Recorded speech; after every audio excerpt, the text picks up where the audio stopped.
Water comes in many flavors to the discerning palate. Mondstadt's water is crisp and pure, while water from Liyue has an enduring aftertaste. In Inazuma, the water possesses a depth of flavor unlike any other.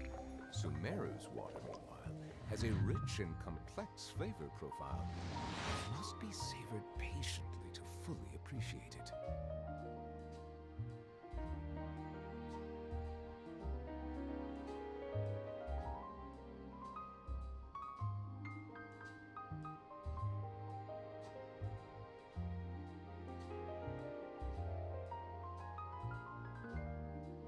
I see the value in my own work, but I also see the meaning in all the endeavors of the people of Fontейn.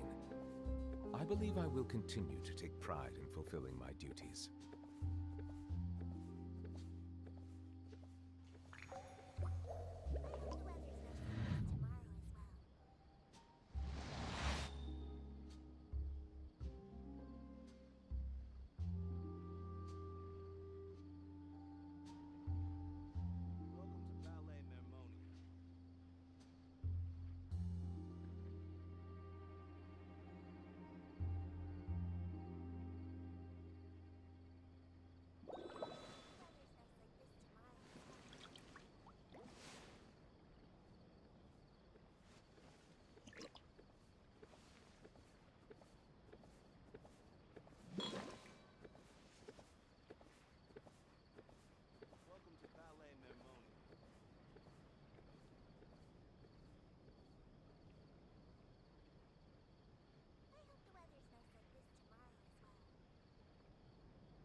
Melusines are beautiful creatures.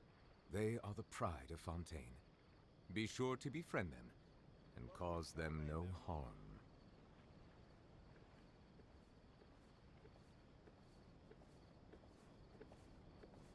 I hope the weather's nice like this tomorrow as well.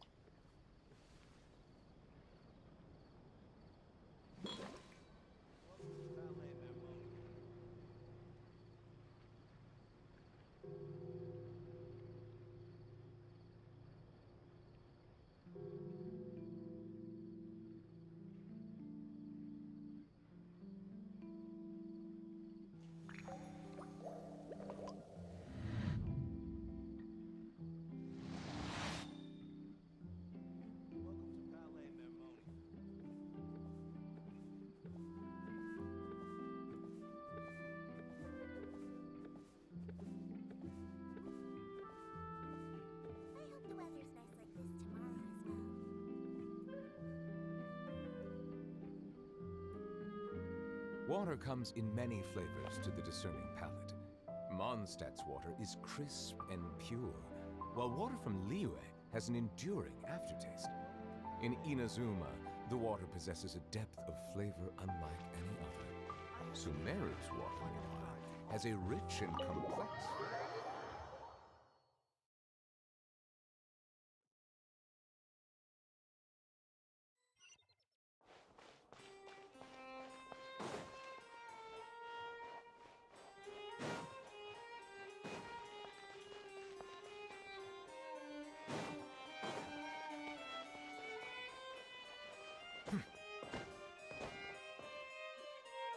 The Palais Mermonia sure is buzzing with activity today. Halt! Huh? Oh, it's you two. Apologies. Monsieur Neuvillette did say you'd be welcome at any time. Excuse me, would you mind helping me take a look at this report? I'll be right there. Sorry, I've got my hands full here. You can see yourselves in. Everyone's so busy. Seems a lot has been happening.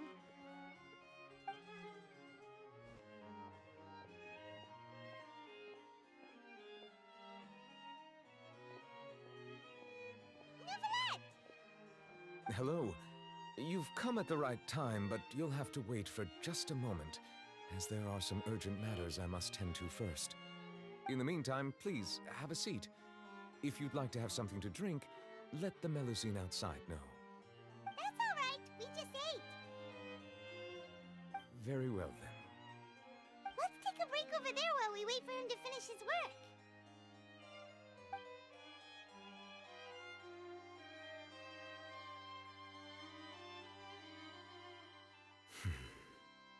All right.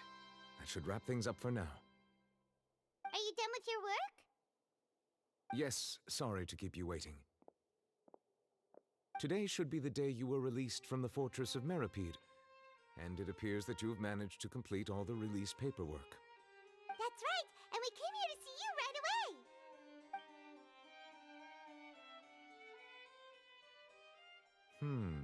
A massive whale. Do you have any idea what that might be? Judging from your description, that cannot have occurred in any ordinary waters, but rather something like the primordial sea. A whale of that size and shape cannot usually be found in the waters of Tevat. Therefore, we can only assume that Child is presently immersed in primordial seawater. Immersed in primordial seawater? But how? And is he okay?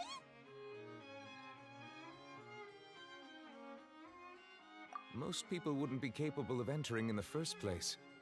I'm not completely sure how he could have gotten there myself.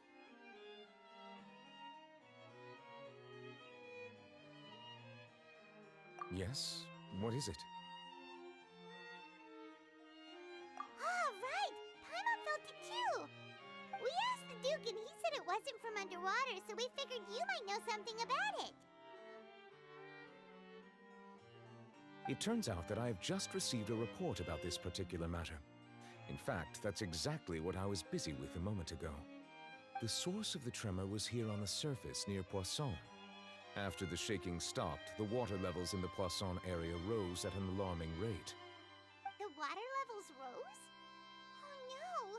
What about all the people there? Fortunately, the water levels only rose for a short period of time and have already returned to normal now.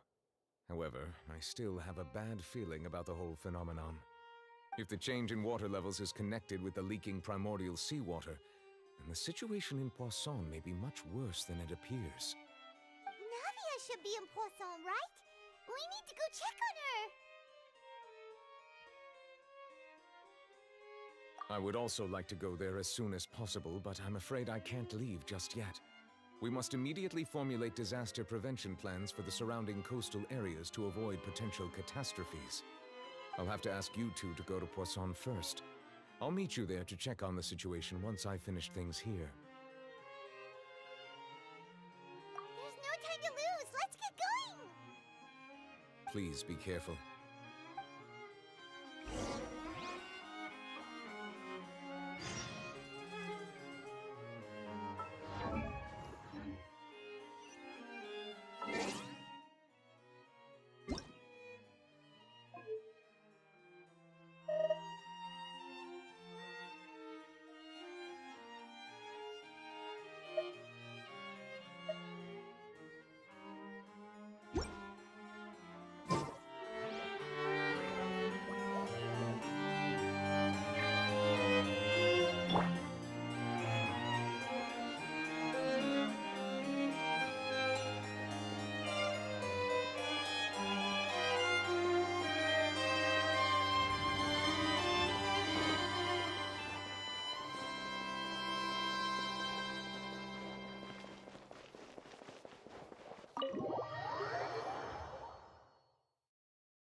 Oh, here you are.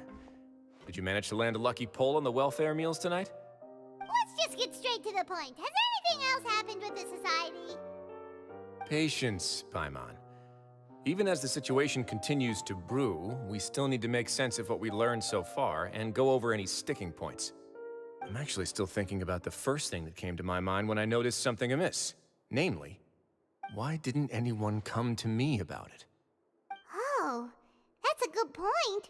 Could whatever they're afraid of be so powerful that even you won't be able to do anything about it? But even if such a thing existed, how could they be so sure without checking with me first? It'd be one thing if it was just one or two people, but it seems like everyone's convinced that I won't be able to help. Which leads me to believe that it's more likely that they think I just wouldn't care to help them.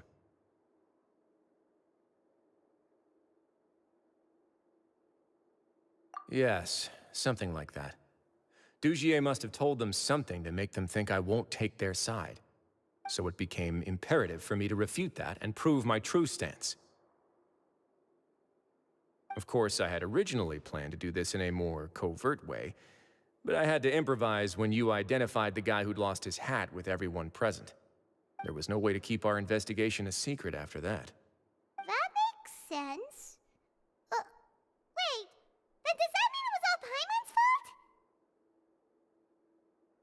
The last thing that guy wanted was for Dugier to find out that he'd lost it. He would have never brought the matter up on his own. But now, not only has Dugier found out that he'd lost his hat, he's also realized that we were the ones who found it. That likely set his internal alarms off all at once. Yes, that's the conclusion I came to as well. It's the only thing that could explain the fear. If we didn't act right then and there, Dugier would probably come up with some other way to hide the truth and we'd be back to square one. So after giving the matter some thought, I tossed that black gem onto the ground. I must say, I was pretty satisfied with the results. Ah, so you did that on purpose? Yes, that's right. Of course, that box was discovered as part of our investigation of the Society from the very beginning. I had no way to know if any of the members had actually seen the gem before, but since I had to do something, I decided to gamble. Right. And I said back there that I had no idea what the gem represented. That should have been enough to let people know that it's still early days for my investigation. And since I was traveling with you, heroes who have never turned a blind eye to evil and injustice, they would also understand that we're here to help, rather than to tolerate or uphold the status quo. You used us as a part of your plan too! My apologies. There was no time and quite a lot to explain, so I figured it might be easier to just let you see a few things for yourselves. But I can assure you that I've now told you everything there is to know. Of course, you're under no obligation, but I would really appreciate it if you could continue to lend me your support and help me figure out the true secret behind the Society. Would you be willing to lend me your support? But Paimon's still mad at you!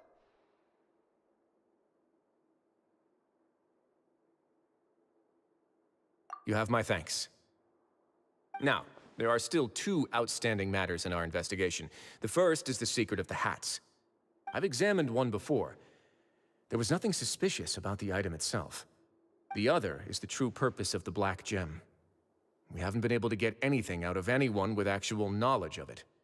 It's my hope that a brave fish will take my bait and venture outside of their dark and murky pool. I'll put some music on while we wait.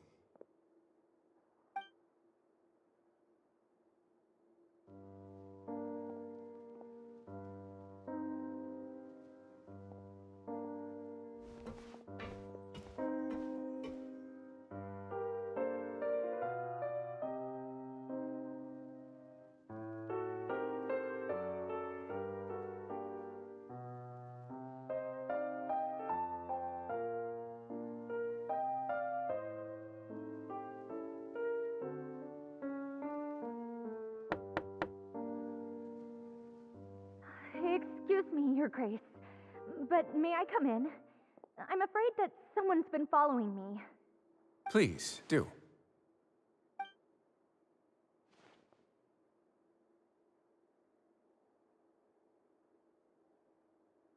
I apologize for my lack of composure. These two are the guests that came with you to our gathering place, correct? Yes, my lover Fasol told me all about you. Please, help us, Your Grace. He's in great danger right now. Slow down, take a deep breath, and start from the top.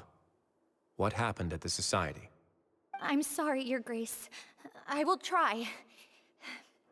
I think I should start from when you saw Fasol last. You mean when we saw him at the gathering place? Yes, he fled immediately, but many members are hot on his heels. Thankfully, he still managed to meet up with me and explain everything that had happened. Now that he's lost Dugier's trust, what awaits him is agonizing censure. Censure? Censure is Dugier's method of establishing control, as well as the thing we all fear the most. Rather than listening to me explain what it is, Your Grace, please, just let me show it to you. Every secret may be found within...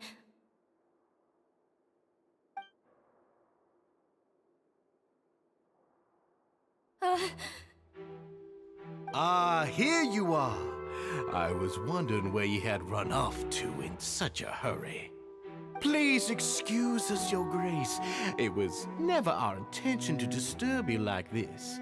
You see, Avisa's mental state has been rather unstable ever since she arrived at the fortress. She rambles often, has hallucinations. It may be best to dismiss her babbling as random gibberish. I don't recall hearing a knock or giving permission for you to come in. Oh, my apologies. I merely did not wish for Your Grace to be alarmed. Had I not been so focused on recovering her, I would have followed all the rules of etiquette to the letter. So please, forgive my discourtesy. Like we'd believe you.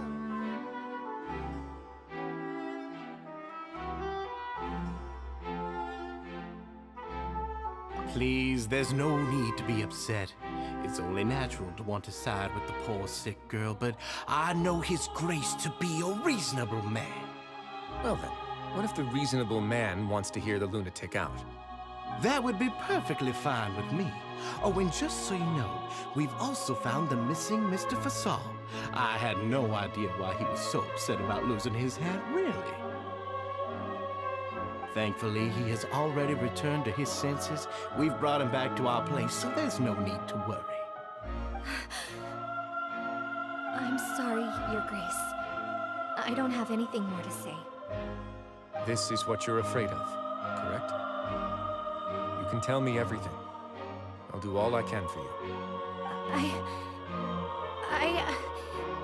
I've never seen that thing in my life.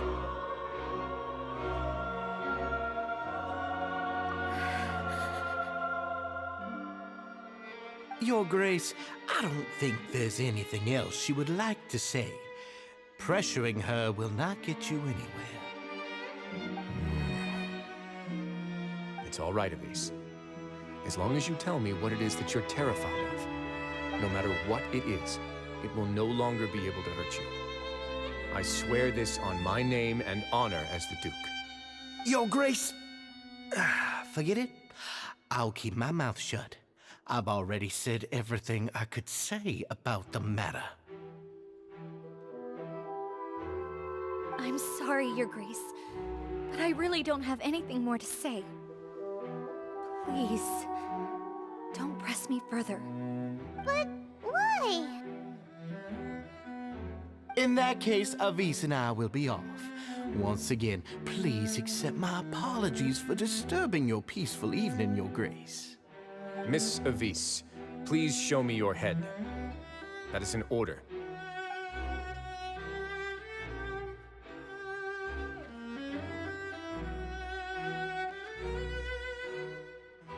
There's nothing there. Your Grace, I know you have long tired of my words, but please believe me when I say you've nearly let your worries get to your head. The Society has never caused trouble for you or any of the guards at the fortress. We've spent all of our time working hard and trying to lead better lives. Why are you doing everything in your power to prove our guilt? What's wrong with the current state of affairs? I'll do anything for you, as long as you give me the word. Why are you so intent on getting rid of someone who's been unfalteringly loyal? Your words bore me. You know the consequences if I find you to be lying. Everything that I do for the fortress of Meripede. But your grace is welcome to visit us any time to confirm the true intent of our activities. All right, Avis. Let's head back.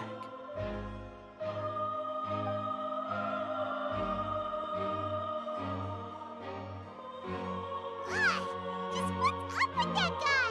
He makes Paimon really, really mad. We should have shown him his place. Sooner or later, all will pay the price for their arrogance. He must have been well prepared for this exact scenario, or he wouldn't have dared to be so openly hostile. All the more reason for us to be patient. The entire society are his hostages. His subordinates would definitely react if he were taken into custody. And that's why he dared to bare his fangs right in front of me.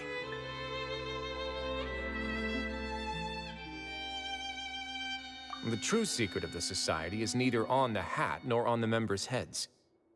Dugier probably knew this from the very beginning, which is why he didn't panic.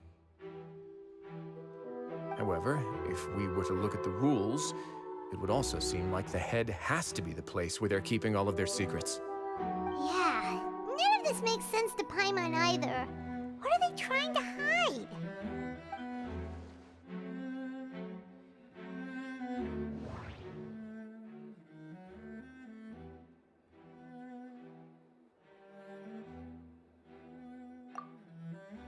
From the way Dugier acted, he must have known from the beginning that we wouldn't be able to find any evidence.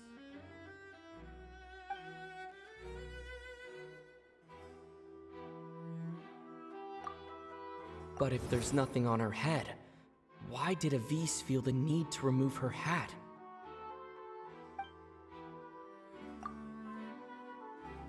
The hats are definitely being used to hide a secret, but there's nothing wrong with the hats themselves.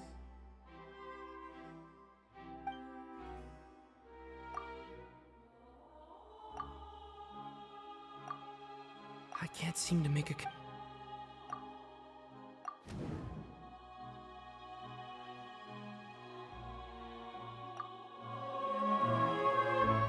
I have an idea, but... Huh? What is it? Tell Paimon about it!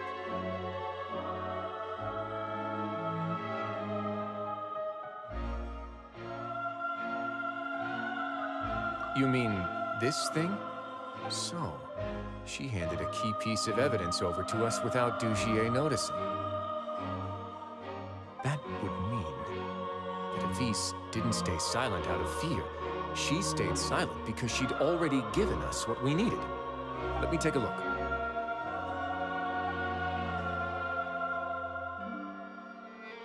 I managed to remove this from the hair clip. It's long, slender, and conical, is hollow on the inside, and looks something like a cross between a nail and a thorn. Paimon's last again.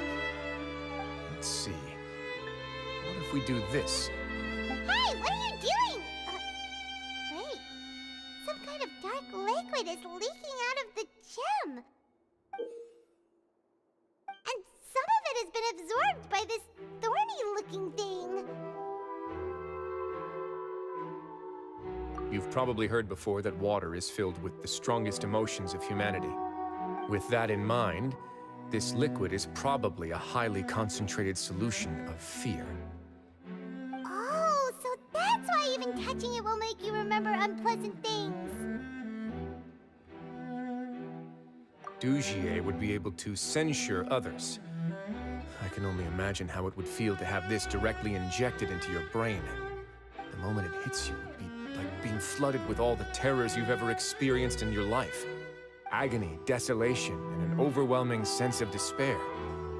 No wonder they're all so terrified of it. So, was the hat meant to cover up their wounds?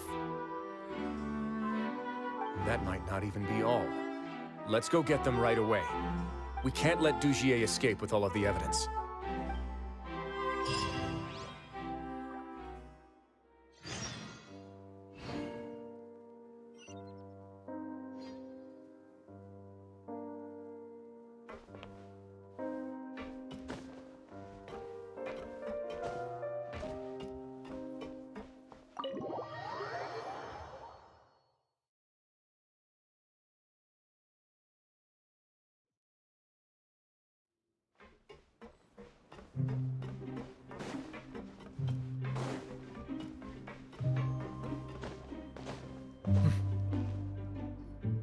Your Grace, we have taken the Society members into custody. They all tried to flee just a little while ago, as if they had received some kind of order. We decided to forestall their plan, and were just about to send the word when you unexpectedly arrived. Great work, everyone. You had prepared for something like this all along? I had them stay here to keep an eye on things, so I'm glad that my intuition turned out to be correct. Perform a thorough search of the Society's headquarters and bring all the members to me. Understood, Your Grace. Now, let's check on them. As expected, they all have a hollow thorn inserted into a wound on their head. Ooh! Paimon's glad her eyesight isn't so good that she can see it from here. Paimon's gonna float away for a bit. They probably left it there as a lasting reminder of Dugier's censure. These people must have had to endure an unimaginable amount of pain.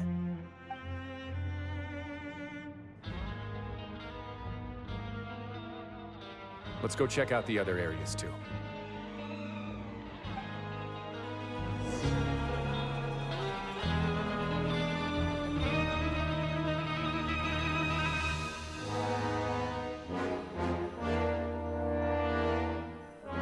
Hey, come here. Have a look at this.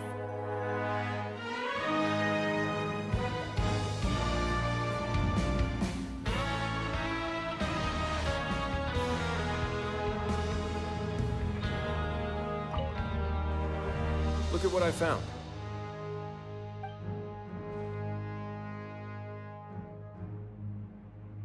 This is a surveillance port. With this, Dugier would be able to remotely monitor everything that's happening at the gathering place. So even if Dugier's not there in person, he'll still always have eyes on the members.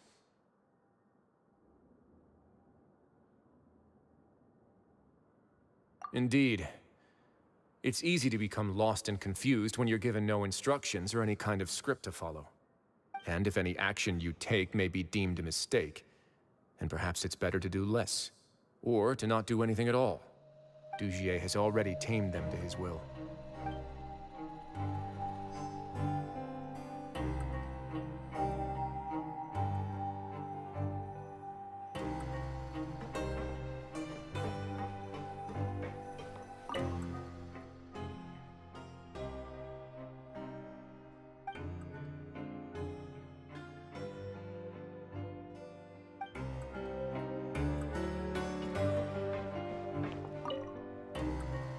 This is a book that Paimon found in a box next to the bookshelf.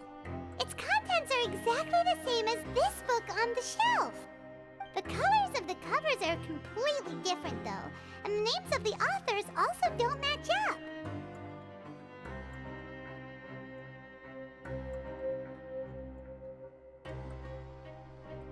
Yeah, and they dared to claim that they wrote these too. Huh.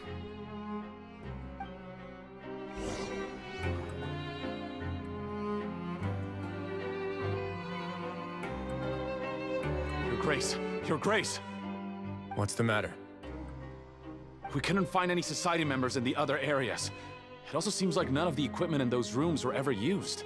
All the signs of wear and tear are fake. The lime scale, the layers of dust, they were all deliberately added.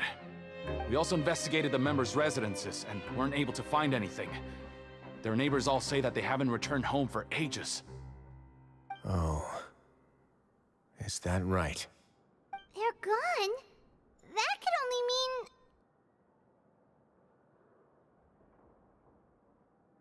Indeed. As long as he allowed Society members to mingle with others, even with threats of censure, Dugier knew that he couldn't stop all of his members from speaking out. Meanwhile, this marvelous gathering place will lose all of its value as soon as a whistleblower sounds the alarm. So instead of being his real base, this is just an elaborate performance. The rest areas, the fancy equipment, even the members that we saw, they were merely part of the front. And only the most docile and well-trained members were selected as his performers. But then, where can we actually find him? Let me think. Dugier must be holding all the rest of his members in another place. And if the overseer of my fortress guard has never alerted me to anything of the sort, he must be in Dugier's pocket.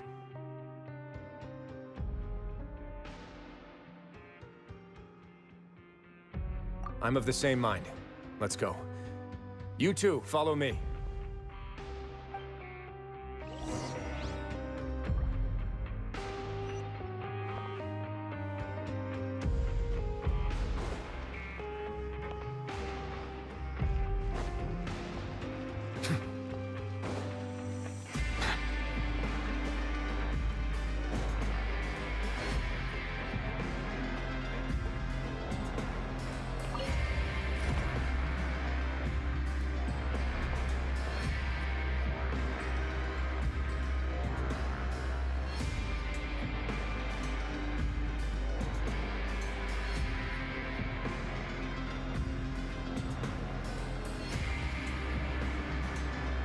I see the value in my own work, but I also see the meaning in all the endeavors of the people of Fontейn.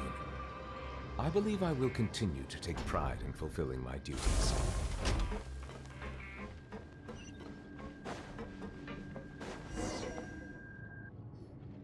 Did that person flee here? That's the most likely scenario to me. He's probably already caught wind of Dugier's declaration of war against me, and has fled to seek his protection. Let's keep heading down. There are some abandoned areas in there. Since he needs space, I'd guess Dugier probably converted them into his headquarters. We should be on the right track. Now we just need to find that turncoat. Let's go. We can take this path. You guys take the other.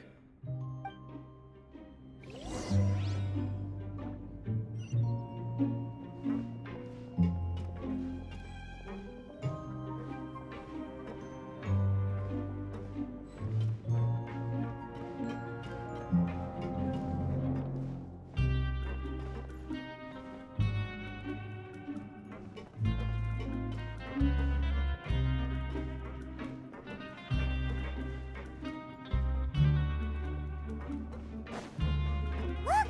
There's a fallen guard over there! Paimon sees some society members too! After them! It's rising! Run!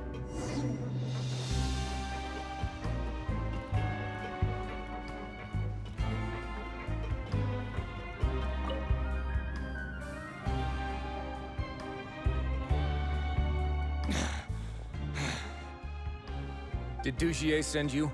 Why did you attack that guard? Come on! It's time to talk! Can't you see that he's trying to help? I will take your cooperation into consideration when it comes time to hand out sentences.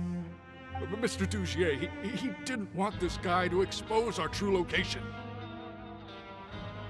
We were just about to dispose of him when you caught up to us. So, in other words, your headquarters should be this way. Yes, it's just down this way. You'll make it there once you've seen him pass through a large drainage pipe. Guards, take them away. Let's go. It's about time that we find out what Dugier's really after.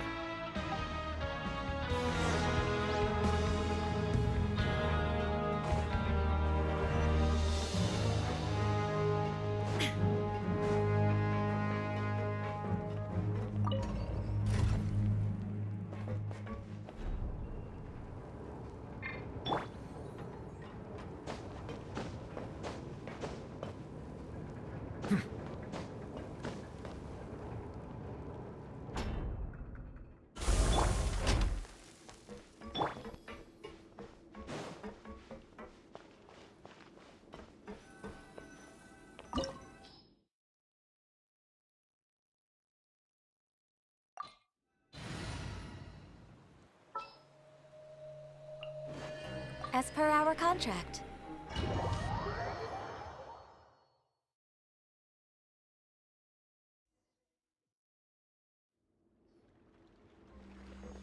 There's so much space down here.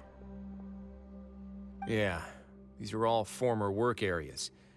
they've been left abandoned due to a lack of funds. There are usually guards on patrol here. It would seem that all of those guards have been bought as well. Stay sharp. He's got a ton of surprises waiting for us, I'm sure.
Let's begin.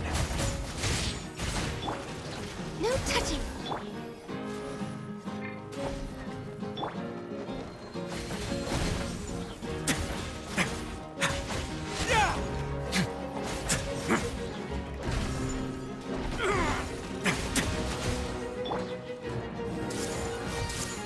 There is no escape.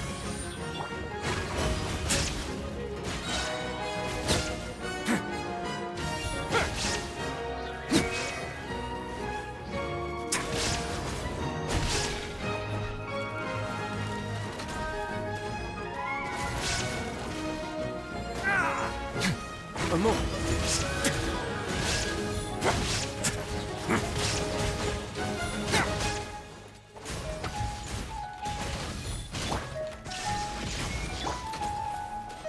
Access denied. I see everything.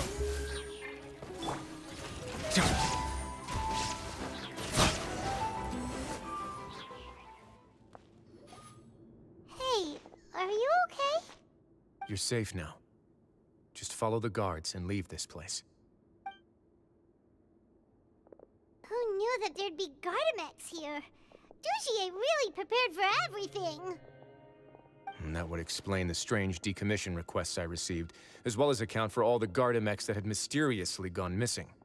Seems like he's prepared for an all-out confrontation with me. Hey, what's this? Seems like some kind of handbook. Let me see. Ah, this should be the Society's real rules book.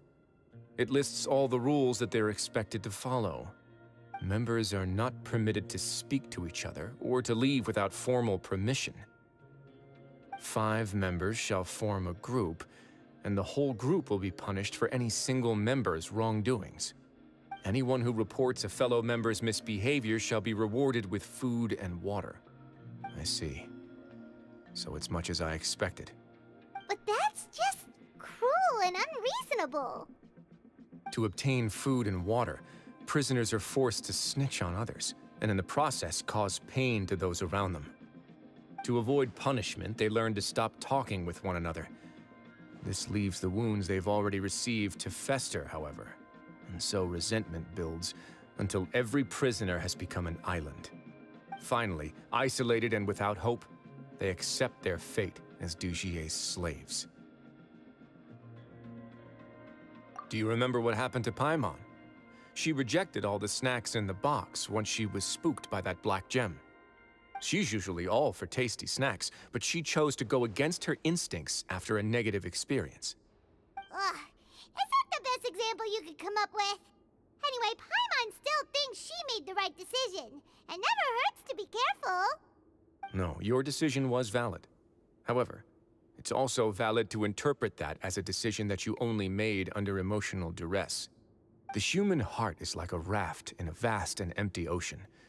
We convince ourselves that we're in control, but in truth, a single wave could sweep us off course and send us crashing into the path of a storm. Those who use fear to lead others astray must pay for that crime.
If I'm not mistaken, the space ahead should be the central area of this place, but the door's been locked.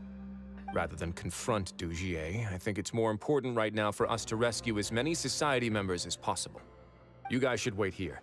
We'll try to open the door and check out some other spots.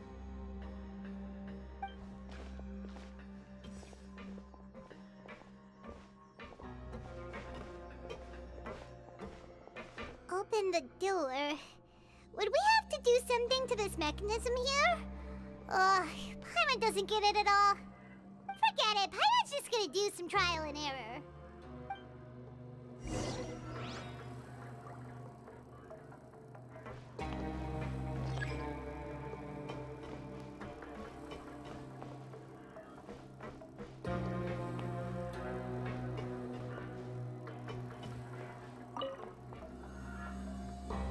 Whoa, it's turning! Is it because we touched this thing?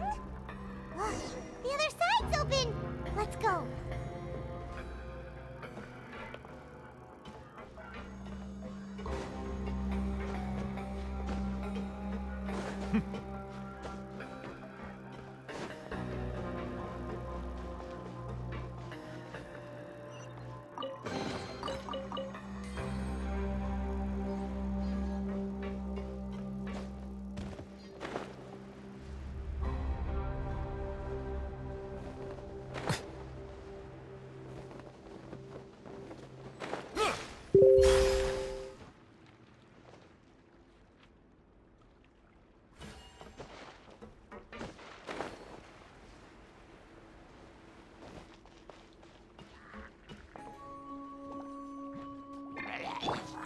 Born of ice and frost.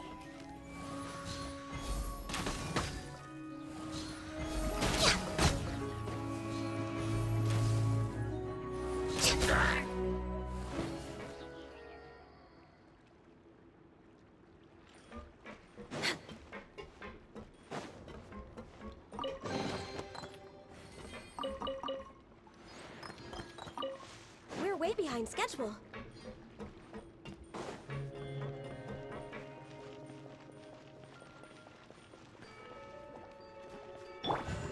Let's begin. Illusion shattered! Silence!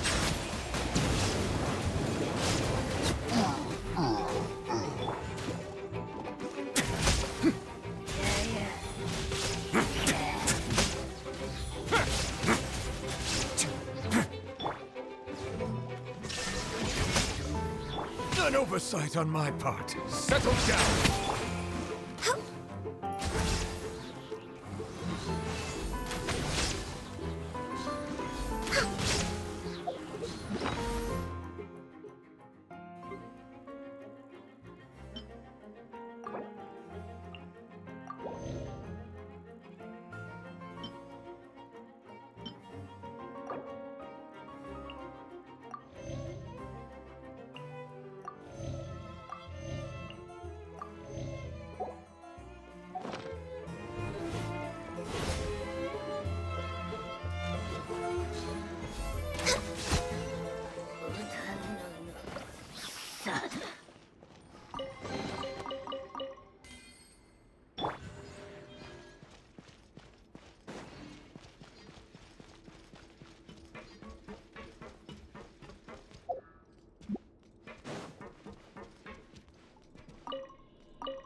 It's so high!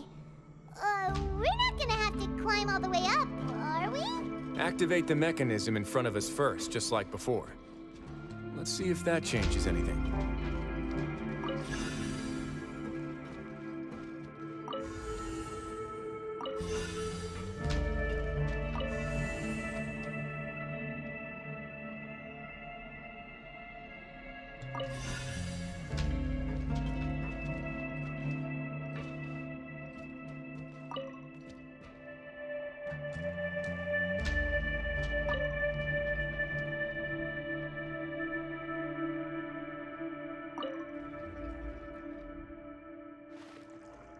Ooh! The water level's gone way up! So that's how we'll make it to the top.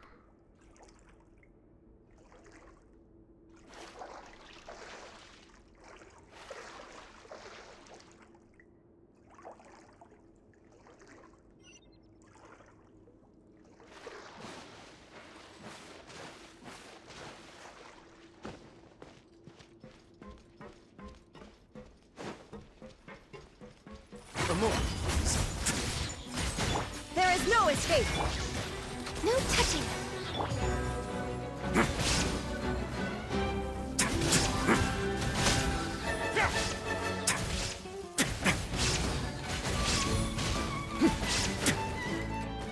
Let's begin.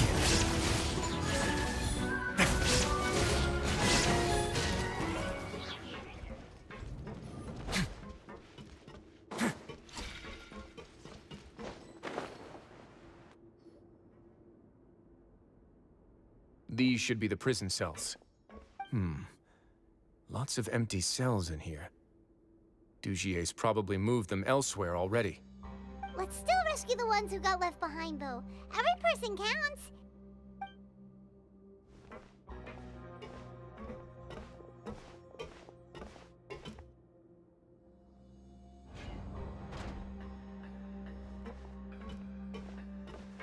Hey, it's all right now.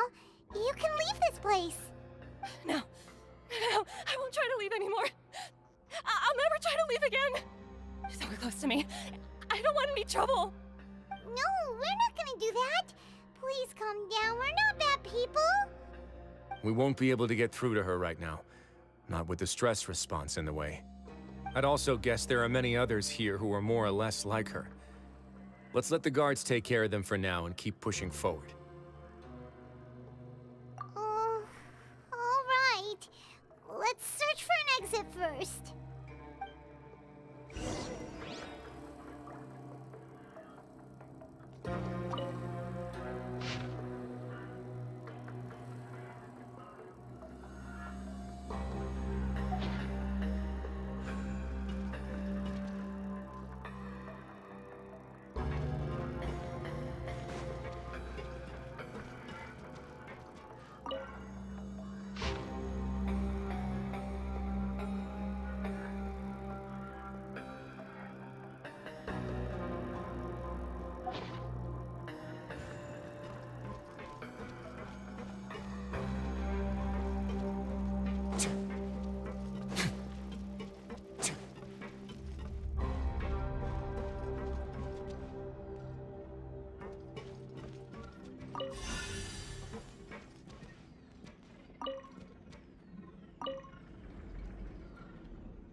door's open.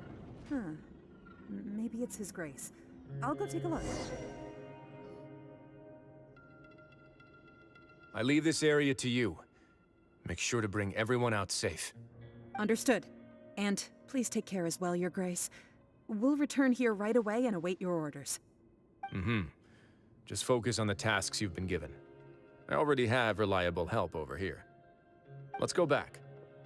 We have unfinished business, do we not? That mechanism from the first room. Maybe we'll also need to hold it in place using the same device to open the door that leads to the central area. Don't forget to bring these along.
I must confess to being furious. To think that there are still some of you who find it permissible to spit upon our rules. Remember their names.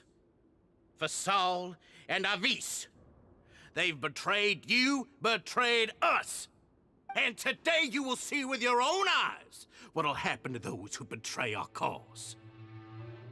Go on, Avis. Pierce his skull with the thorn in your hands, and then push in the Aqua Dolores.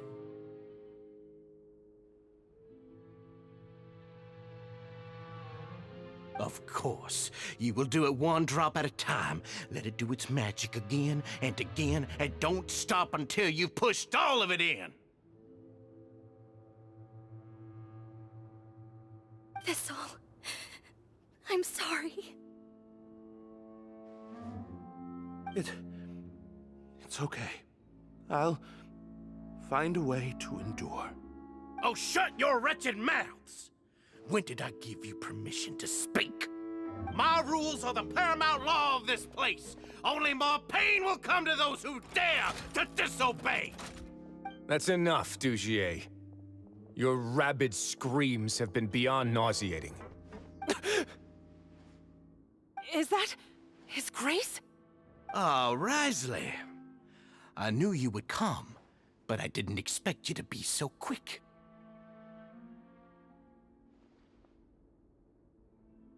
Must you still refuse to let me be?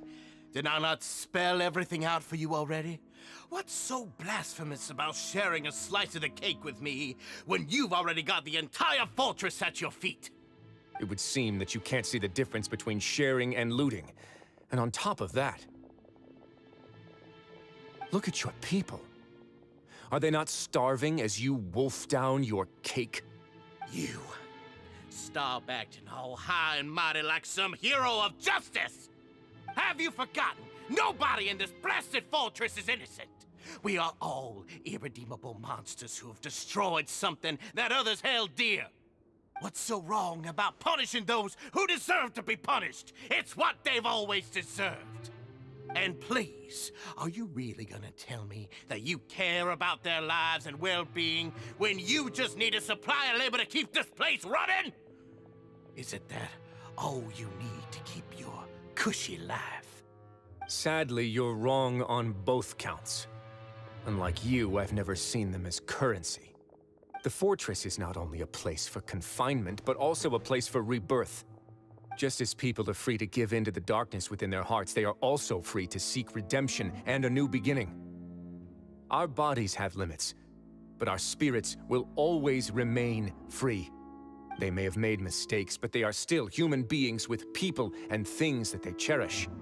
And most importantly, they should always retain the freedom to choose their own path once they've reflected on their past misdeeds. But you're destroying their spirits with fear, taking their freedom away so that they'll become slaves who will never again feel or think. And you say that's what they've always deserved? You are nothing compared to them. He's really mad. You think me arrogant, Risley? Well, I think you're too young and naive. You understand nothing of this world. Nobody actually sees this fortress as any kind of just a wonderful place. See it for what it is. A dumping ground of pain and misery, irredeemable now and irredeemable forever. No prisoner will listen to you out of gratitude of their hearts. The whip is the only way to make them obey.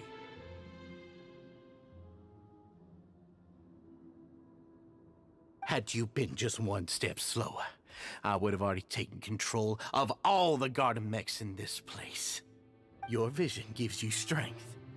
But how long will it hold against these powerful constructs? You talk big, but in the end, you know nothing outside of power and control. In that case, let me give you a small taste of what real power looks like.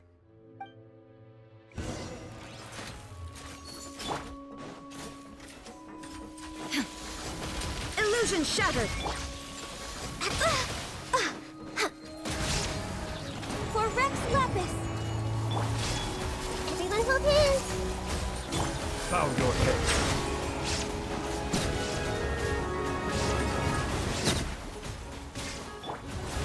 A moment, please.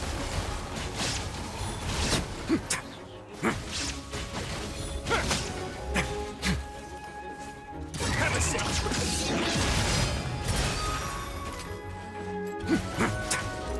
There is no escape! Born of ice and frost.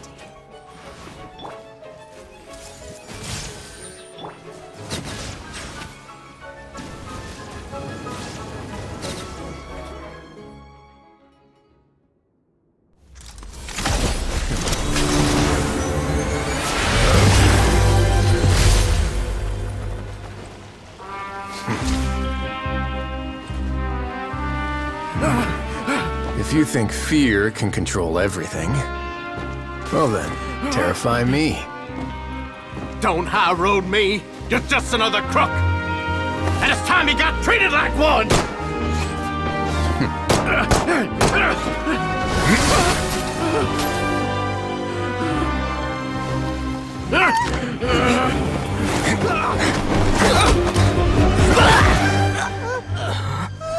What's the matter? Too scared to shoot straight? I'm warning you. Unauthorized punishment and torture are prohibited here. As the Duke, you should set an example. Funny how that slipped my mind. Well, from this point on, you can forget about that rule. The rules of the fortress are there to keep the likes of you in check. But if the Duke wants somebody dead, he needs no justification. Understood?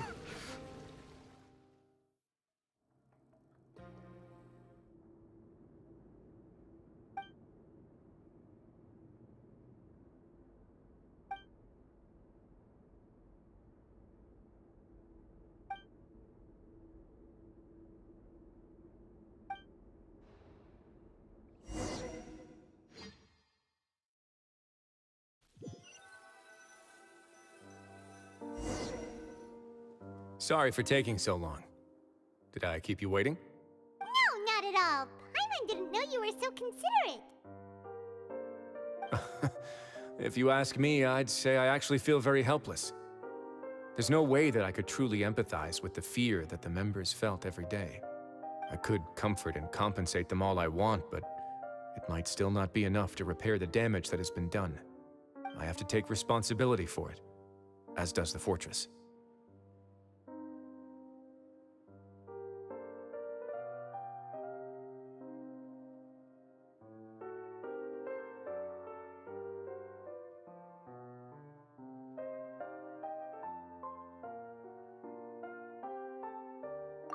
You're right. Besides formal apologies and reprimands, I also probably need to head upstairs to have a talk about how best to manage the guards. So, do you have a plan for how you're gonna deal with him yet? Oh, Dugier? I've already got an idea. For now, I think I'll do nothing. Huh? Why? I think it's a very fitting punishment for him to have to imagine the sorts of punishments that will soon be coming his way. He'll be left in the dark with regards to both the dates and the details of his punishment. Of course, that's not to say that I'll be letting him off scot-free. It's not often that I actually get the chance to be creative with my punishments. I'm going to talk to the members of the society. He'll get a chance to experience everything that he's ever inflicted on them. Paimon didn't know you could also be so harsh. Looks like she should watch her tongue when she's around you in the future. Why do you think I'd do that kind of thing to you? You offend me, Paimon. Anyway, jokes aside, thank you so much for all of your help. There's still a lot for me to take care of, so... How about this? I'll treat you to a meal in 2 days at the Coupon Cafeteria. We should have a better handle on things by then. No, Paimon's had enough of that place. Don't worry, it won't be the same old welfare meal. I'll make the necessary arrangements. Oh, then you've got yourself a deal.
Ah, you're here.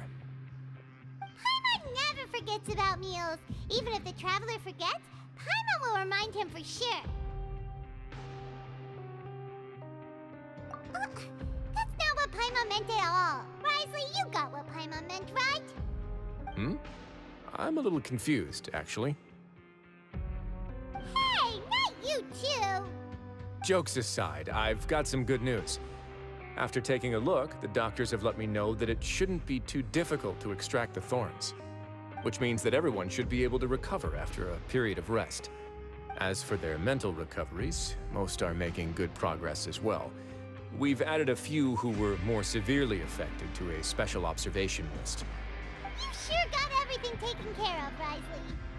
I try my best. After all, it's my duty to take care of everything that happens within my territory. Please, go ahead.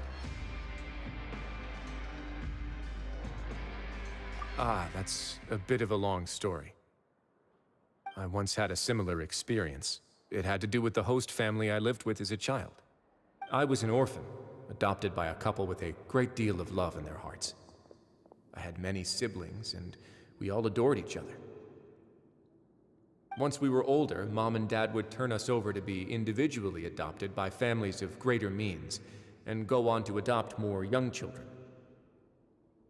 They were perfect parents. Or so I thought. And then? And then, I found out we were merely raised as livestock. Once we had reached a certain age, our parents would bring us to the market for sale. All children that were sold would leave the house, and nobody would know what became of them. As for those who didn't sell, they were merely disposed of. Did you know I once considered myself an extremely lucky child? And all of my friends, all of my siblings, they all felt this way as well. I was also not the first to find out about the truth. All those who found out before me were simply added to the disposal pile. I could never shake the feeling of irony every time I juxtaposed their tragic ends against our parents' adoring smiles.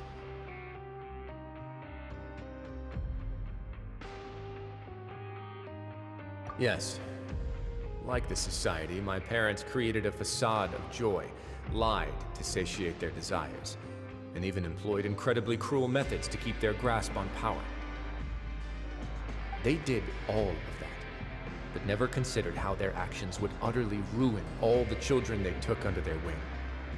Worse, perhaps they never cared about that at all. But I did. So in the end, I killed them and set all of the remaining children free. I was convicted for my crimes and exiled to the fortress of Meripede. Ah! My methods were extreme, yes, but I was still a teenager at the time. I'd been betrayed by those I trusted most, and I didn't think that more moderate ways would solve the problem. My doubt and helpless anger pushed me forward until I got what I deserved.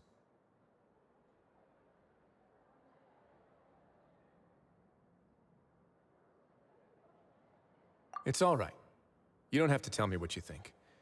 I've already committed to this path, regardless of what anyone may say about it. The least I can do is to make sure that the same tragedy will not happen again in my new home. Sorry to disturb you, everyone. Oh, it's Avis and Fasol. Are you two feeling better yet? It was all because you arrived in time. I managed to escape unscathed. We came here on impulse today, because we were hoping that you'd be able to lend us a hand, Your Grace. Please, go on right ahead. I'll do my best to help. Within reason, of course. It's... I'd like to be wedded to Avis here at the fortress. You're getting married? Yeah, we met each other through the society and both fell into Dugier's trap. But even during our time there, we never doubted each other. We always believed that Dugier was manipulating us, trying to make us mistrust each other. And after this incident, we've come to believe that we've found the one for the rest of our lives. You could say we managed to make the best out of a bad situation. He didn't abandon me, and I didn't forsake him either. But we're still both prisoners, and we also aren't sure if the fortress is the best place to host something so celebratory. So we are just wondering, is our request a bit too out of line? You're right in that the fortress has never hosted a wedding before. But that's no reason to say no, is it? I'll help you make the arrangements. If you need anything special shipped in from the surface, just say the word. Oh, We can't thank you enough, Your Grace. We are actually also planning to stay here after the conclusion of our sentences. Yeah, we've already made tons of special memories here. So now, it'd be too hard to leave. And we have full confidence in the fortress's future with you at the helm, Your Grace. Your trust is the highest form of praise. Hey, loosen up a bit. Shouldn't you be the happiest man in Teyvat to hear that people would like to stay of their own free will? Yeah. I'll always take a genuine expression of faith over any obligation to obey.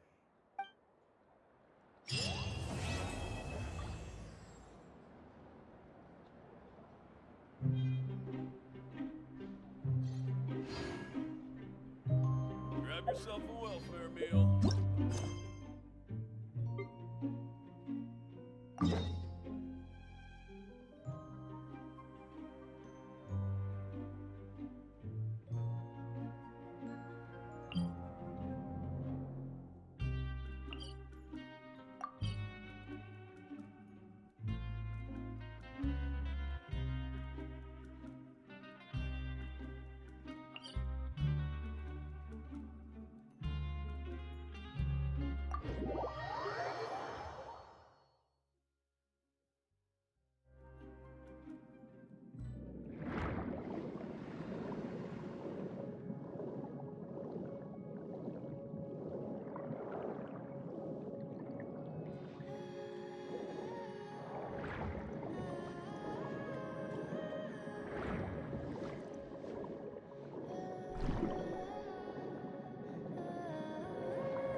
Navia should be around here, right? We need to make sure she's still... Paimon means we need to check on her.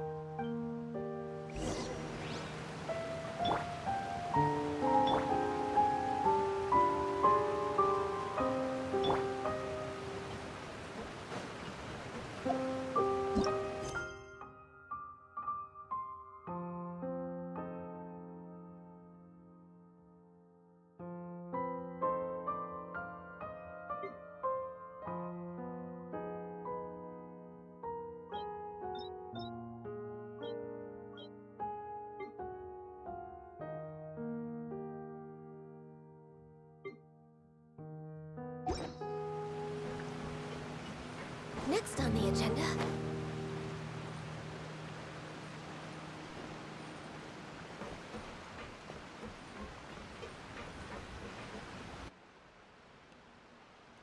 We haven't seen a single soul all the way here.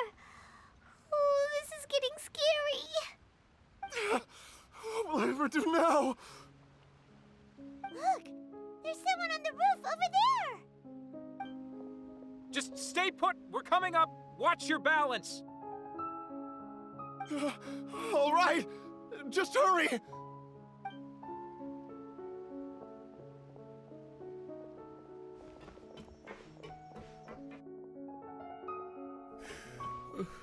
I'm not young anymore. How will I survive on my own? My Desiree! He looks pretty sad. My leg!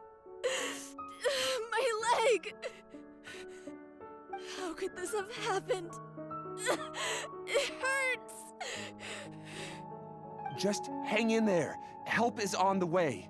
You can hold my hand if it makes you feel better.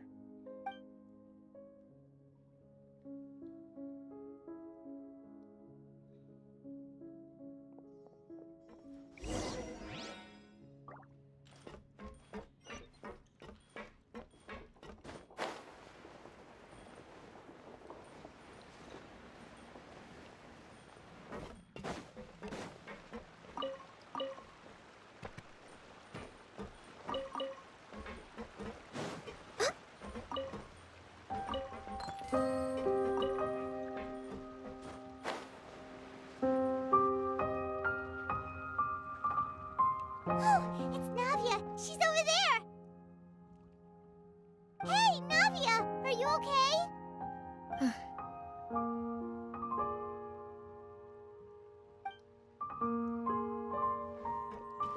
You're here. We heard there was a situation in Poisson, so we came as quickly as we could. Yes. As you can see, the water level suddenly rose. It caused quite the disturbance, in fact.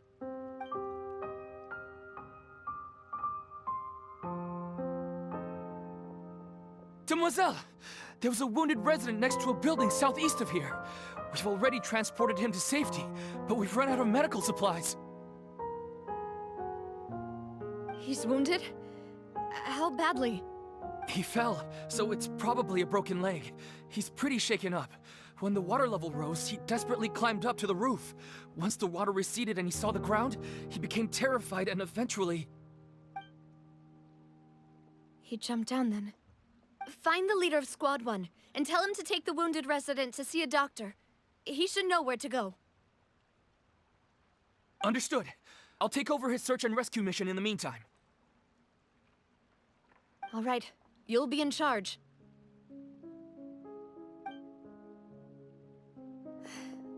I'm sorry. Where were we? The situation in Poisson? Ah, right. Allow me to a little earlier, we suddenly heard a loud noise. At first, everyone thought that something might have exploded in the waterways. But before we knew it, water started pouring out from everywhere.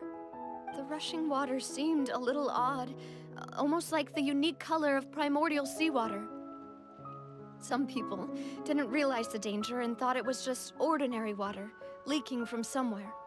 Everyone on the street who happened to be close to the water didn't have a chance to escape. As the water levels rose, they suddenly disappeared. They were all dissolved. Those who realized what was happening started to flee in a panic, desperately trying to get to higher ground. Many were injured in the stampede, and some people fell from significant heights. The Spina di Rosula initiated rescue operations as quickly as possible, but there have been a lot of casualties. Fortunately, the water began to recede after some time, and the chaos came to an end. The water that flooded the area contained primordial seawater, so the lower levels of Poisson are still hazardous. To ensure everyone's safety, I've asked the people there to leave as soon as possible. No one knows if this could happen again. All we can do for now is try our best to help evacuate the residents. We still haven't completed the head count, but we'll have some numbers soon. How awful. And all of this just came out of nowhere. It was quite frightening indeed. I only wish that everything that just happened was a bad dream. Is there any way we can help, Navia?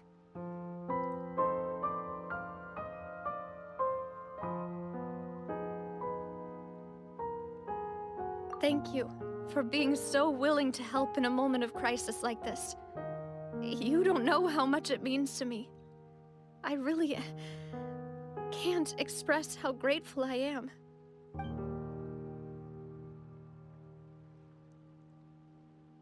Don't say that, Navia. That's what friends are for.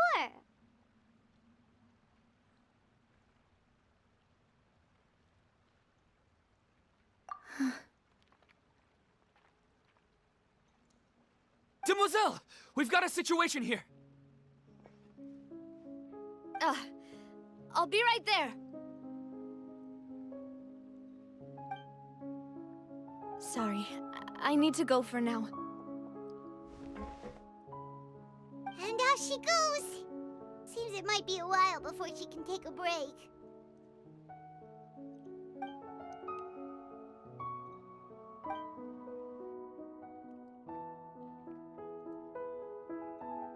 Okay, the wounded are being tended to, and we finished a preliminary head count. More support has just arrived, so I suppose I finally have a moment to focus on my own matters. Of course, we should remain ready for anything, and continue doing our best to rescue others. I'll be sure to have everyone at the Spina di Rosula ready to render assistance. Traveler, Paimon, would you two accompany me to my father's grave for a moment? Huh? Right now? Thank you.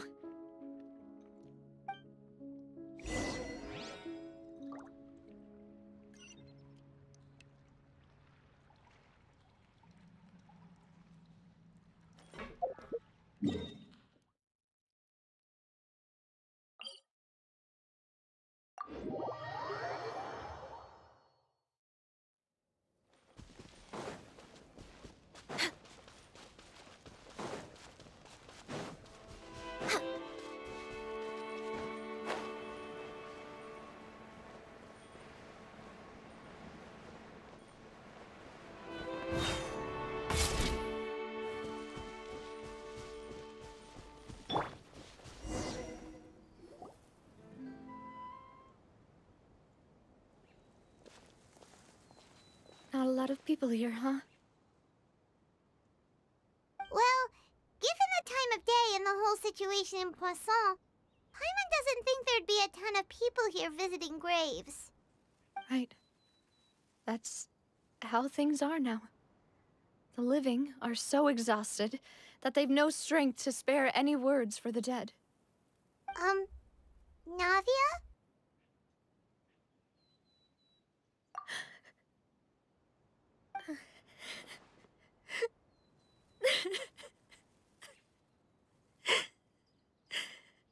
Navia, what's wrong?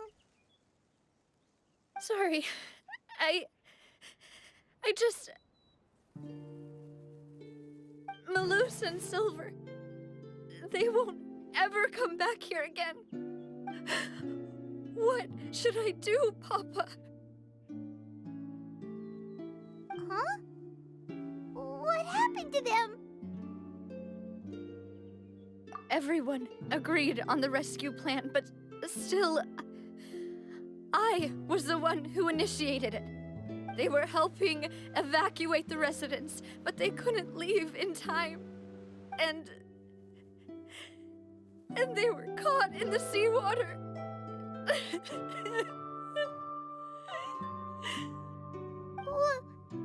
What should we do? I've known them for so long. And I know they weren't afraid. But I could at least hold a funeral for my father.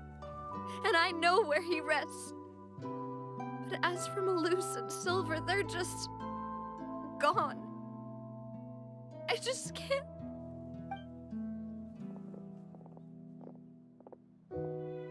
Everything looks so clean after it rains. Even the gravestones. I didn't expect that you'd enjoy a glass of red wine in front of Master Callus's grave. I can understand. Besides, the scenery here isn't half bad. See, it's not just me. I always want to bring something when I visit Papa. Perhaps we might even have a picnic. He wouldn't be angry, would he? How could Master ever be upset with you, Demoiselle? Yet the cemetery is the home of those who have passed, is it not? Everyone ends up here sooner or later, no matter who you are. Buying yourself a plot in advance, are you? No need yet. But when I do, I hope you'll let me be buried beside Master Callus, Demoiselle. Hey, stop joking around. I'm quite serious. That way, it will save us both the trip to see each other whenever you visit your father's grave. That makes sense. In that case, could I be buried on his other side? After all, besides you, Demoiselle, the two of us could certainly be considered Master's closest companions, no? Personally, I believe we fill those shoes just fine. Why are you bringing this up all of a sudden? Seriously. All right. I'll remember your requests. But I'd really prefer not to talk about this stuff. And what do you mean by saving me a trip? I'd make the journey even if I had to visit you two somewhere else. I'd promised to let them rest in peace here. But here I am breaking that promise. I'm sorry for letting you see me in a mess like this. I don't usually cry, really. Paimon doesn't know how to help you feel better. But, well, she understands how you feel. I had always thought I could make my wishes come true.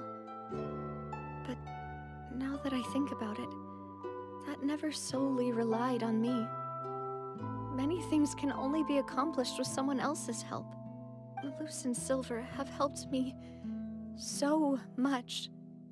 But by contrast, I could do nothing for them. I'm so sorry. You can spend as much time as you need here, Navia. We'll stay with you. Thank you. Right now, you don't know how much that means. By the way, you can have a look at this.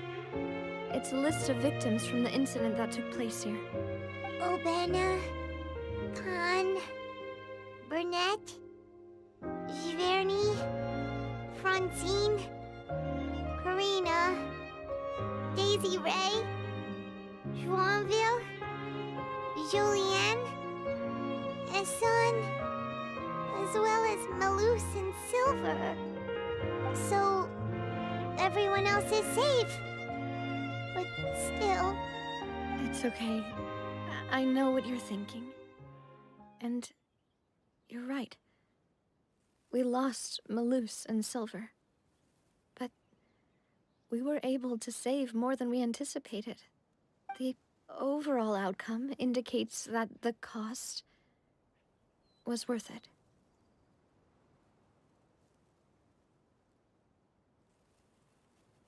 Right! Don't think that way, Navia. One person might be saved at the expense of another, sure, but that isn't something we should ever consider a trade. Malus and Silver were not the price for saving anyone.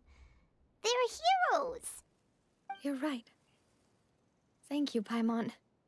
What you said just now was pretty amazing, actually. I'll remember your words. Oh, really? Seems you've become more eloquent in the time since we last met. The knave? are you doing here? Is everything going well on your side? Yes, my people are carrying out the mission according to your request. All the residents of Poisson have been evacuated, and we're preparing to relocate them to higher ground. As for these supplies, we have everything taken care of. There is no need to worry. Thank you very much. Wait, do you two know each other? We just met recently. Right, Miss Navia? Usually, I would call this a coincidental encounter. But that doesn't quite fit this time. Besides, it never even crossed my mind that a Fatui Harbinger would come looking for me. Thanks to the Knave, Spina di Rosula received generous support from the Fatui, which allowed us to complete the rescue and evacuation work so quickly. Mutual aid is essential to fostering positive developments. We were already in the area, in any case, so it was nothing. That said, I must say that you're a lot sharper than you let on. I'm sure you understand what I mean. I apologize for all the ways in which I tested you previously. We've never worked with a Fatui before, and it's extremely important for us to know who we're working with. My subordinates have reported that Fatui soldiers have been observing water levels and taking head counts in various locations.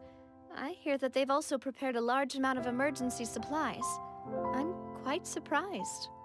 This is nothing to brag about, nor do I intend to. It is simply the way of powerful organizations to act forcefully, whether they are doing good or ill. You've witnessed that firsthand, in any case. As I've told this traveler before, I know of the prophecy, and I intend to prevent the impending disaster. Lending your organization a hand was a natural first step in accomplishing that. As such, do not be troubled by this token of our sincerity. Perhaps one day, you'll also be able to help me in the same way.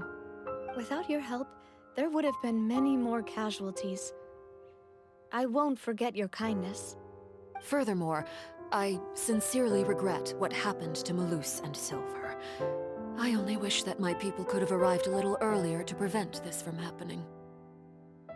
Don't say that. You and your subordinates did everything you could. As Paimon said, Malus and Silver didn't choose to sacrifice themselves for any specific person. And they weren't the price paid for other salvation. They chose to become heroes themselves. I've never liked hearing people put it that way. It's like trying to relieve pain by saying some noble-sounding words. But right now, there's nothing more suitable. They really did become heroes. You're right. I'm sorry for your loss, Miss Navia.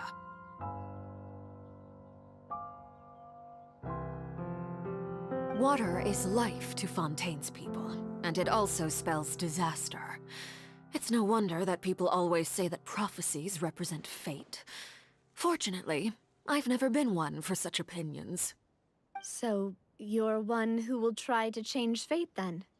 Of course. That is why I'm going to Hotel Bouffe de Thé. I still have some things to take care of, and the children need my attention. By the way, traveler, Paimon, one more thing. Alright, then we'll just... Huh? This isn't right. Paimon thought you would ask us to walk with you for a moment so you could tell us something in private. That is a clever and useful conversation technique, which I do like to use when necessary.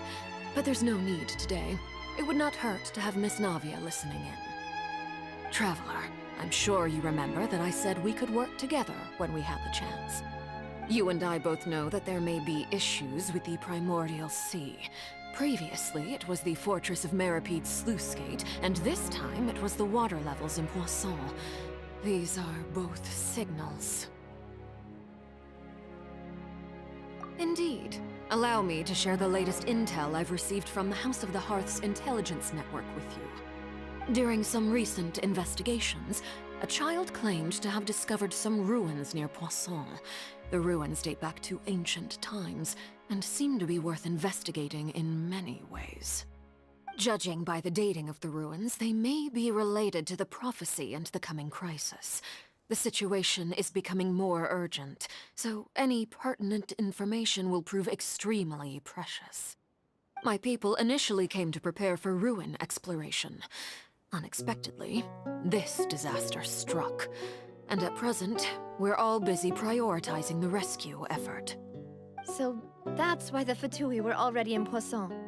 I wanted to take the children along, but unfortunately, Linny, Lynette, and Fremine have all been dispatched to higher ground to assist affected residents. Linny told me that outside of the house, the person they trust most is you. Which is why I want to give you this task.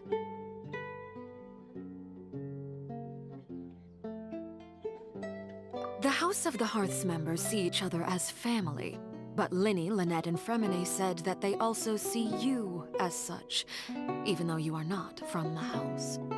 I'm sure you already understand how earnest they consider their friendship with you to be. Oh, that somehow makes Paimon feel kinda happy. The intel I just shared about the ruins could fetch a high price. But since the children consider you family, it's only natural that I freely share it with you. Got it! So all we gotta do is go to some ruins, right?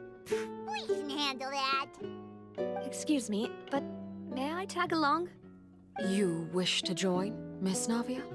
But are you sure you're up to exploring some ruins? You need to rest. Well, I'm sad, yes. But I can't just go back and plop myself into a chair by the roadside and do nothing.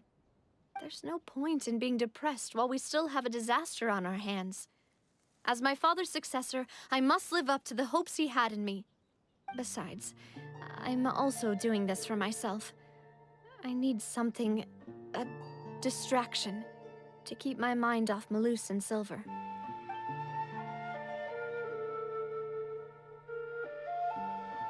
Since you put it that way, I have no objections. What do you say, traveler? All right. The ruins are to the south of Poisson. Here's the map. Okay, the three of us will handle it. Come on, let's pack up and get going.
So, are these the ruins the knave was talking about? Whoa, talk about old. They seem to be pretty ancient, all right. Let's go in and have a look. Just be careful.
Illusion shattered!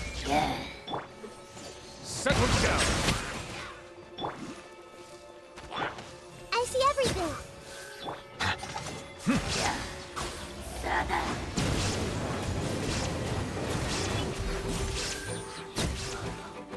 Dada Kundala.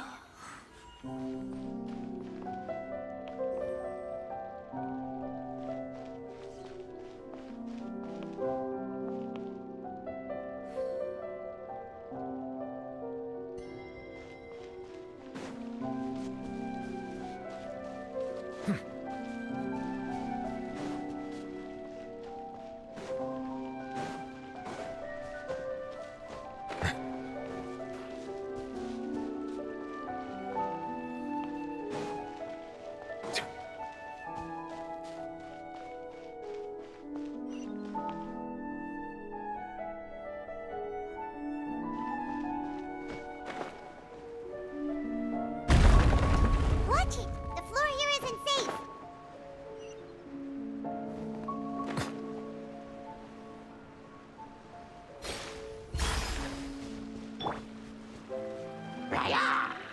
There is no escape!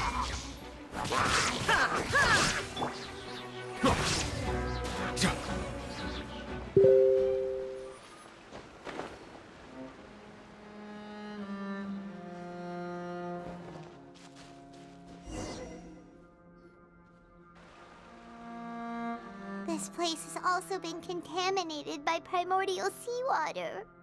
Yeah. And a lot of it, too. A Fontainian would most likely dissolve the moment they fell in.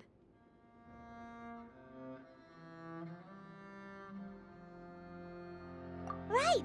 You can't go down if there's primordial seawater. It's too dangerous, and it won't be any help for you to just stay here. Don't get Paimon wrong. We're not saying you're useless. It's just that... No, you're right. I can't do anything in this situation. I'll leave this to you.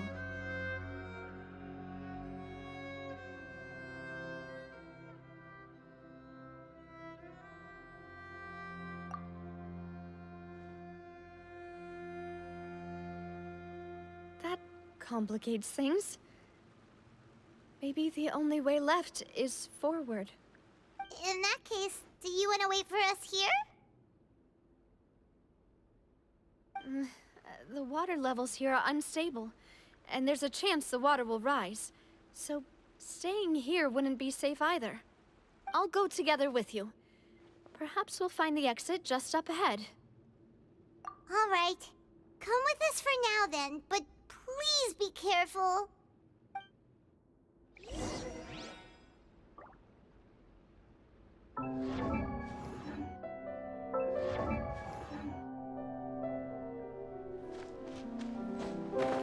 Oh no, it's a dead end!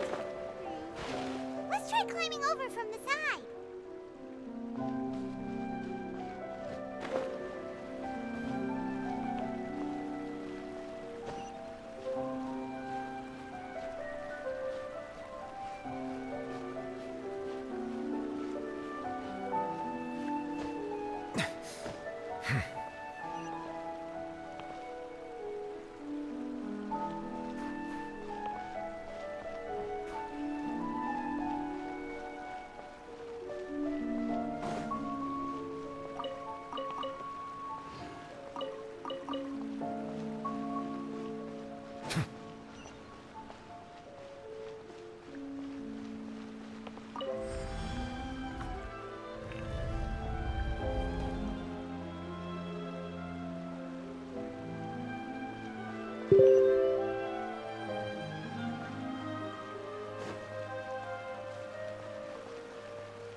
Wait, there's something wrong with this.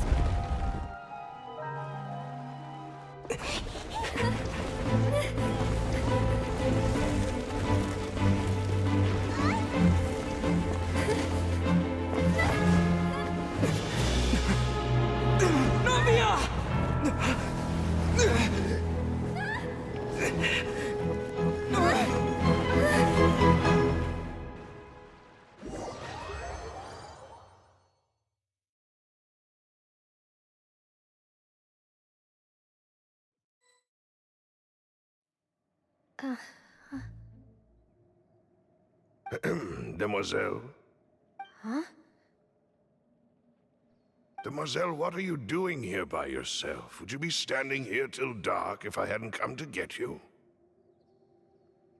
Maybe she just wants some time to herself, Malus. Hmm? Oh. Was I... Yes, it would appear so. I must be tired. That's quite possible. However, you were the one that suggested we go out for a walk. Oh, right. I nearly forgot. It must have slipped my mind when I dozed off. I haven't had a nap today yet. Have I? This is a familiar feeling, yet something's... Is something the matter, Demoiselle? Oh, no. No, I'm fine. I was just trying to recall why we came out for a walk. Do you remember Mr. Giverny?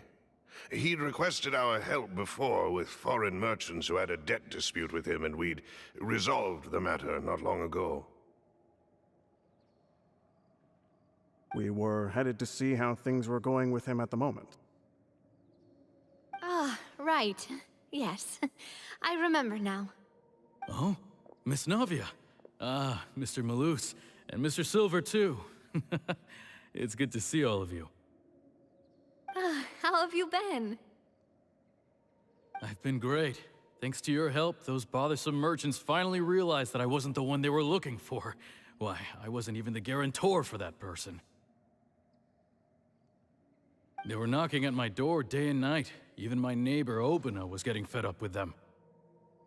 Sometimes force is required to calm someone down and get them to listen to what you have to say. That's right. Oh, by the way, Burnett, what was it that you wanted to give to Miss Navia again? Oh, yes. One moment, I have it right here. Miss Navia, these are some flower seeds that I prepared. Please take them. They're a very good variety, and they'll become very big and beautiful once they bloom. I don't know what we would have done without your help, so this is a little token of our appreciation. I hope you won't refuse. Ah, did you cultivate them yourself? Thank you so much. I'll certainly take them. Malus, we do still have some empty flower pots at home, right? Why, we can have as many pots as you'd like, Demoiselle. Perfect. In that case, we'll swap out some of the decorative plants for some of Mrs. Burnett's flowers. Very well. Wait.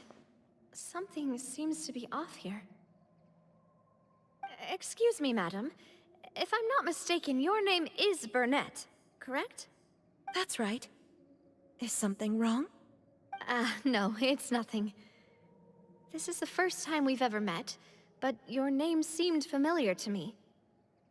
I must have heard it when I was discussing things with your husband previously. I've heard this name before. Sometime recently, I'm sure of it. And why are there so few people around here? Where did everyone go? We must mind the time, Demoiselle. We still have important things to attend to today. Huh? We do? Like what? Well, now, did you forget? Miss Navia, here you are. I've been looking for you. Please, come to the Opera House. Your trial is about to begin. My trial? Wait, why would I need to go to the Opera House? Yes, she's right, Demoiselle. It's just about time now, so we should get going. Oh? All right then.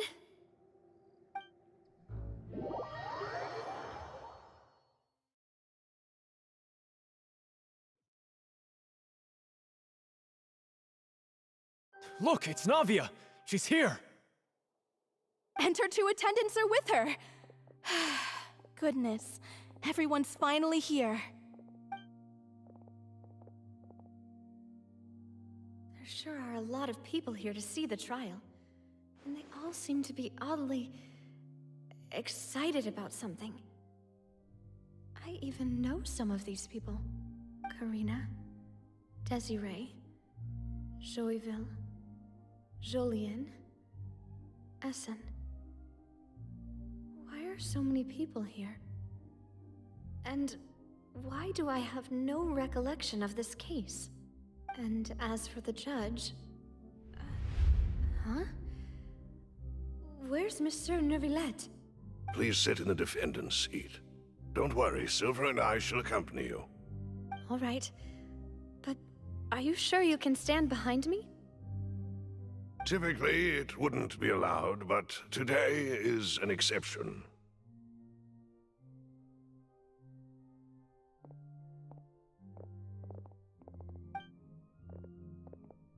Hey, what kind of place do they think this is? Come on, do they have any idea what they're doing? Seriously. Enough with the whispering! Could someone please tell me where Monsieur Neuvillette is? And why I'm standing trial? My dear Miss Navia, have you not yet realized what you've done? In that case, allow me to explain.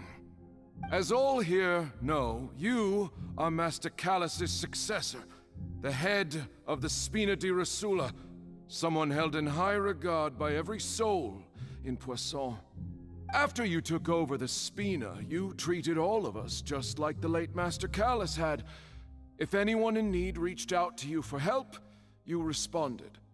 Not only you, but your butler, your subordinates, nearly everyone in the Spina di Rosula fought for the well-being of those in Poisson. Wait a moment. Aren't you just proving that I'm a good person? Yes, correct. Absolutely right. And that is why you stand accused. You have helped so many people get through so many difficulties. You are one with us. We are inseparable. We are one big family, all of us who are from Poisson, inextricably linked. And with you being so important, we couldn't possibly do without you. Therefore, this fair and honorable court shall declare you guilty, and you shall stay here. You will be together with us forever. Huh? What are you saying? Everything you have said is correct. I have indeed done a lot for my hometown, and I would be willing to be with you all, but what is the purpose of having me stand here like this? What is there to discuss? Ah, well, if that's what you think, then I have no further comments. How wonderful, Miss Navia!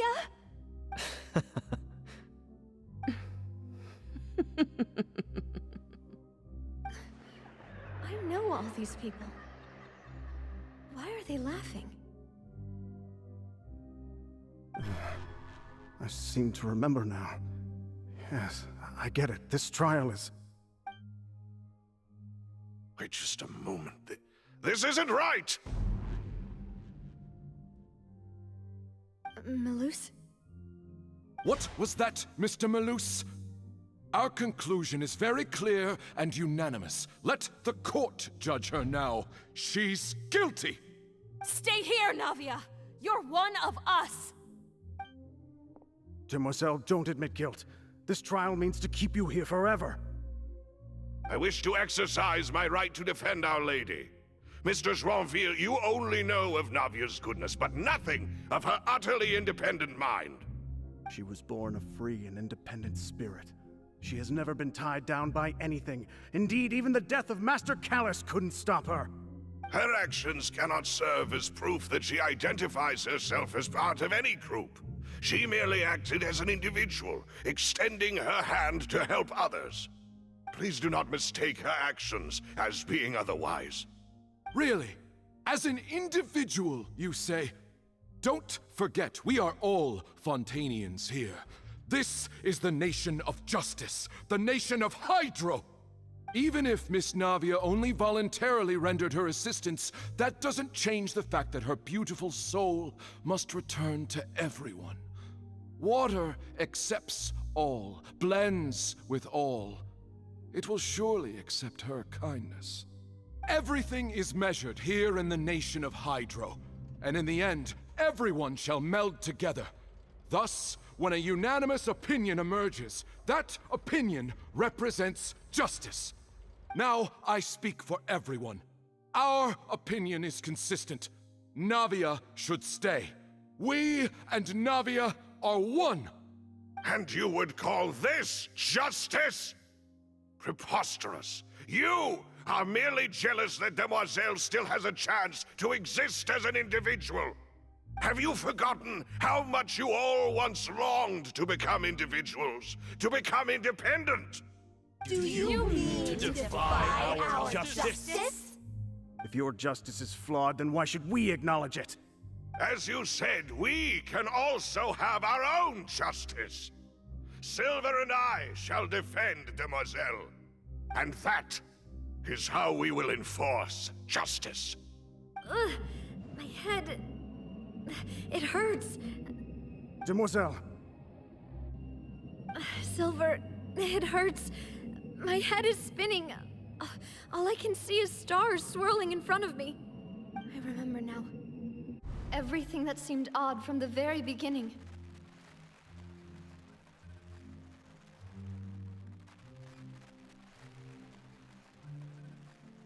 Karina, Desiree, Joyville, Jolien, Essen, and Mr. Giverny and Mrs. Burnett, who we met earlier. Even Malus and Silver. I don't want to admit it, but they're all dead. Don't be afraid, and don't admit guilt. We will protect you to the very end. Absurd! Who are you to say that she cannot be judged? We are the majority, and in the nation of trials, the majority is absolute justice. We are the will of all. Don't let them escape! We shall keep Navia here with us! Mr. Malus and Mr. Silver, must you be so stubborn? How could the two of you possibly hope to stand against the collective? Do not resist. This judgment is fair and just. Navia belongs to us. After all that happened, she should not be left alone in Poisson. What are you saying? No more excuses! She says we're jealous. Jealous? How could she possibly be an independent individual? What's with these people? Who's jealous of her? She belongs to us! Miss Navia, she... Silence! That's...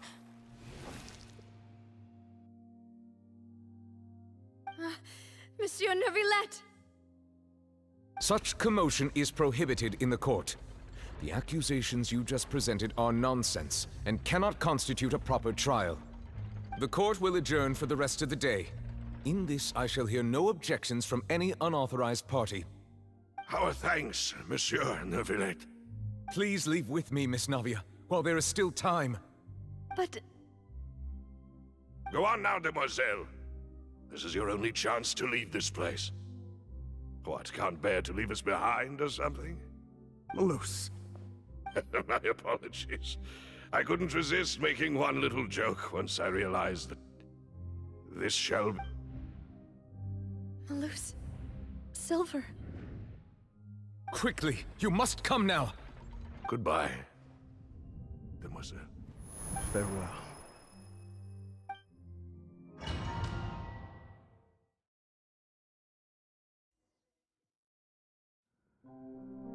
No, wait! Just a second! Navia? You're awake? Good. I must have been dreaming. Malus and Silver were still alive, and they were defending me at some insane trial. It looks like you're all right. Did all the sad feelings cause you to have a nightmare? Paimon could give you a hug. The ruins you were exploring suffered a cave-in. When I arrived, I found you falling toward the water. You were just about to be dissolved within, but I...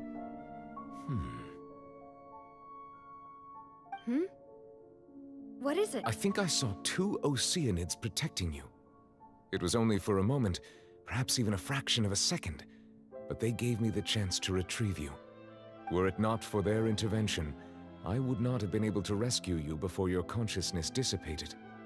Wait, did you say Oceanids? You mean like what happened with Vache?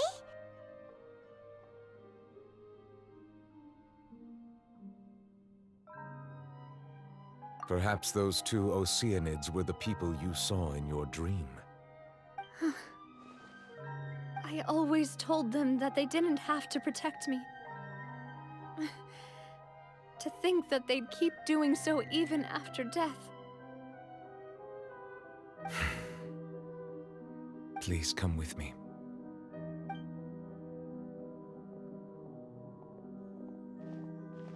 Neverlet, are you okay? Oh, I am quite all right. Perhaps there's something we could chat about? Why do you look so stiff all of a sudden? Oh, Paimon knows. You're the type who feels awkward when there's nothing to talk about, right? I merely thought that we should give Navia some time to herself. Huh? Why didn't you just say so then? Don't you think it's even more awkward to call us over like this and then have nothing to talk about? I suppose so. Ah, Sigewinne. I hope all is well with her these days. Her work in the Fortress of Meropide has not been too much for her, has it? No way! Don't worry. She's doing fine down there. She's an amazing head nurse. I see. Well, that is good. I have always worried that Sigewinne would need a lot of time to understand the world of humanity, just as I have. Oh, and the Duke also says hi! Even though Sigewinne made him do that. He hopes that you haven't been overwhelmed by all that's happened lately. Thank you. I have indeed been busy lately, and I also hope that everything is going well in the Fortress of Meropide. He still doesn't know what to talk about. Let's chat about something else then. So, Neverlet, you're probably quite the swimmer, huh? Yes, of course. This isn't going anywhere. Let's try something else. How did you find these ruins? Did the knave tell you? Yes, in fact. I had arranged to meet you in Poisson, but when I arrived, I discovered that the Fatui were helping the residents evacuate. They had even transported a large quantity of supplies to the area. Amid my astonishment, I ran into the knave, and we had a chat. She informed me that she had asked you to investigate the ancient ruins here.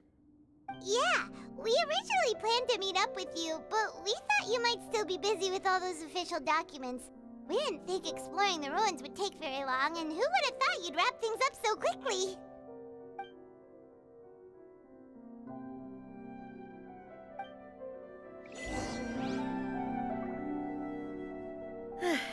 I'm sorry to have kept you all waiting like that. I'm feeling much better now. I guess we should get going again.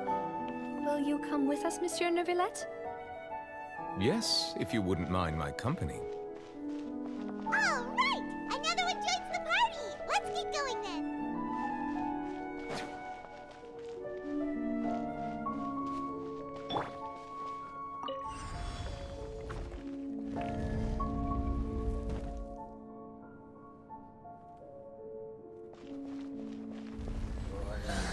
Shine down! Bow your head.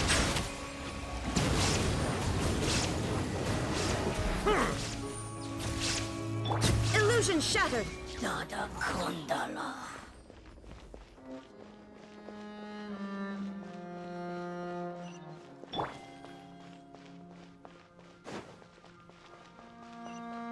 Oh no! Another unstable path!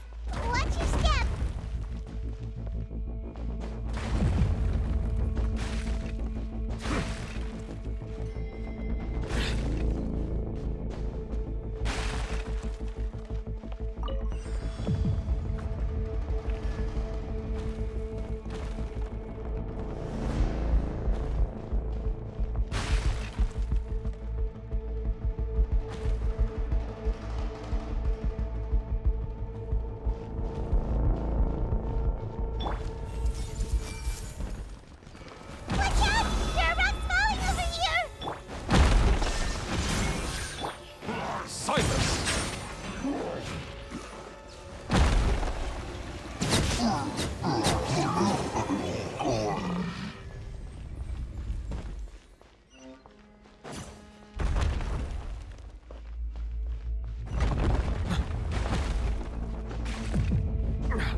escape.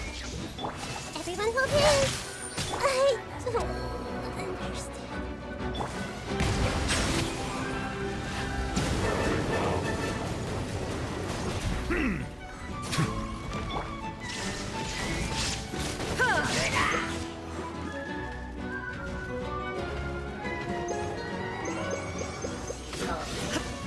Illusion shattered.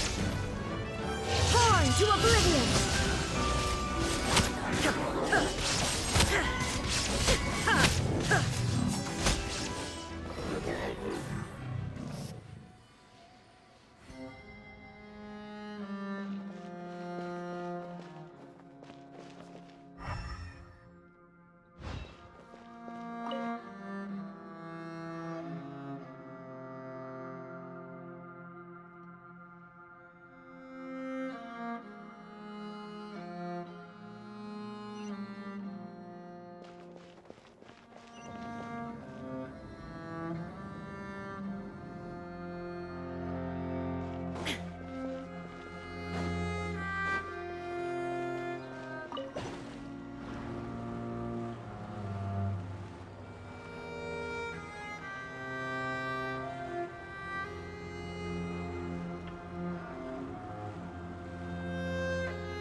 Looks like we've reached the end.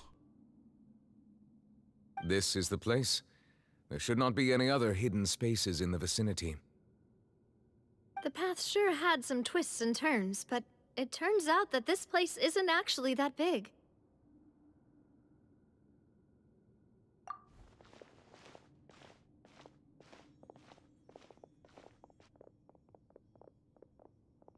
Stone slates. It seems like they were put here as an offering. Could we take them down and have a look? Perhaps we should just leave them be for now. There are 4 locations in total, but only 3 stone slates. The slate that should be in the first empty spot is missing. The surrounding walls also show signs of damage. There's something written below. Let Paimon see. Reason dictates that this nation be destroyed. I shall record the history of its future here in its past. Say what? It feels like someone left these slates and these words here for a purpose. But does he mean that Fontейн should be destroyed? That would fit the circumstances dictated by the prophecy, yes. Indeed, the slate's contents correspond to it. Take the second slate, for example. There's a person kneeling here. She seems so dedicated. And there's a whole bunch of other people behind her doing the same. She's facing this... what is this? Some kind of island in the sky? And is that Lady Farina in the third image? Did the Hydro Archon fall into the water? And is that a ring of people around her? Paimon doesn't quite get it. Are they all in the water? The fourth image. I know this one. This exactly matches the content of the prophecy. The people will all be dissolved into the waters, and only the Hydro Archon will remain, weeping on her throne.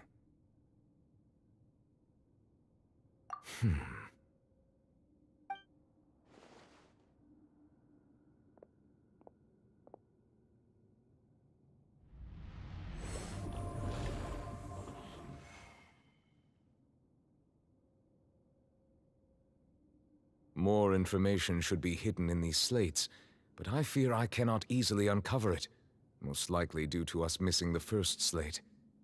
I am very sorry. Don't blame yourself, Monsieur Neuvillette. Deciphering ancient stone slates isn't one of your duties. Ooh, Paimon's getting the chills just looking at these slates. This says that it's the history of the future, right? That means the prophecy's sure to come true. I really hope it doesn't mean that. Still, Paimon feels like these images are kind of weird when you look at them together.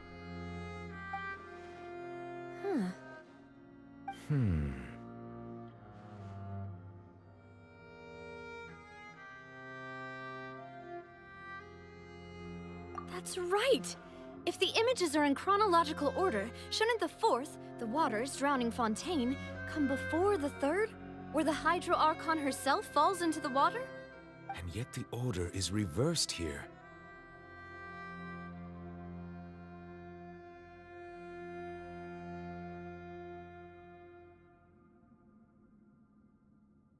If we go by timing, Lady Farina only emerges in the third image. That means that the person in the second image might be the previous Hydro Archon. Egeria, then. I had never met her, but her appearance here does match the records. The previous Archon kneeling before the floating island in the skies, as if confessing a sin. Did she herself commit that sin? And if not, why would she be in such a posture? Also, I'm still wondering why these ancient stone slates are here at all. Judging from their contents, could this place be the origin of the prophecy? Does that mean that someone, or some people, once saw these slates? But who would have created these slates and left these words here?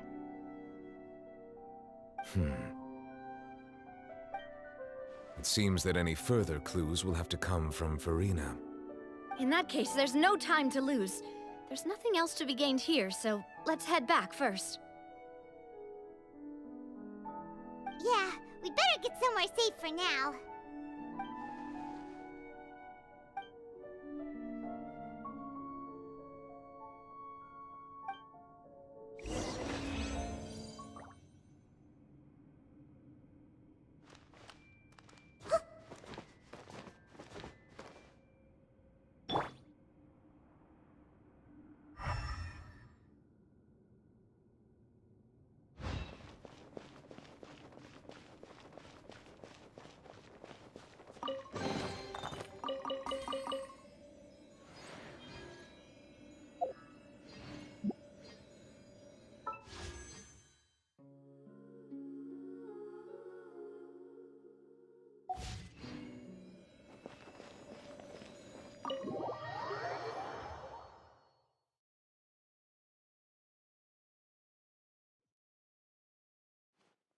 Let's split up here. I'm going to check on what's happening with the Spina. You know how it is. There's some things you just need to be there for yourself. You still have energy for that, Navia? Paimon's already beat! Just head back to the Fluvsandre and have a rest then. Thanks for keeping me company all this time. I'll depart as well. Thanks for your hard work today. Rest well, everyone. Traveler, I will go talk to Farina tomorrow morning to ask about the stone slates. I'm sure that you're concerned about this matter as well. If you have time, drop by my office. I will share the results of our discussion with you. Are you really gonna talk to her about this directly? Will that be a problem? Paimon's getting a little scared now that it's come to this. She has long been harboring secrets and will not give them up easily, which makes it all the more my duty to ensure that she understands the present situation. All right, we'll leave it in your hands then. You're probably the best person to talk to her anyway. I will be carefully considering my words tonight. Traveler, Paimon, our safe house at the Fluvsandre is always open to you as ever, so please don't think you're an imposition. All right, I'll be on my way then.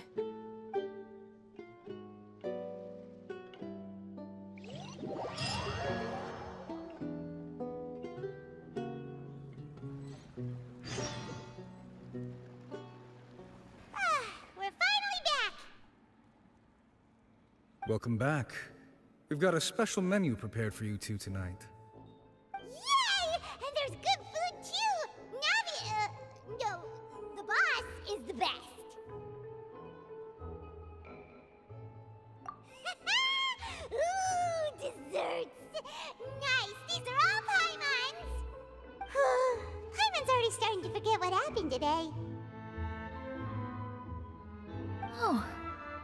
voice. Is that who I think it is? Huh? It's you two.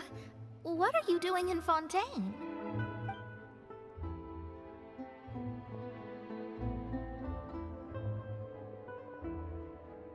Mona?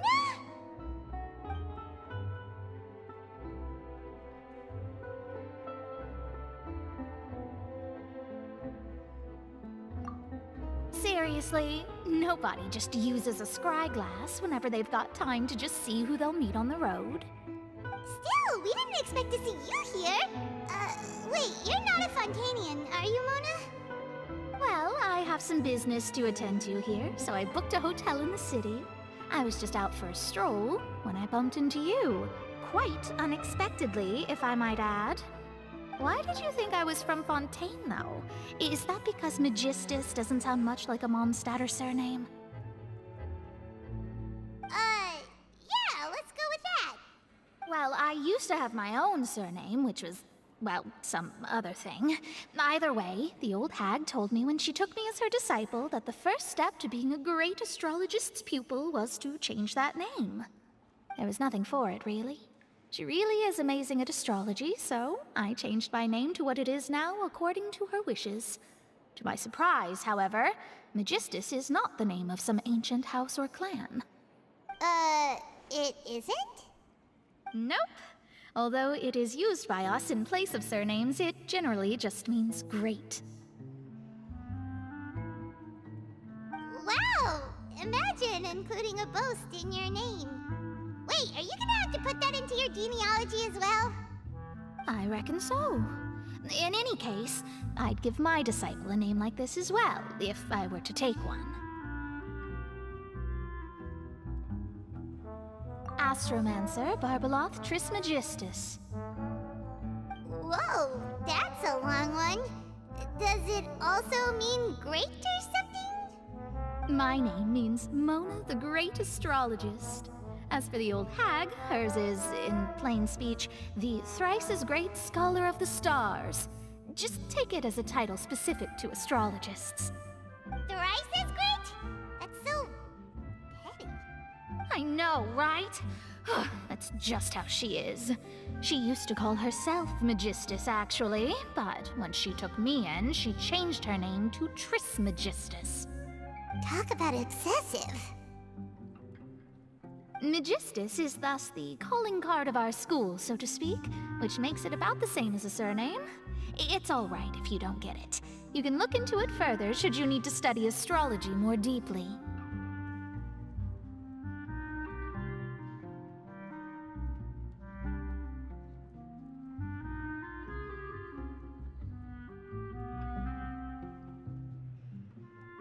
That sounds terrible! Ugh.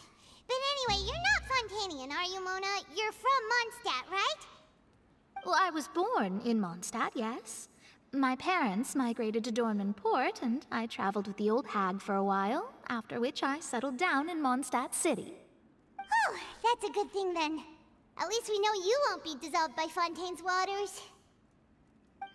Speaking of that, I'm sure you're aware that a bunch of things have happened here in Fontaine, right? I know you're not a local, but I'd avoid getting too close to any water that looks strange all the same. There's something ominous about it. Well, the water, I mean.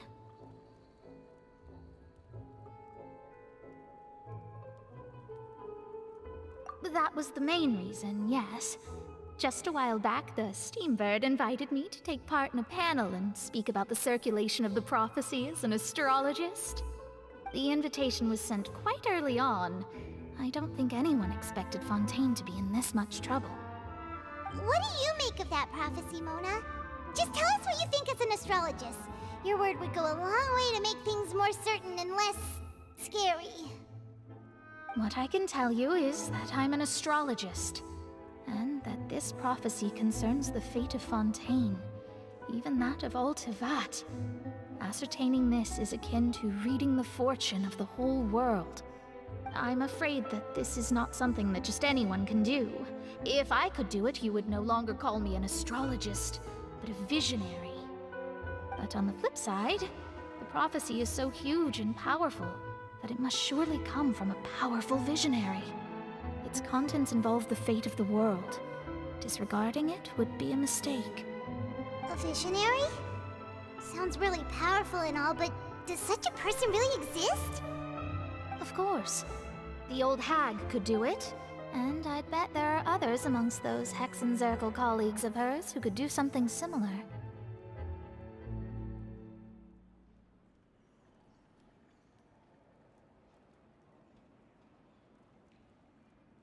Huh? Are you sure? All right, I'll help you. It isn't often that I see you with such a serious look on your face. I'll tell you once I hear back from her. Thanks, Mona! You're amazing as always! Oh, well, this is something only I can do after all. So yes, your praises are quite welcome. That's the greatest of astrologists for you! Of all the people we know, you know the star's the best! Indeed, indeed. That's the spirit. Oh, sorry.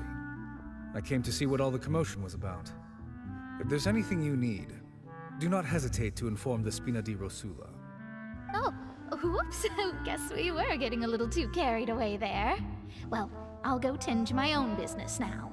If I receive any news, I'll be sure to come find you two again.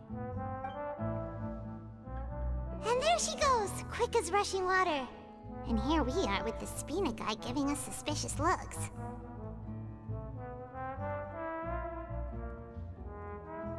Right, but we were able to recruit Mona's help, didn't we? Our Fontanian friends will thank us someday.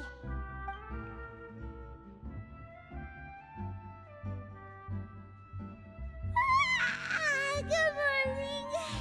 To be honest, I'm still feeling kind of sleepy. But it's time to get up, traveler. We agreed to go see Neuvillette, so let's pack it up and get going.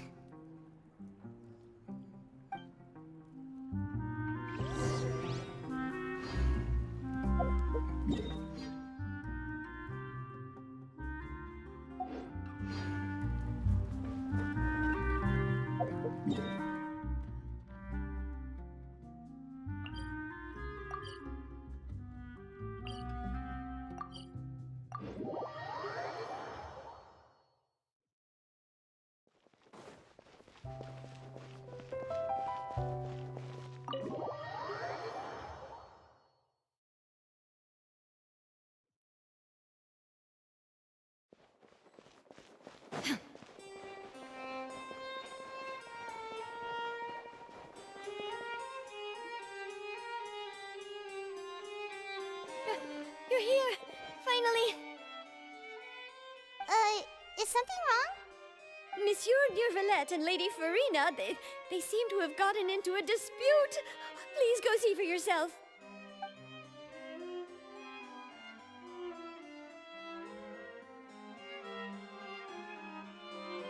Like I said, I've already explained everything. And yet the problem has not been properly solved. There is little space for excuses between us. It is not my intention to offend you, but please, tell me where you stand. You are the Hydro Archon Focalor, are you not? Look at this. This is a list of the victims from the recent Poisson incident.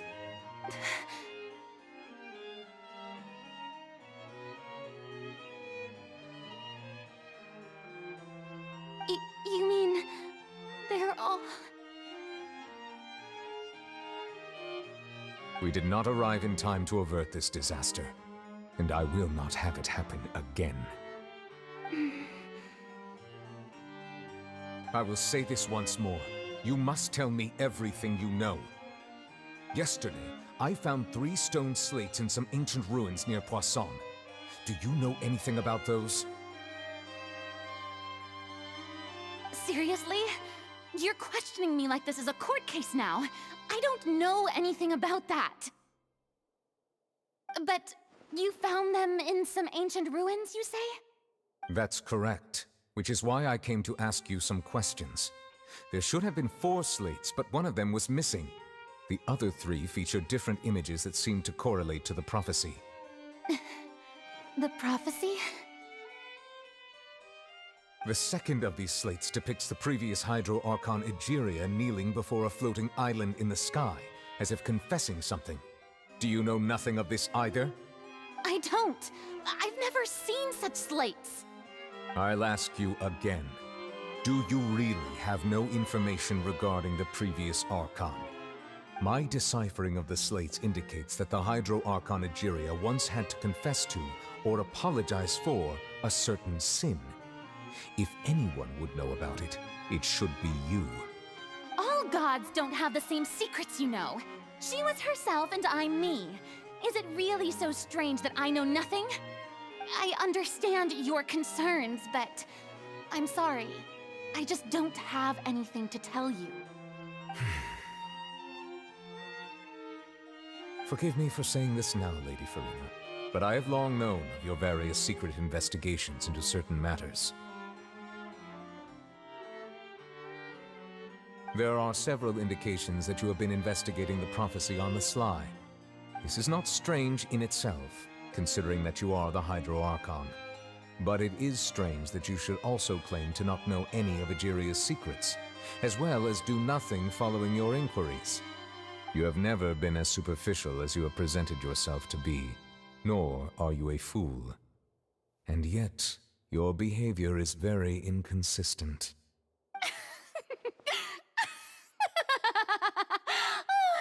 So you've been watching me all this time, have you? I didn't think you were that type. You... Well, since you know about my secret investigations, then you should know I'm actually working to take care of it. There's no point questioning or suspecting me. You're the Eudix, but you're still my subordinate. You should be following my lead. Just trust in me, you're Archon, and do as I say. Never mind whether you can truly convince yourself to or not. It'll all turn out fine. That's all I have to say. We do not discuss this matter again. Oh, the opera's about to start. Toodles!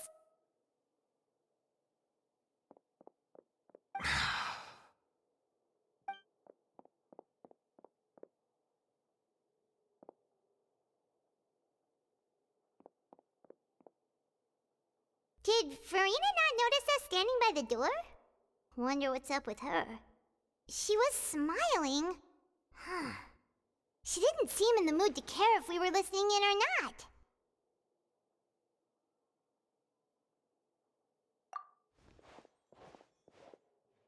I assume you've been outside for a while now?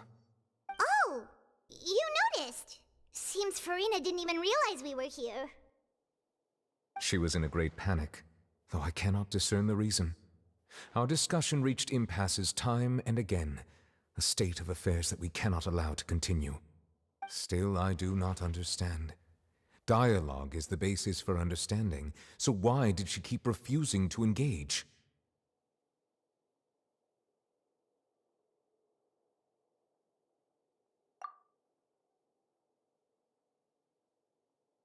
Everyone in her inner circle has noticed that she is hiding some secret. The issue is her attitude. I fear that she will not reveal anything unless absolutely forced to. We may have to create a situation in which she will have no choice but to speak. Oh? Like what? Normally, people will only reveal the truth when standing trial. Perhaps we must have the Hydro Archon experience just such a scenario. But Farina's seen so many trials, and she's really good at dodging questions. How do we make sure that she won't just slip away at the first chance she gets? We will need to consider this thoroughly, join forces with various parties, and then do what we can. If at all possible, I would prefer to recuse myself from this affair, but we must prevent the prophecy from coming to pass. This may be cruel to her, but all Fontейн is in crisis. The information a god possesses is too precious, and so we must take a chance on this.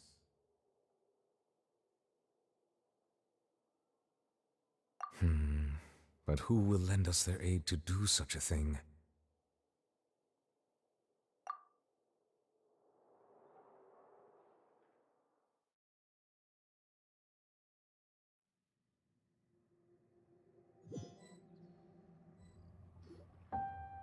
Well, that's everyone, huh?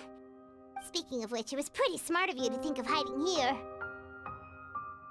Poisson was just involved in a disaster, so it's presently devoid of people. That naturally makes it the best choice. And here you are drinking tea like it's the most natural thing in the world, huh? That's what families should do. Sit and enjoy a leisurely time together. It's nice to enjoy tea here, you know? Care for a cup? Lend me your ears, everyone. Or perhaps one of you might like to start us off. How about you, friend? Me? No, I don't think I can. Then, how about you, good sir? I fear that I will cause the mood on this boat to become as somber as it is in court. Well then, I guess we're lucky we've got a local like me to organize things. Wonderful, the spotlight at last. I guess I'll be facilitating things from here.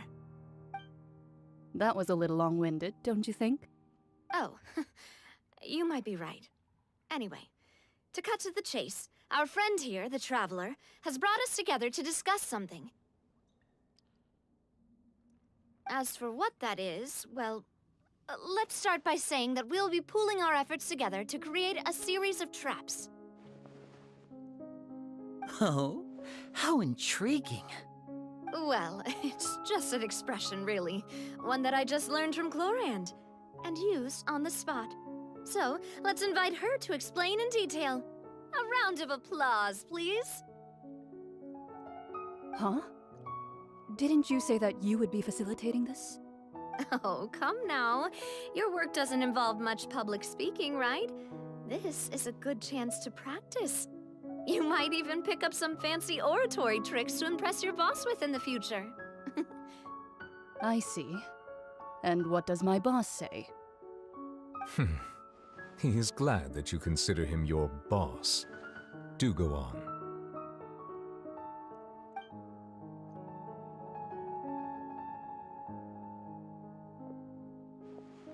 In that case, do any of you have experience hunting? Not that I recall. Fremine and I once used a wooden stick in a basket to catch wild rabbits when we were younger. As for Lynette, oh, right. You were sick that day, weren't you?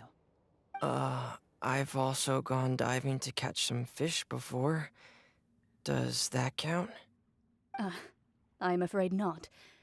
You may or may not have heard, but Fontein once played host to a group known as the Marechaussee Hunters. Though that was their name, they did not hunt animals, but rather various monsters left behind by the ancient dynasty of King Remus. Today, Fontaine's monster population has already thinned greatly, so the hunters have blended back into society, taking up arms in other lines of work. They even left a unique methodology of hunting in their wake. A trap comprises of the following components: bait, a trigger, and a containment device. Sometimes a lethal implement will also be necessary to deal with the prey. So, if we were to build a trap together, right now, what would you choose to build it with? For me, I would prefer something basket-shaped. Pigeons and rabbits will see the bait and naturally enter the snare. Our line of work requires a deft hand, and we're some of the best in the industry, so you can count on our techniques. You used some of those techniques while moving the people of Poisson, didn't you? My subordinates mentioned that you even performed some magic for the bawling children. Yes, and I even managed to gather some intelligence in the meantime. I'm quite the multitasker if I do say so myself. I'm afraid I can't claim that as my strong suit. I prefer more stable methods, like placing bait in the water and waiting for the fish to come within reach. That's the kind of method I would count on. Calm and steady. Exactly the kind of person who would catch loads of fish. And I can be their assistant. With discretion, I'm sure. I'd probably use some sort of mechanical animal. Papa once bought me some small clockwork squirrels, mice, and such. When placed in the forest, they can attract others of their kind. I remember that you liked those too, didn't you? I did. And that would be a good way to go about it. If they're realistic enough, animals of the same kind will follow them all the way to the trap. What about you, Monsieur Neuvillette? I fear I do not have any related experience. That makes sense. You usually solve problems directly, without the use of any such tricks. But I do have one more question for you, Monsieur. If we were to create a trap now, how would you design it?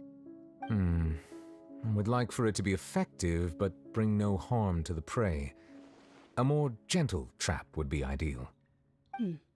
Kind, as always. However, our intention doesn't necessarily change the containment device and the type of implement we need. If we wanted to kill the prey in one strike, we would need a powerful implement. However, that also goes for prey that must be captured and safely contained. Wait, why's that? Only a hunter who's a true expert at subduing their prey can snare it without harming it. The line that divides life and death is often exceedingly thin. So are we going hunting together? Huh. We hadn't thought of seeing ourselves as hunters. It kinda works, but maybe it's still not the best metaphor. If our means of capturing and dealing with our prey is to put them on trial, then the hunting metaphor is actually quite accurate. But we shall require much more courage than any hunter to judge a god, a being whose seat is an exalted throne. Oh, so that's what's going on. Sounds very interesting.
What shall we do?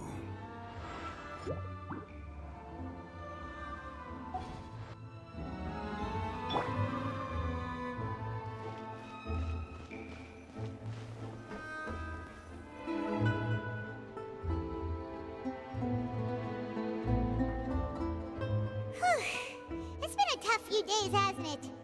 So much has been happening.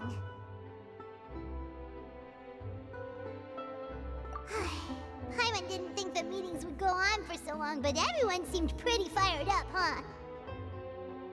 Paimon thought they'd be at least a little frightened. Well, Fremine was, now that Paimon thinks about it, but everyone else just looked a little surprised.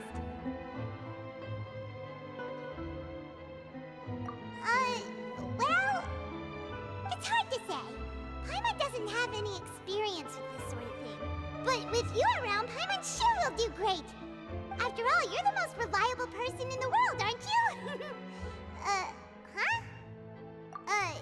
Did you just pour some tea? Paimon didn't notice you doing that at all. Then what's that? Paimon's never seen that cup before. Don't be frightened. I'm just joining you two for tea. I merely refrained from saying anything till now. Who's that voice? But there's no one here. Ah, have you forgotten me already? Wait, you are familiar. You're the voice we heard from the sky in Sumeru. The voice from the sky, I fear that description is wrong. Though, not completely wrong. You're feeling lost now, just as you were feeling previously. I sensed that confusion and thus came to you. Guiding people is an irresistible hobby of mine, after all. Consider me a passerby, just accepting a commission from my friend's disciple on a whim.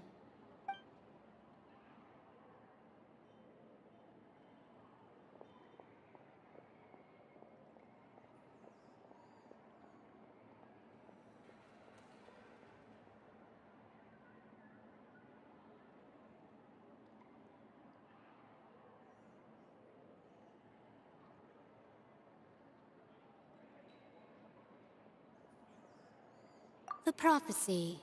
Yes, what has been prophesied will be fulfilled. You may view such things as the history of the future. What? Then is there any way we can stop it? I believe you have witnessed a failed attempt with your own eyes. Can everything in Teyvat so easily be changed?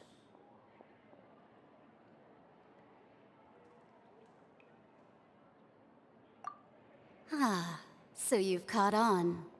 Just as prophecies are usually only the future as seen from the perspectives of the gods, could things be happening in hidden corners where the gods' gaze does not fall? Are the things that you shall see different from the fate that the gods perceive?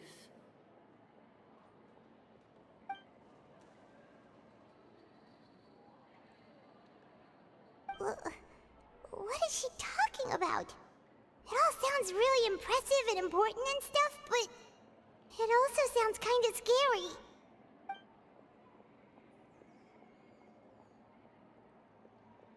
I believe that you understand, right? Some things are insignificant, but others you must reach out to change. Ultimately, fate shall serve as your only guide, no matter what will happen in Teyvat's future. All you need to do is to play your part. This was good tea, by the way. Thank you for your hospitality. Well, that'll be all for today. The voice. It's gone.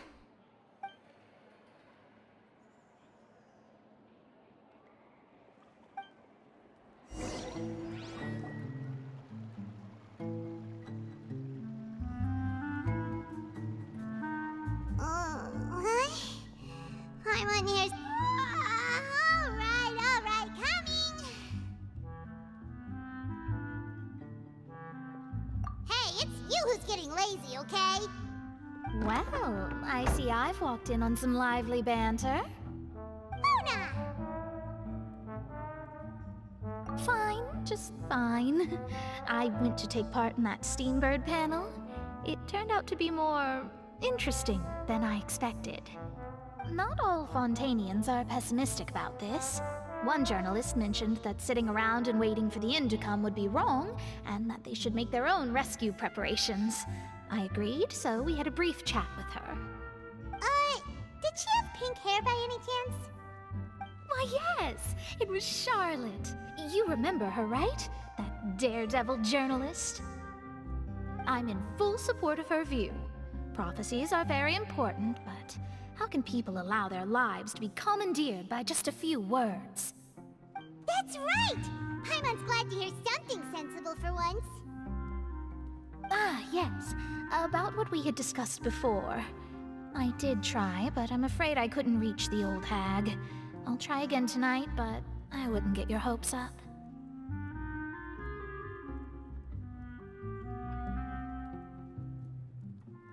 Huh?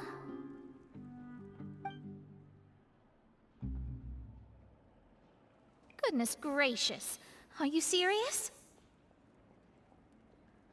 She said that even the god's gaze has blind spots. Pretty bold if you ask Paimon. Most people would believe the gods to be all-knowing, right? The Hexen Circle members are certainly anything but ordinary. As for the mage named N, the old hag has mentioned her a few times. She said that N's sense of direction is incredible, and that she loves guiding those who are lost. But I've never met her, and if she were still alive, she'd be... well, suffice it to say that the hag's at least a few hundred now, and N's been around for longer than that. Whoa. The Hexen Circle sounds like a scary group. But they must really stay in shape to live so long. Their abilities alone are pretty terrifying. If she came to see you personally, then the problem you're facing must truly be of great importance. Well, it's not like Paimon could understand anything she said. Yes, she was quite cryptic, but I suspect she means that there is still a way to turn things around. She didn't say when or what that would be, though, so... perhaps it is something that you cannot know right now.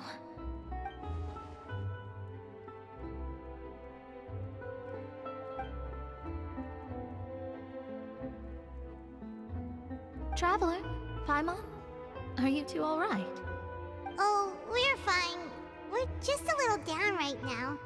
It kind of feels like the end is coming, you know? I see. I feel that same sense of desperation, too. I guess you could consider me someone who has often witnessed fate.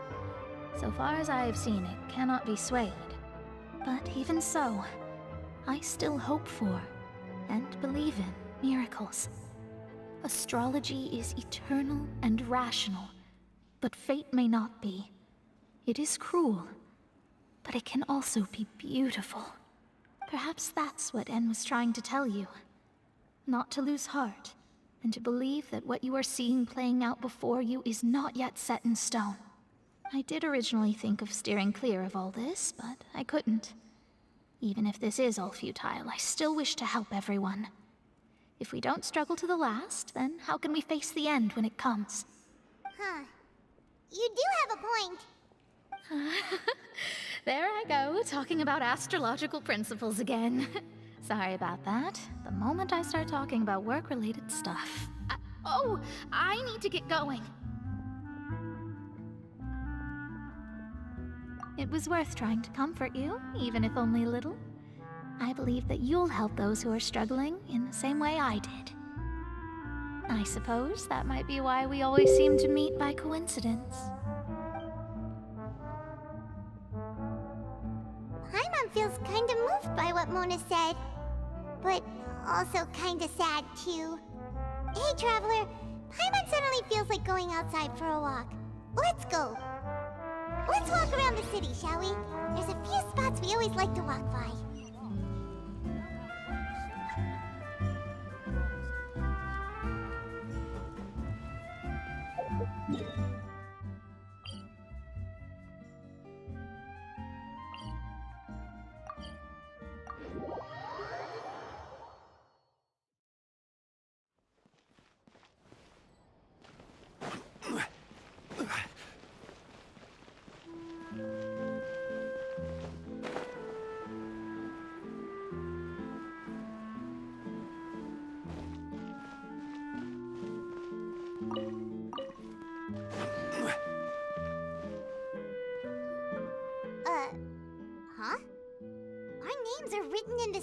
newspaper.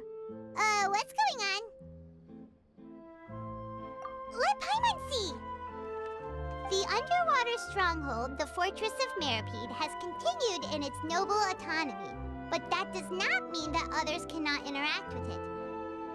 My recent attempts to enter the fortress bore little fruit. Huh. Guess Charlotte still hasn't given up on that. Thus, did an Outlander friend become the focus of this report? A blind adventurer with their white fairy, legends trailing in their wake. It is said that this mysterious traveler once visited the underwater fortress.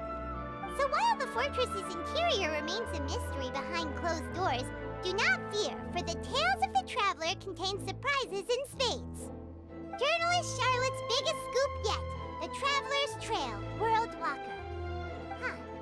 Charlotte took so many awesome photos of us and we never even noticed her. She hasn't been able to get a hold of anything at the fortress, so since we're easier to find, she's using us as the subject matter instead?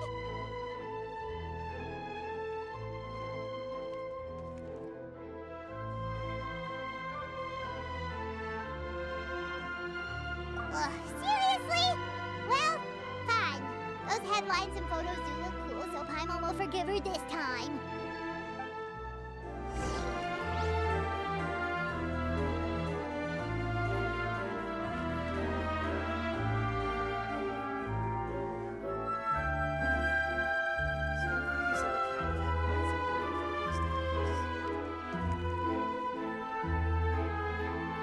Osmanthus wine taste.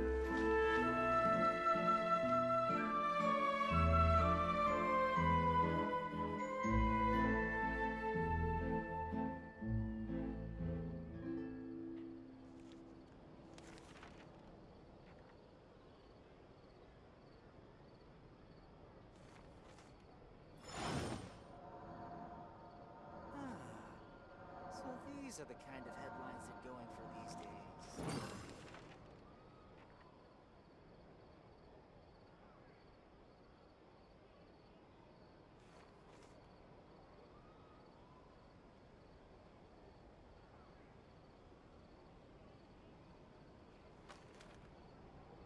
Osmanthus wine tastes the same as I remember. But where are those who share the memory? So these are the kind of headlines they're going for these days.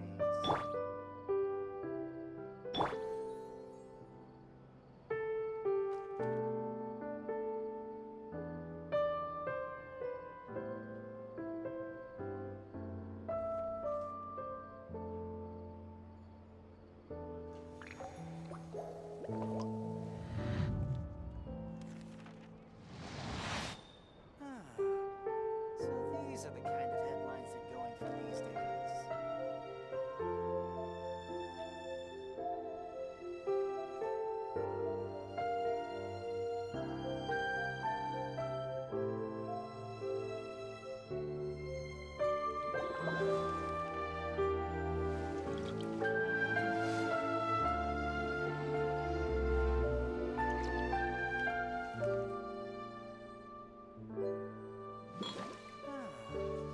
So these are the kind of headlines they're going for these days.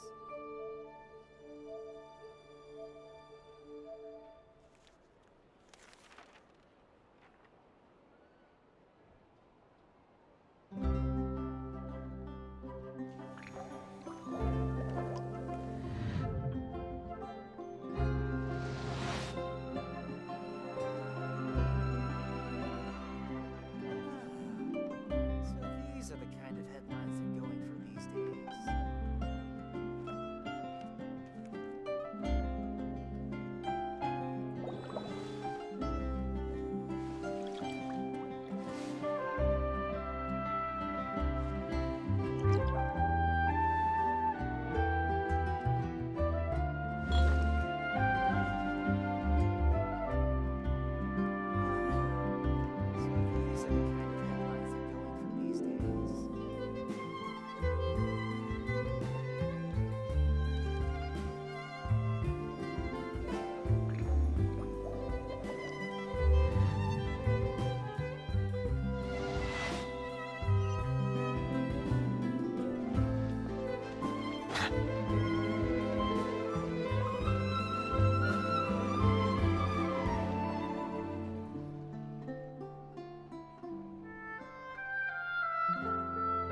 We're here!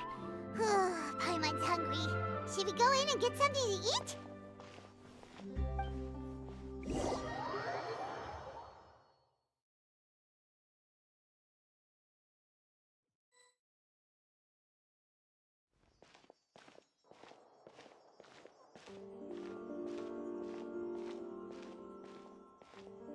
Hey, quick! Look! That's the limited edition, only 16 slices a day cake!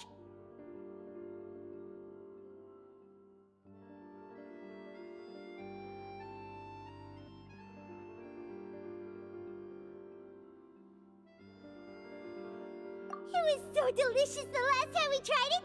Despite the tense situation we were in, let's give it another go! Paimon's sure it'll be great!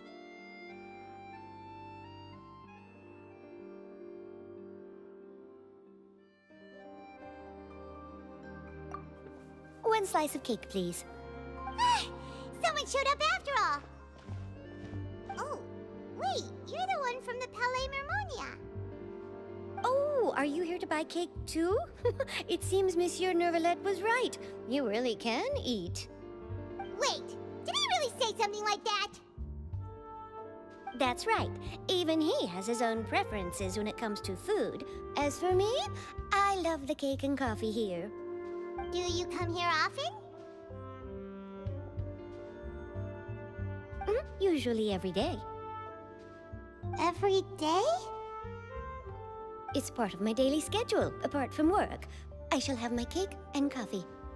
Then what if someone told you one day that this place would be closing soon, and you wouldn't get to eat cake here anymore? What would you think? But why would it close? Well, Paimon doesn't know either, but maybe the waters will rise tomorrow. You know, like in the prophecy. Oh, the prophecy. To be honest, I haven't paid much attention to that. No, still, even if there'd be no more cake tomorrow, that wouldn't keep me from having some today. No, it's the same for eating in general. You might not be able to eat tomorrow, but if you can do so today, then you should carry on. That's what people call living, you know. Huh. Don't be sad. Excuse me, could I have 2 more slices of cake to go?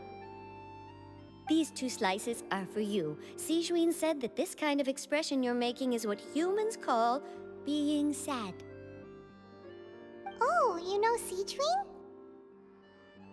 I sure do.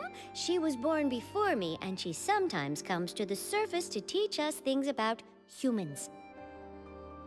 She said that humans are creatures that are saddened easily, yes, and you can only lift their spirits by feeding them delicious food. So please try the cakes here. I've got something else to do, so I'll be going now. You two try to stay in a good mood after eating, all right? Bye!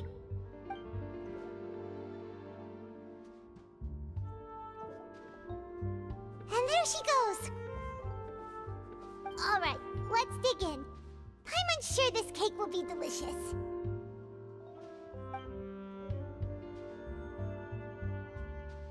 It's more delicious than last time!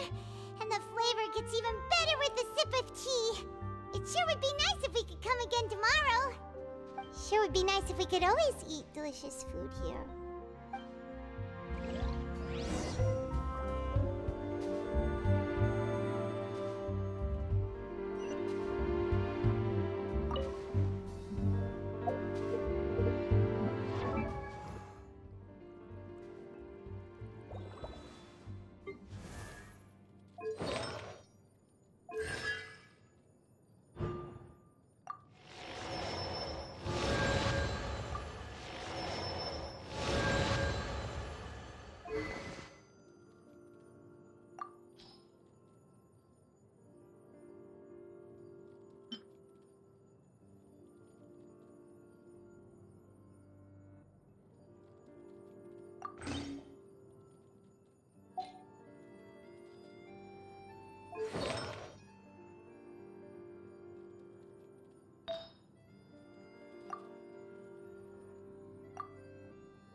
What a strange...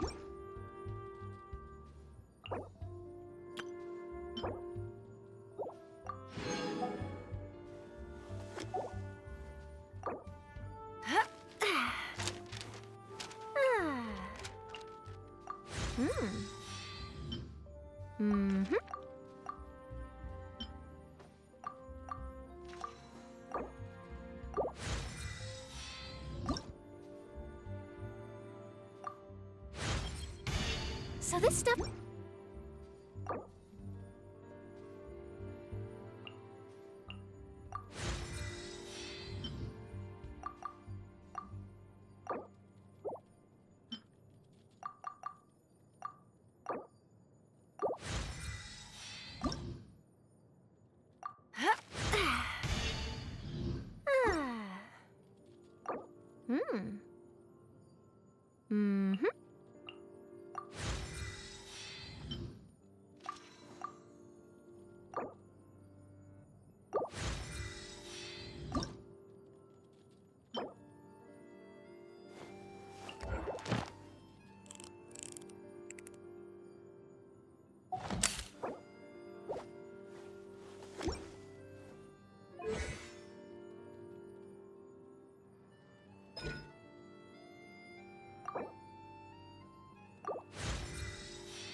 Forget about me. This is about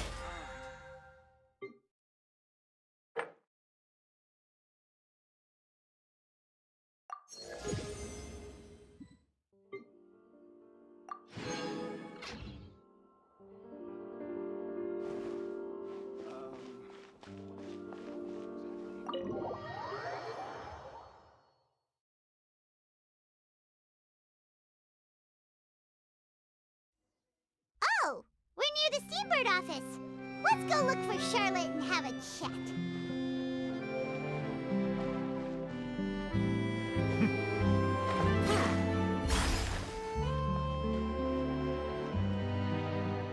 Wow! If it isn't the Traveler and Paimon! Oh, have you seen the article I wrote about you? Ha! You've got some nerve! You just used us to make some quick mora! Oh, you needn't worry about that. I heard that you were in Poisson some time back, so I sent you a letter to discuss just that. It appears you didn't receive it, though. It's all right, though. I've set aside the amount intended for you. I've even set the table with some food. Really? Oh, you're the best! You're almost a little too easy to win over, Paimon. If I were a journalist with ulterior motives, you'd be in trouble now, you know. Oh, Paimon knows you're not like that. Still, what brings you here all of a sudden? Were you looking for me? When Mona mentioned you, we thought of coming to see you at work. I see. It seems you've already bumped into Mona here in Ffontaine. So she mentioned me? What did she say? She said that you're a real daredevil of a journalist. Nice. In which case, can this daredevil journalist dare to request an exclusive interview with the legendary traveler and Paimon? Huh? So your article in the paper today doesn't count? Oh, of course it doesn't. That was more like live photography. What I'd like to do is dive deeper and ask you to talk about the things you've seen and experienced. Yeah, are we even qualified enough? Why not? If I say you're worth an interview, then you're worth it. But not right now, of course. I'll need a few days to prepare. Oh, in that case, we'll just chat when you have the time then? Oh, so that's a yes? Ooh, splendid! I'll tell the editor-in-chief immediately. I'll have to apply for lighting, a venue, some props, and... Whew, so much to get done now. Talk to you later. Wait, Charlotte, Paimon's still got a question for you. And what's that? If, just for example, Fontaine were to be flooded tomorrow, what would you do today? Huh, that's the prophecy you're talking about, isn't it? I mean, I do hear about it often, but I've never once thought that the day could be tomorrow. If you're seriously asking, then I might try and think of a way to leave Fontaine. Oh, but I'm still a journalist first and foremost. That means I have a duty to be reporting from the scene. And secondly, I wouldn't forsake my homeland that easily. From what I've seen, most people don't know what they'd do should the worst come to pass. In truth, it might be better just to behave like normal rather than worry over such an end. So in all likelihood, I'd probably still be prepping at the office for that interview of ours. I know what you're thinking. That sounds a bit sad, but I've always believed that it's best to do what you enjoy. Just think about it. If this nation really were to be suddenly destroyed tomorrow, but I still successfully finish an exclusive interview with a truly unique person, then the story I would wind up writing would truly be timeless. And then do you know what I'd do? Well, I'd write that story, send it for printing, and use messenger pigeons to get copies out to the various nations as soon as possible. I'm not a dreamer, nor am I a workaholic, but I do love my job, and I'd be proud of leaving such an article behind. I guess you could say that I was born to be a journalist. But anyway, that's my answer. And on that note, I'll get back to my preparations. That's so nice. All of a sudden, Paimon actually kinda envies her. Anyway, let's go and take a look at the sea, shall we?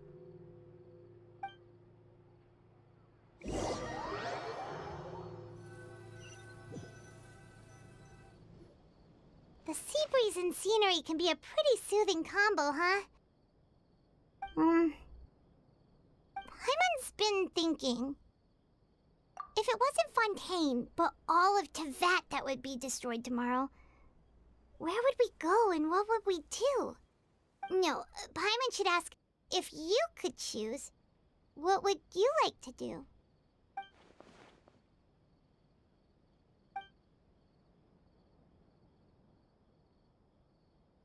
We've always been moving to the next destination, so we haven't spent much time thinking about these kinds of things. We didn't have to either, with us always being on the road and whatnot.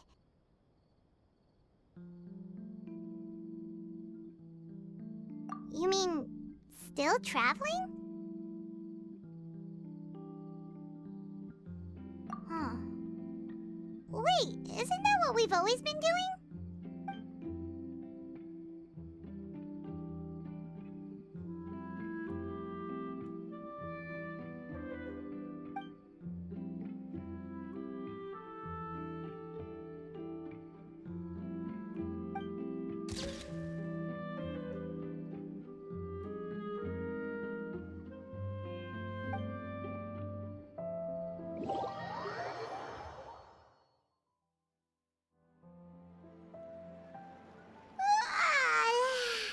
Feels like you'll grow mold if you stay here long enough.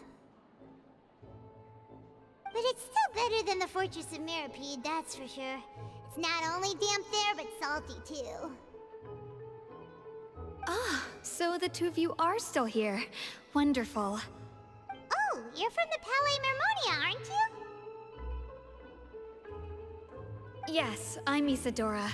Monsieur Nervillet sent me to look for you two before. I heard that afterward you went to the fortress of Meropide.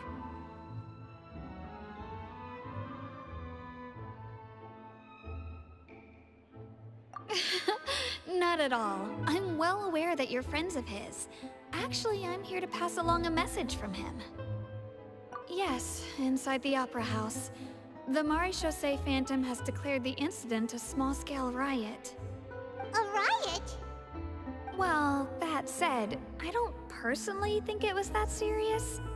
Lady Farina was watching a performance at the Opera House, and while she was resting during an intermission, some other audience members suddenly started harassing her, loudly accusing her of doing nothing about the prophecy crisis.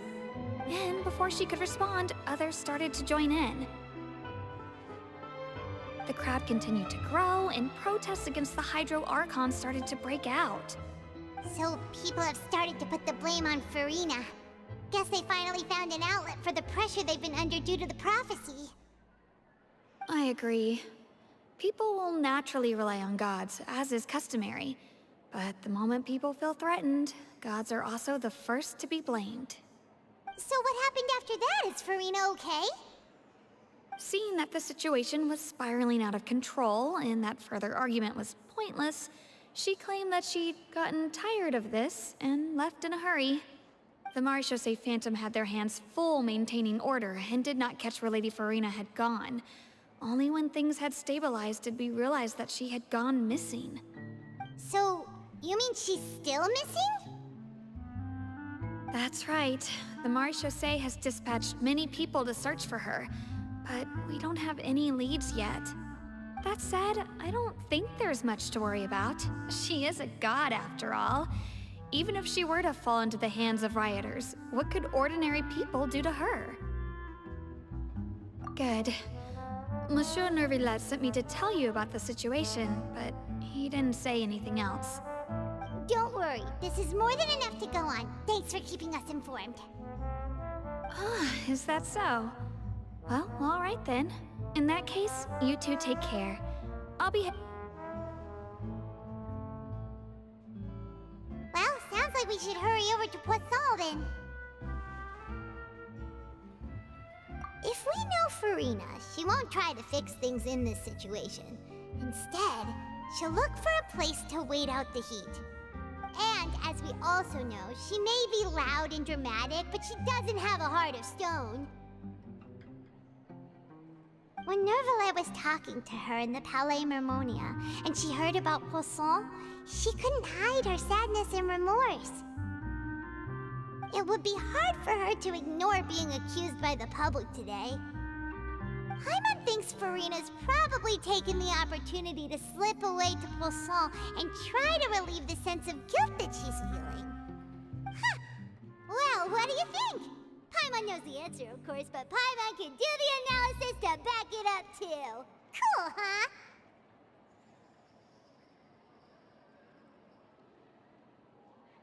In that case, there's not a moment to lose. Poisson, here we come!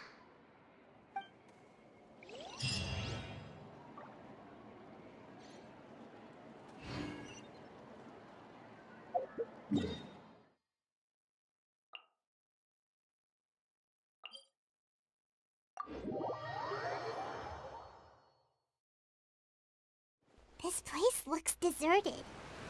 Guess all the survivors must have evacuated already. All that's left here are signs of death at station. Could Farina really be here? Let's try to find her as soon as possible.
I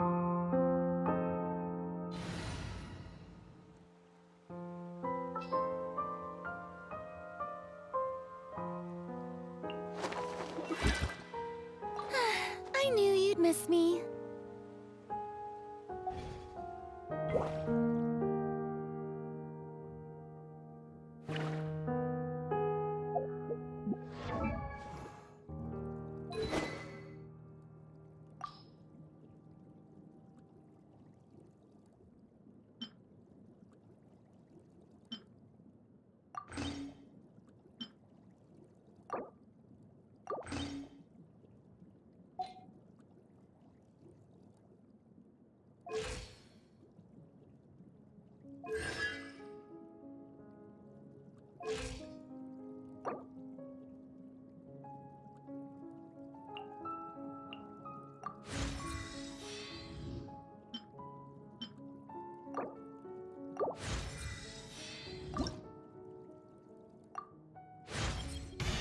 I'm...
Such a hassle.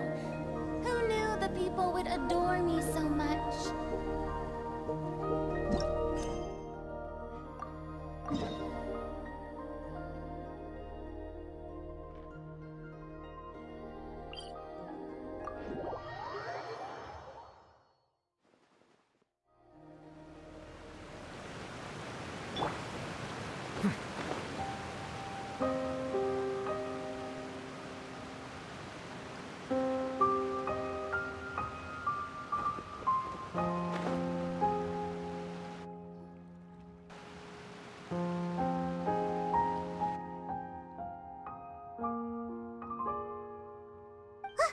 That's Farina, right over there. She really is here all on her own.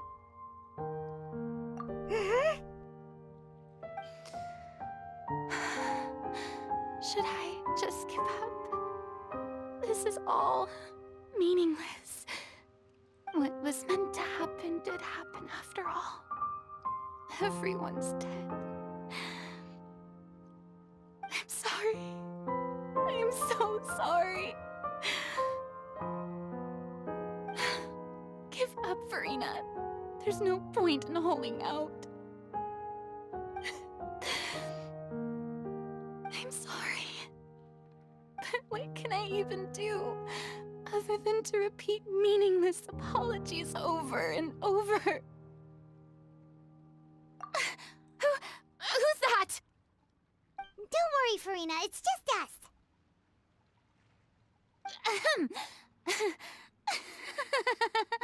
So it is you, blonde traveler from another land. Why, I almost thought you were someone from that mob of my ignorant subjects. Come to kneel and beg for my forgiveness. Farina, you were crying just now, weren't you? The tear stains on your face are obvious. What do you mean, tear stains? Oh, I remember. The show at the Opera House earlier this morning was so moving. I'm still trying to process it. Who did that uncivilized rabble think they were, disturbing my enjoyment of the arts? They even dare to tout their Archon! I must teach them a lesson. I can just imagine their twisted and frustrated faces once they realize that I'm nowhere to be found. Oh, and I'm sure Nouvellette and those people from the Maréchaussée Phantom are freaking out right next to them, too.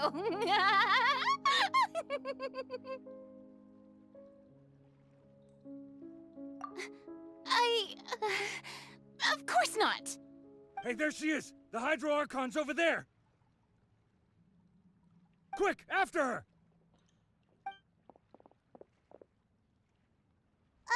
Farina, those people seem to be after you. They are? They're just some rabid fans who want to cut the line because they haven't been able to meet me in person, aren't they? That's against the rules. I can't let them get their way. Farina just ran off! Quick, we have to catch up with her!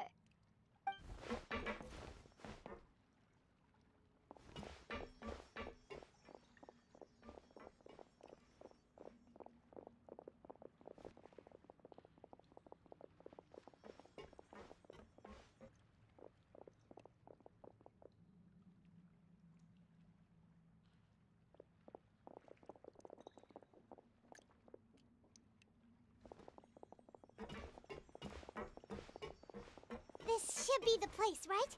Hey, Farina!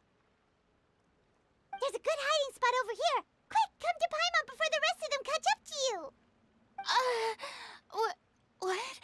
What is this place? Hurry, they're almost here!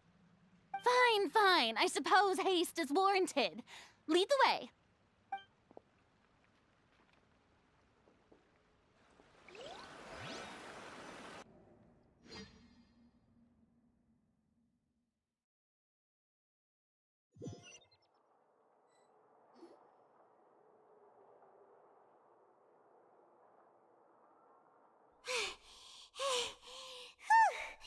Paimon's exhausted.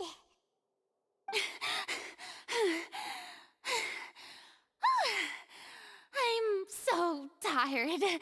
I totally thought they had caught me. No, I mean, I merely gave in to the sheer enthusiasm they displayed.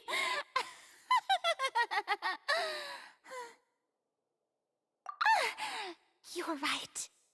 Yep, that's a good girl.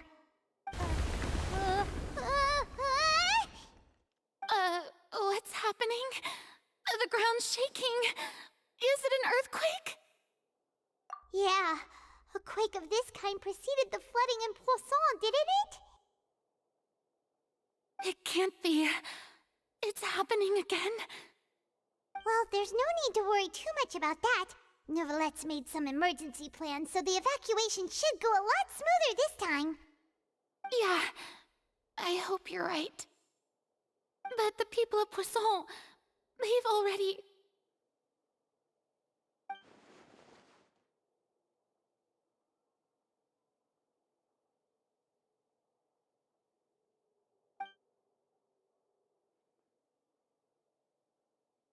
It's true. I've been investigating the prophecy for hundreds of years. I once had informants all over Tevat, searching for clues and feeding information back to me. I've tried all kinds of ways, too, to hold back the sea. Anything to keep the coastline from advancing. But all my efforts proved to be futile in the end. Really, the truth has been clear to me for a very long time. We cannot make an enemy of the divine. No matter what we do, the will of the heavenly principles will have its way. and the prophecy shall be fulfilled.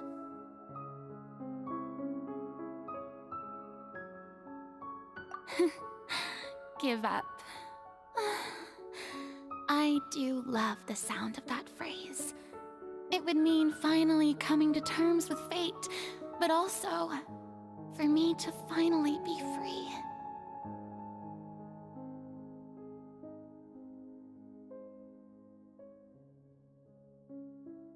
Indeed, I've thought about giving up so many times, especially after we almost lost Poisson.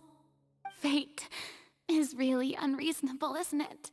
It has no heart and obeys no rules. The prophecy has only just started to come true, and so many people have already lost their lives. But just now, it all became clear to me. I still don't have the right to come to terms with fate on behalf of everyone else. As long as the final moment hasn't come, it's still not too late. Don't worry. I will keep hope alive for everyone until the very end. Well, that's enough for now. I got the impulse to play the stricken maiden, but honestly, considering my rank and station, that wasn't a good fit at all. Don't take any of what I just said seriously. How could I possibly let Fontейн fall to the whims of trivial prophecy? Come on! Paimon could have sworn you were actually being honest just now.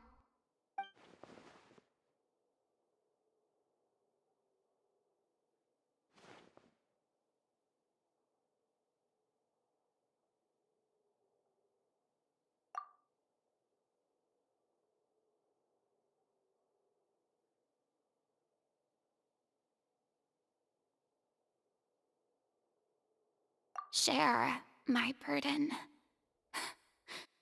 That's impossible. It was fated right from the start that this would be my duty alone.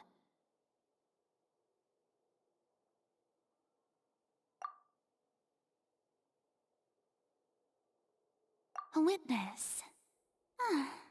Yes, I've heard that you came to Tevat from beyond the stars, yes. In other words, you never belonged here. And if Tevat is, in its entirety, a show on a stage, then you're just a spectator, aren't you? If that's the case...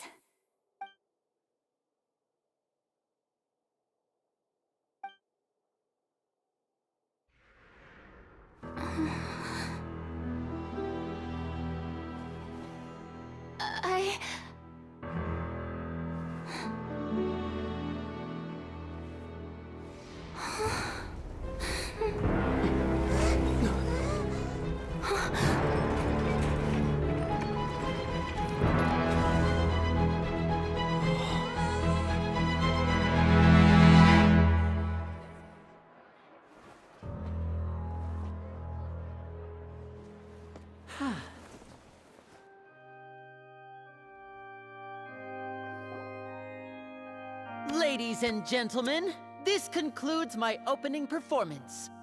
Now, without further ado, we may proceed to the trial of our god. So this is what it is. Yes, you deserve praise for the effort you took to raise the dramatic stakes. Do not forget, however, that I am Focalor, the god of justice, the embodiment of justice itself. Does it not strike you as even the least bit absurd to bring the very concept of justice to trial?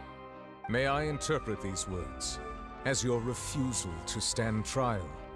In that case, you will have the opportunity to defend your honor through a duel. You would draw your blade against a god? I see. It seems like you have made up your mind.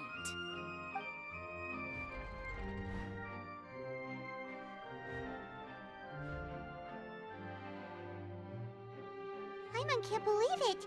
She just surrendered! What the heck is going on? Did I just see an Archon surrender to a human? Wow, how utterly humiliating. Lady Farina, what is the meaning of this? It would seem that there has been a misunderstanding. To be clear, the raising of both hands is not always an indication of surrender. Looking for excuses again, huh? I raised my hands just now to indicate my acceptance of the trial. No duel shall be necessary. I will admit that I've been running away for a long time. I'm sorry, everyone. I was unable to protect the people of Poisson. It is my duty to stand trial for my crimes. You are not the only ones to be disappointed in me. I, too, am exceedingly disappointed in myself. But now, it is time for the Hydro Archon to show you her courage and resolve. I, Farina, will use this trial to show the world the true meaning of justice! This time, I will protect you. Applaud and rejoice! One of the most outrageous and fantastical arcs known to the opera epiclese is now unfolding before your eyes. Mark my words, this shall be one of the most exhilarating and brilliant shows ever to grace the stage of Fontейн! The trial of the Hydro Archon, Focalor, will now begin! Woohoo! Oh, now we're making history! Why does it feel like Farina just took over the whole thing? Like, come on! Didn't she just get forced to stand trial for her crimes? Also, even though she's still acting super dramatic, she is taking this seriously this time, right? All right, then. Who will be my opponent in this trial? The court asks the prosecutor to please take the stand. Is that so? Very well. Then please speak, witness of Tivat, my accuser and fated opponent.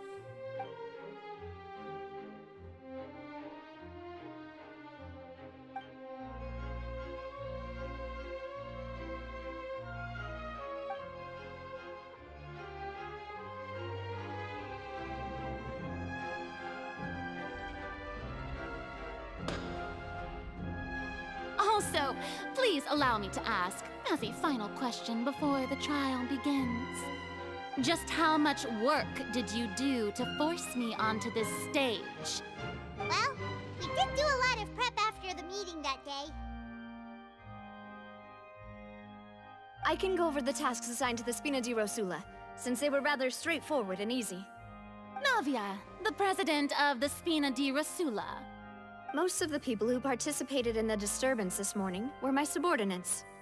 They changed into plain clothes and came to the Opera House as regular audience members, waiting for the perfect opportunity to incite insurrection against you. The people's resentment against their Archon has been building as more and more of the prophecy is fulfilled. A spark was all we needed to turn smoldering anger into a flame. Moreover, according to our understanding and analysis of you, when something like that occurred, you would likely flee the scene and head to Poisson by yourself. So, we arranged for a second group to lie in wait there. So, you mean, the ones who scoured the settlement for me were also from the Spina? And their goal was to force you to step into the giant magic box so you may personally participate in the greatest magic performance in all of Fontainian history. That's right. That house was a magic box, rather than someone's residence. As the super ultimate version of the setup that I used when I first performed at the Opera Epiclese, the volume of the box was increased by a whole order of magnitude, and the distance it traversed was the entire gap between Poisson and Aranias. Its cargo, of course, was an Archon instead of a human. My thanks, Farina. Without your help, we could never have pulled off such an extraordinary performance. You're welcome? Of course, this performance was only made possible with Father's support. The House of the Hearth spent a massive amount of labor in Mora to pull this off. We had to select a location, construct the giant magic box, dig a tunnel, and open up a path through the water. It was a lot of work for all of us. So, in other words, the earthquake that we felt within the giant magic box was just a normal tremor from the transportation of the whole house? That's right. It wasn't a sign of another disaster to come. Then, I can guess Nervilette and Cloran's parts. You gathered a crowd, prepared a stage, and made sure that the champion duelist would be immediately ready for a fight. Also that as soon as I appeared on the stage, the trial may commence without a hitch. Am I right? Yes, that is correct. Well, Clorand, I must commend you for your courage. Only the most outstanding champion duelist in all of Ffontaine would accept a duel with an Archon without flinching. Thank you. As for you, Traveler, I suppose your role was to keep me distracted with conversation once you found me in Poisson. You'd make sure that I didn't notice anything amiss before revealing yourself as my prosecutor once we'd arrived onto the stage. Oh?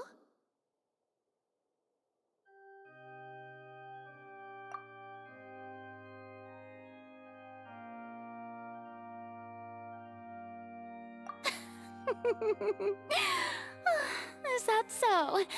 Then I suppose I must have missed my final chance. It's fine. It matters not. What's done is done. The stage is already set, so there's no reason to disappoint the audience. Let's see this trial through to the very end.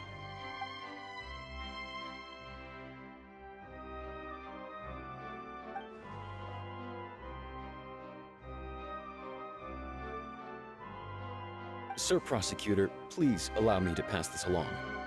This is a document that Miss Charlotte applied for and received permission to share with you during the trial. According to her, it should speed up the proceedings. Huh? Charlotte wanted to give us something? Oh, so she's here too! Hey, Charlotte! Oh, let Paimon see. Isn't this the exclusive interview that she did with us before? So she's already finished it, huh? Wait, then that means this document is a perfect timeline of everything that's happened ever since we stepped foot in Fondane! So in other words, we can refer to this anthology of evidence every time we want to use something from our journey as evidence for an argument!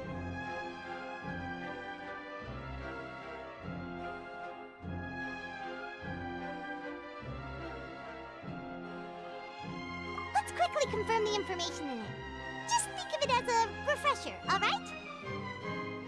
You defeated the Hydro Archon in the very first duel. I think this is the first time a Fatui harbored the fortress of Merib. According to Monsieur Neuvillette, I nearly lost. The words of someone as extraordinary as a witch can probably only be truly understood when something surreal happens to you.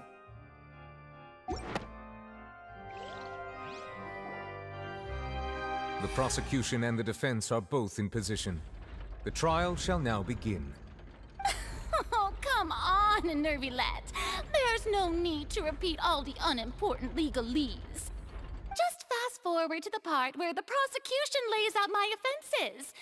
As the defendant and the lead actress of this performance, I still haven't even been informed of my supposed guilt in all of this.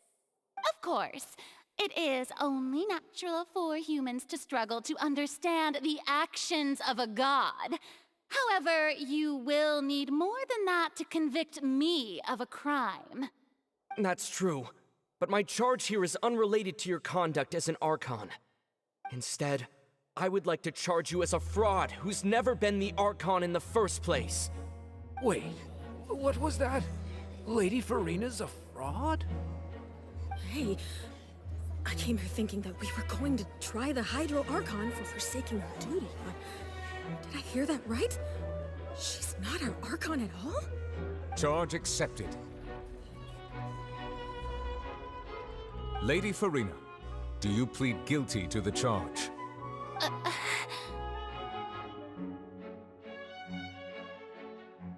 Lady Farina. I plead not guilty. How can I be guilty? There is no way that I, Focalor, otherwise known as Farina de Fontaine, a member of the Seven and the Regina of all waters, kindreds, peoples, and laws of Fontaine, could be anything other than your true Archon. Yeah, even though Lady Farina can be rather eccentric, isn't it going too far to doubt her very identity? Yeah, I've never questioned her identity either. Sure, Lady Farina can be super irresponsible, but what grounds does that prosecutor have to make such a huge claim? I have cause to believe that common sense will prevail in this case. Many of the members of the audience have known me as the Hydro Archon ever since they were born. There would be no fooling their memory. See? Even the Oratrice has decided to show me its favor. Are you sure you want to commit to a charge that will never be upheld? If you wish to drop the case, I can promise you as the God of Justice that you will not have to face trial for making a false accusation. We will treat everything that's happened as a dramatic spectacle and move on with our lives. What do you say to that? Huh. An argument with near impossible odds, huh? You have to not only refute Farina's claims, but also overturn the long-held beliefs of the people. Well, I tried to give you the chance to surrender. If you must persist, then let me ask. If you believe I'm not the Archon, then what manner of being do you think I am? And if I was not the Archon, then how did I manage to live for over 500 years?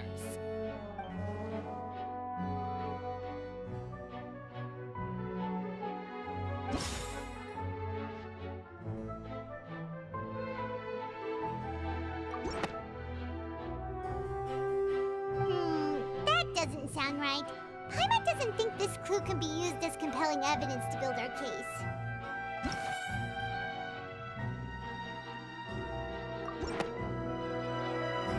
First of all, you may be a member of another long-lived race, which would allow you to naturally possess an extended lifespan. And second of all, even if that wasn't the case, there could be other ways to extend your life. Who gave you that idea? Was it the knave? You'd sink so low as to use a harbinger's words against me.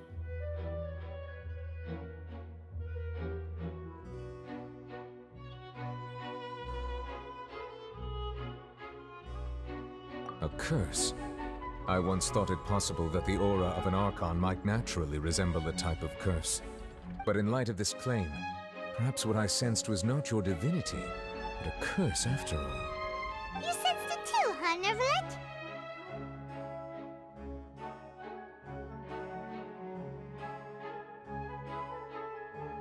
Lady Farina is actually a human?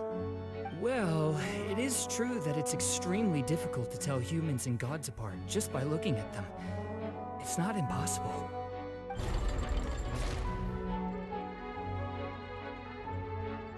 Well, don't start celebrating too early now. Even if I have been carrying a curse like you said, how does that prove that I am merely a human being? Besides, everyone knows that the main difference between a human and a god is the possession of authority. Gods can do what humans cannot. That's why they're worshipped as gods. For centuries, manifestations of my authority have served the nation of Fontaine. One need only to turn their eyes towards the Oratrice Mécanique d'Analyse Cardinal in this very opera house, or consider the indemnitium that is used in every aspect of life.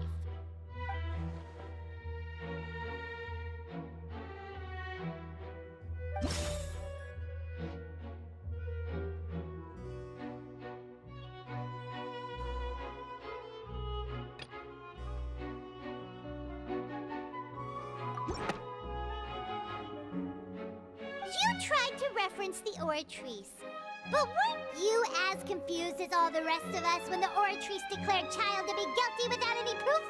Otherwise, you should have come up with a good explanation for that by now. Didn't I make myself clear at the time? The decisions of the gods are naturally difficult for humans to comprehend. There is no need to provide an explanation. Lady Farina, I believe a reminder of your current circumstances is in order. While the court is in session, the principles of justice and the law must come before all else. While you are an Archon, you are also first and foremost the defendant in this trial. You will prove yourself unable to defend against the prosecution's charges if you continue to withhold vital information against the rules of the court. I never thought you'd use that kind of rhetoric against me. That was no trick of rhetoric, Lady Farina. I've merely reiterated the rules of the court. Rules that all should respect and follow. So, you neither knew why Child was declared guilty, nor did you understand the structure and operations of the Oratrice. Instead of having been created by you, the manifestations of authority you mentioned have been made by the real Hydro Archon, haven't they? The real Hydro Archon? Well, now you're really losing me. It is true that I did not know why the Oratrice gave out a guilty verdict that day. But the Oratrice handed out that verdict unilaterally, and it has been operating independently ever since it was first created. You can't argue that just because a divine creation is flawed, that the god behind it must also be no god at all. She's still throwing out all kinds of excuses. Seems like she's confident that we won't be able to produce proof that she has no power over the Oratrice.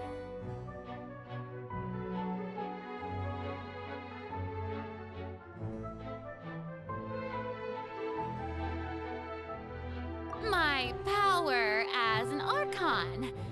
There are many ordinary citizens in the audience. How can I just carelessly demonstrate the formidable power of an Archon? If that poses a concern, I'm prepared to extend my protection to the audience. You don't need to go that far.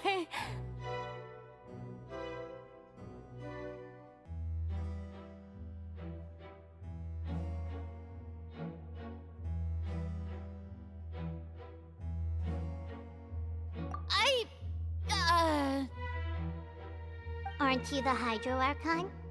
Or is it that you can't even wield the power of Hydro, much less the authority of a god? Indemnitium! Yes!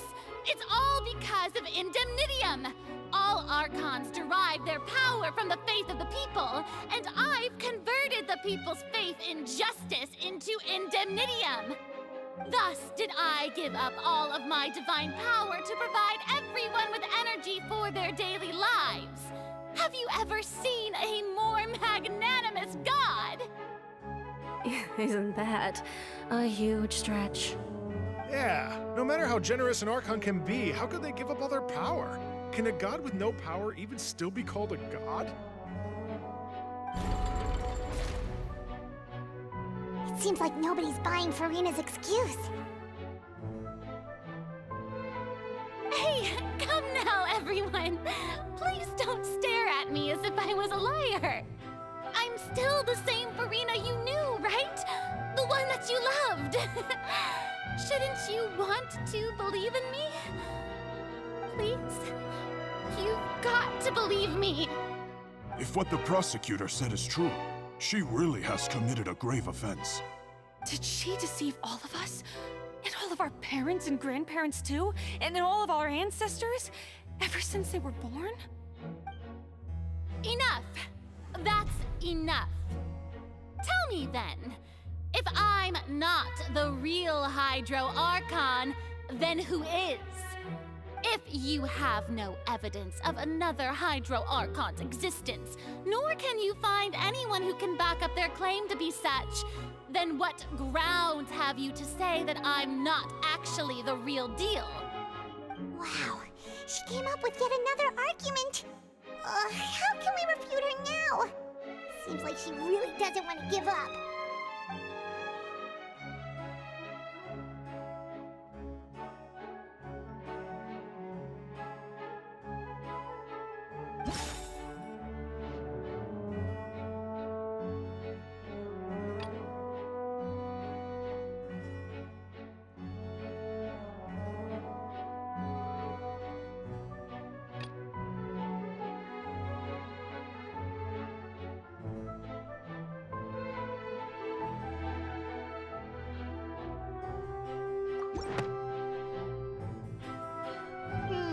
That doesn't sound right.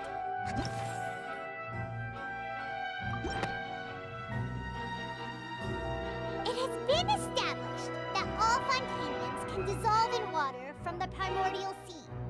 And that means...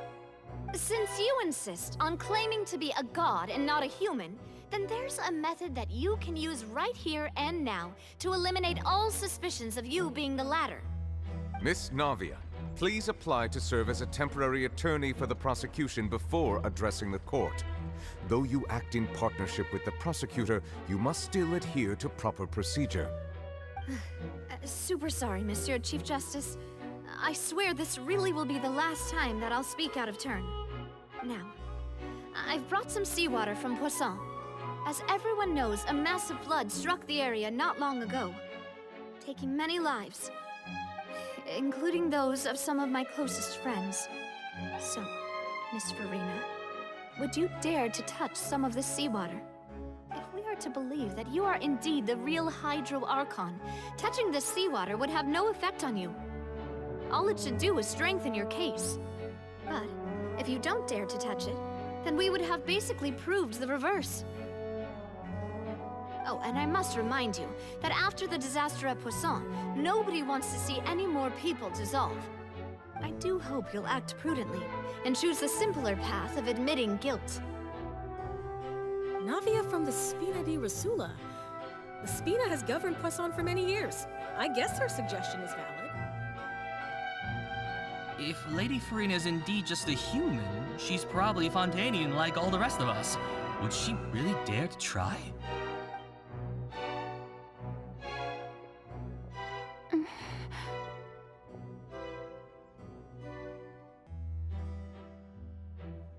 Lady Farina, this test has been unilaterally proposed by the prosecution.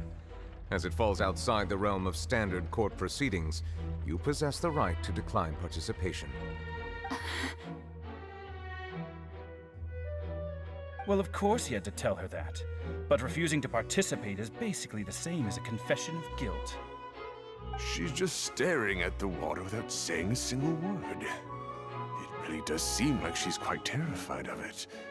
That could only mean... What's going on? Is she really planning to... That's not what we thought she would... Due to the inherent risk of the test, Lady Farina, you may...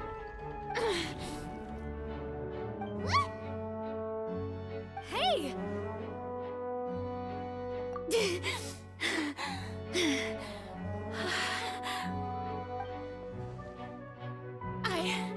I'm fine! Look at me, everyone!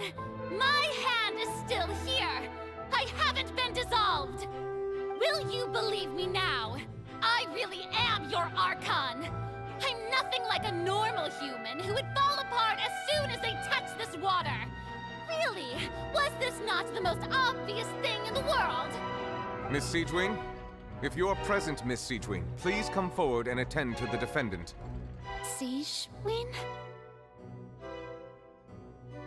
Don't be nervous. It'll just take a few seconds. Let me see. That should be enough. Please announce the results of your evaluation to the court, Miss Siegeween. As everyone doubtlessly saw, Miss Farina was displaying symptoms of hyperventilation and flushed skin. These indicate that she was experiencing the adverse effects of exposure to primordial seawater. The extent to which she was affected is the same as other humans when exposed to primordial seawater of a similar concentration. Thank you, Miss Siegeween. Lady Farina, you may return to the defendant's stand. Oh, wait. What did she just say? I didn't get dissolved. Shouldn't that be enough to prove my innocence? Well, considering your tendency to run from your problems, we did originally prepare a direct sample of the seawater around Poisson. However, after extensive discussion, we exchanged it for a sample that is not concentrated enough to dissolve an actual human. After all, on the off chance that something entirely unexpected might occur, we don't want anyone else to lose their life to the sea. Yeah, so out of regard for Farina's life, you secured a low-concentration sample and asked the head nurse to serve as an expert witness. It's a great thing that the direct sample wasn't actually used. Farina could have...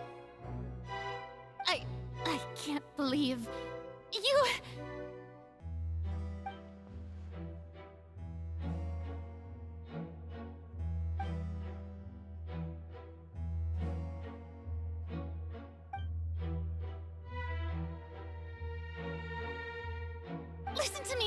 Listen to me, everyone! Please don't give me such cold and disdainful looks! What happened just now didn't prove a single thing! Think about it! How can you conclusively prove that an Archon can't also be affected by the primordial seawater? Also, if I was really just a human, why would I dare to just put my hand in that kind of water?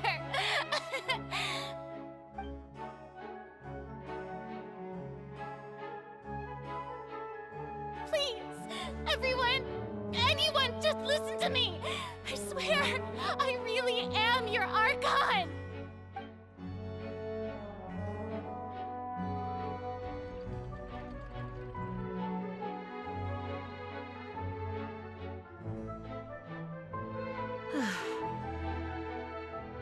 I don't think anything she says at this point will sway anyone. The odds are just too stacked against her now. With all the things that have been said, Paimon doesn't think there's any way left for Farina to win. I believe the time for arguments and presentation of evidence has come to an end. If there are no objections, we will move on to the final judgment.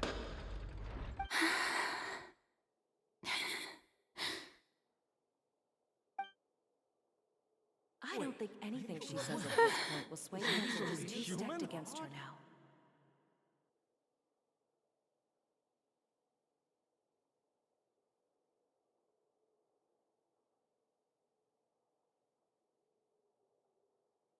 In my capacity as Chief Justice, I shall now render judgment on Farina's misrepresentation of herself as the Archon of Fontейн.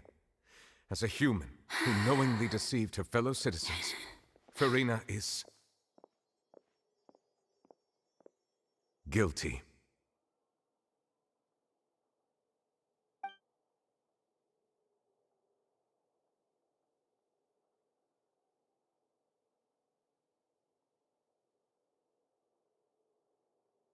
We shall now turn to the Oratrice Mécanique d'Analyse Cardinale to render the final verdict on the charges.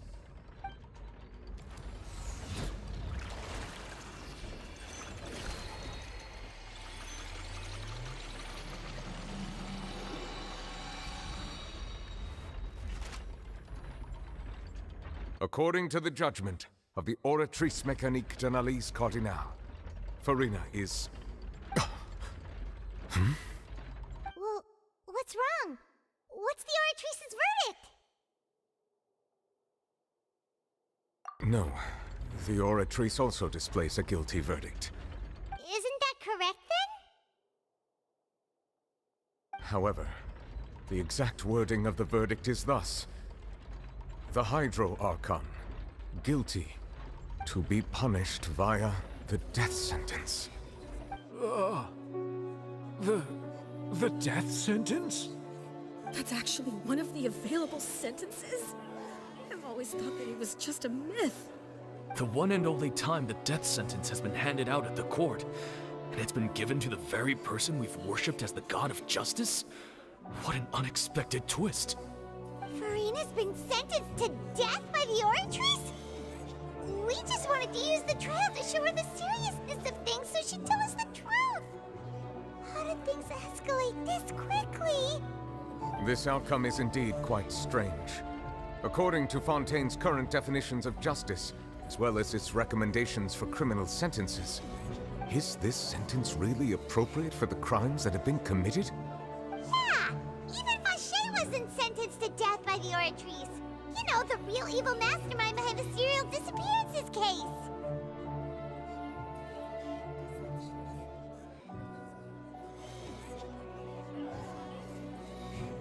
Indeed.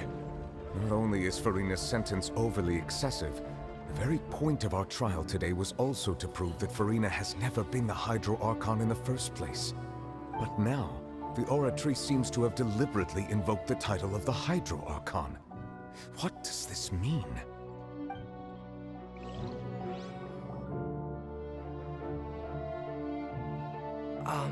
Excuse me, if I may interrupt. Is the trial still going? Fremine! You finally made it. I assume this means you've completed your mission? Mm-hmm. Any mission Father assigns to me will always be top priority.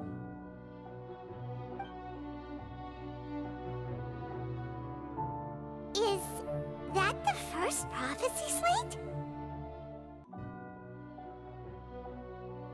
Huh.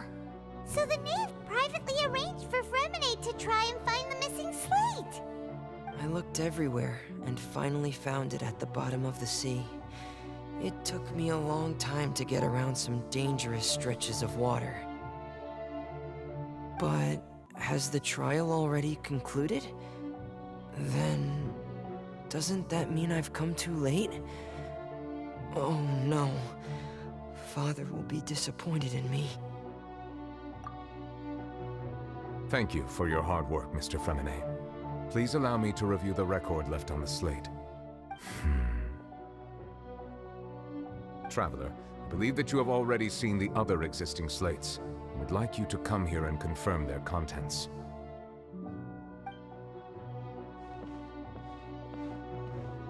Huh? So what do you see? What is it?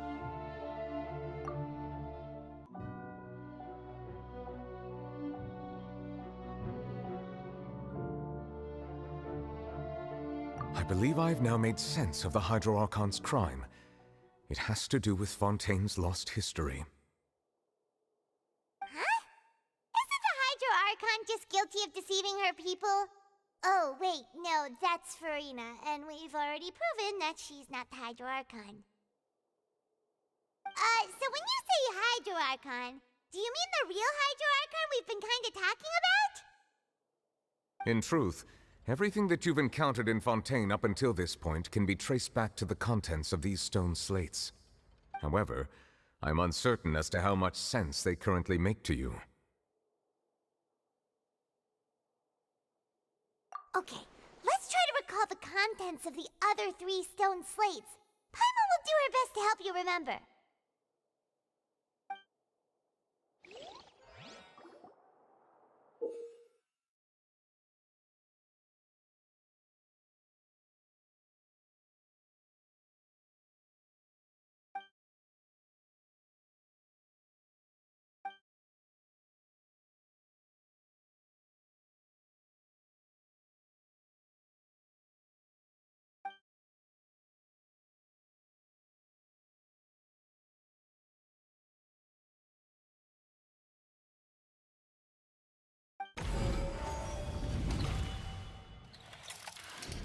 The first stone slate describes what you just said.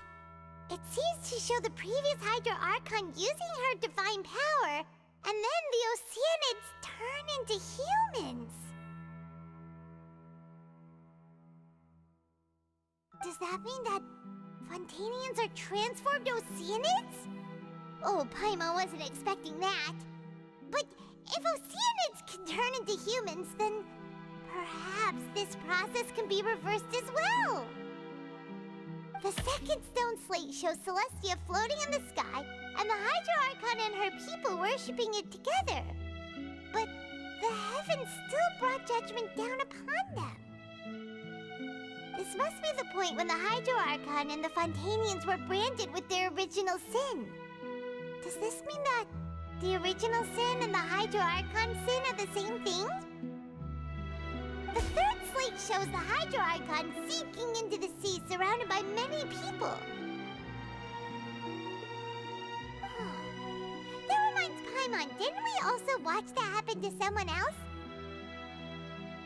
Well, the fourth slate is the prophecy the Fontainians have been talking about. People dissolving into the sea, the Hydro Archon crying on her throne, and so on.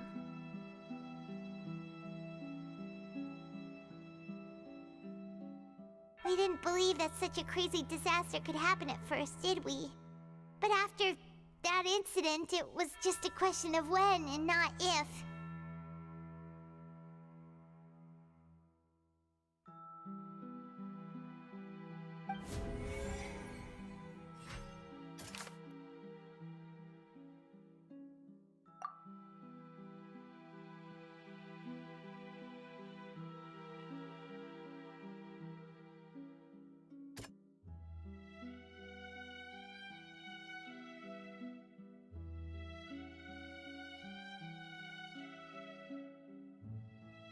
That doesn't sound quite...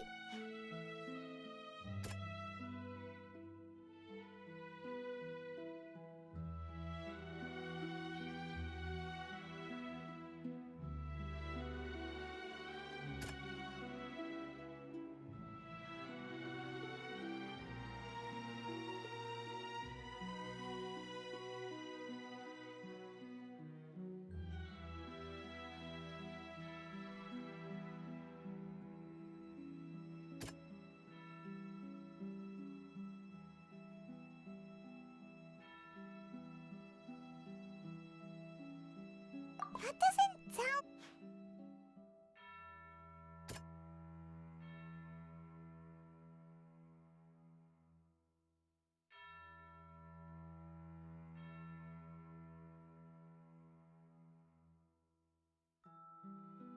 That doesn't sound...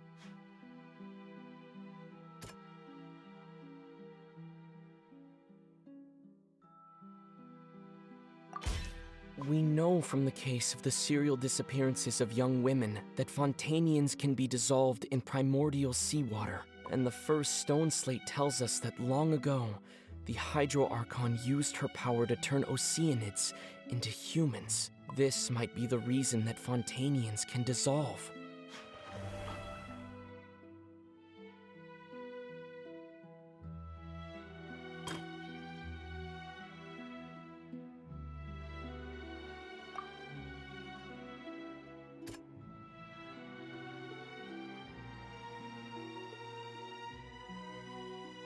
That doesn't...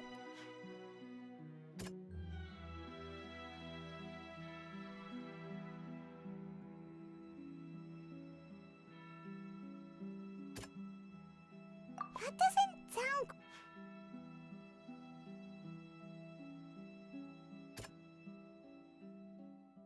That doesn't sound... That doesn't sound...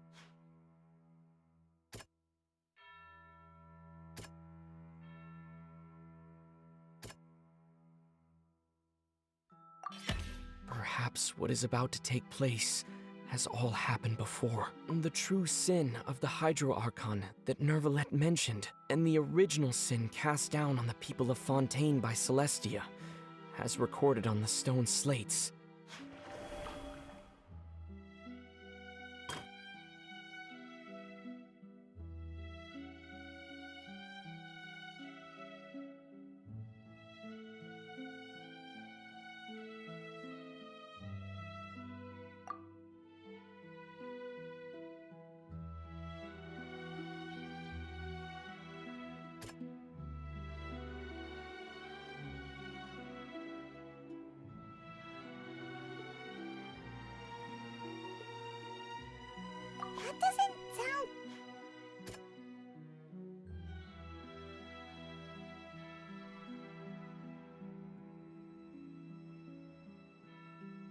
That doesn't...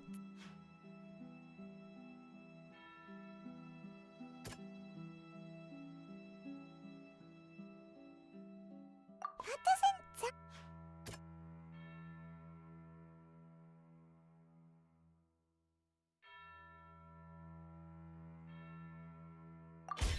It's not as simple as falling into the sea. When Navia fell into the sea, her consciousness was subjected to judgment. The stone slates show the people gathered around the Hydro Archon in the sea. Could that be alluding to the same thing?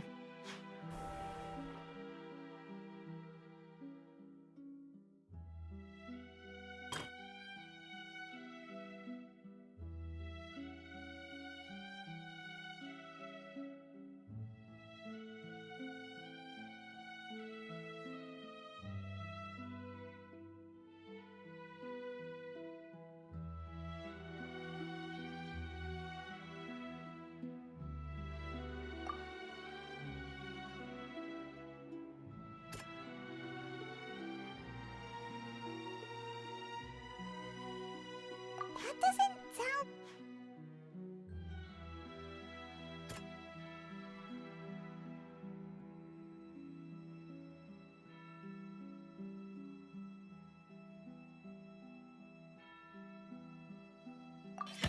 The prophecy from the stone slates found its way into society, but not many people believed it at first. The fortress of Meropide was nearly flooded with primordial seawater, which we know can cause Fontainians to dissolve.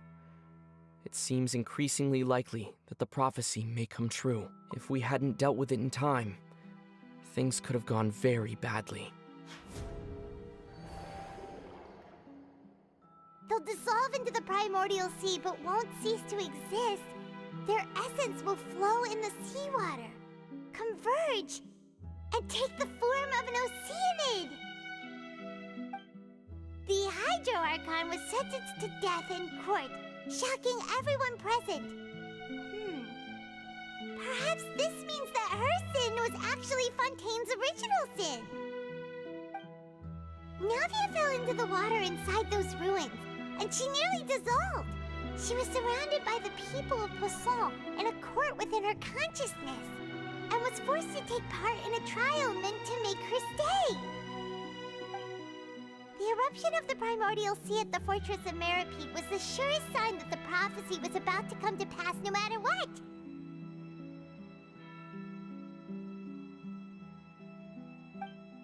The prophecy's contents can all be verified by recent events. If we combine what we know together, loads of truths should come to light.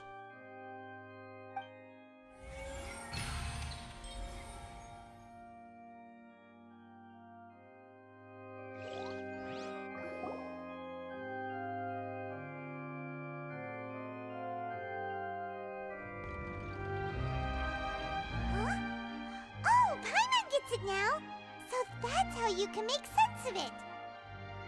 But then it feels like we're going to have to share some truly shocking revelations. Let's hear them.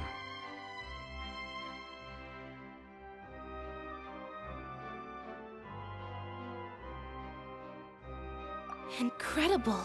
Linny, did you hear that? We're not real humans. All Fontainians were originally created by the late previous Hydro Archon, with Oceanids as their basis.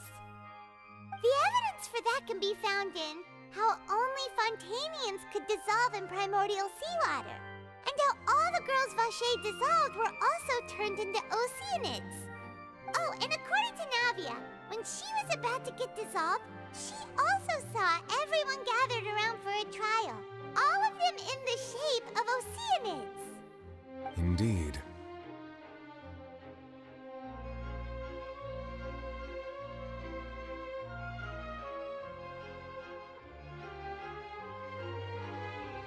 Yeah, and it follows from the content of the first slate that she probably angered Celestia by creating humans without prior permission.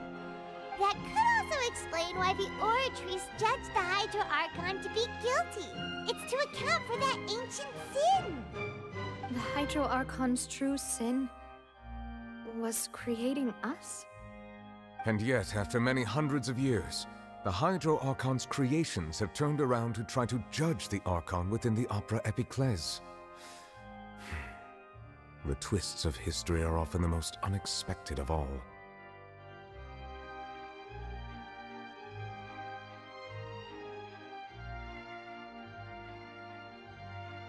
Yeah! Isn't the image here just like when Navia fell into the sea? So wouldn't it be trying to show the image of the Hydro Archon also falling into the sea once the prophecy has been fulfilled in the fourth slate?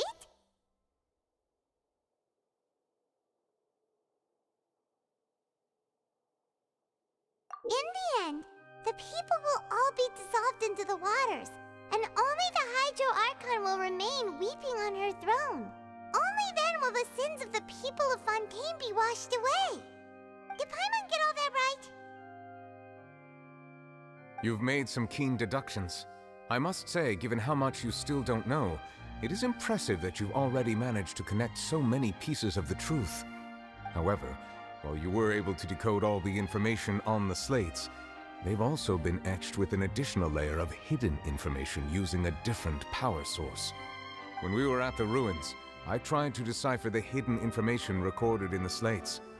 But since we only had 3 slates at the time, I was unable to come to a full conclusion. Now that the slate collection is complete, I shall make another attempt to decipher the narrative recorded within. If everything goes well, we should finally be informed of the unadulterated truth.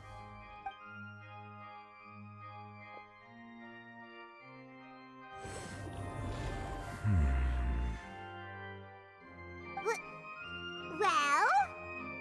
Did you get it? I believe I should share this truth not only with you, but with all the people of Fontaine as well. I will try to briefly summarize it for you.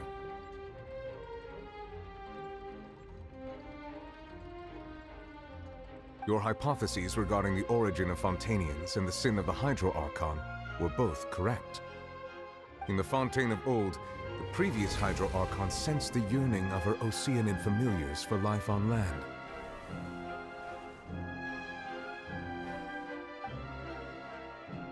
The Oceanids were enamored with the beauty and romanticism of human beings, and wishing to have those experiences for themselves, expressed to the Hydro Archon their desire to become of a similar kind.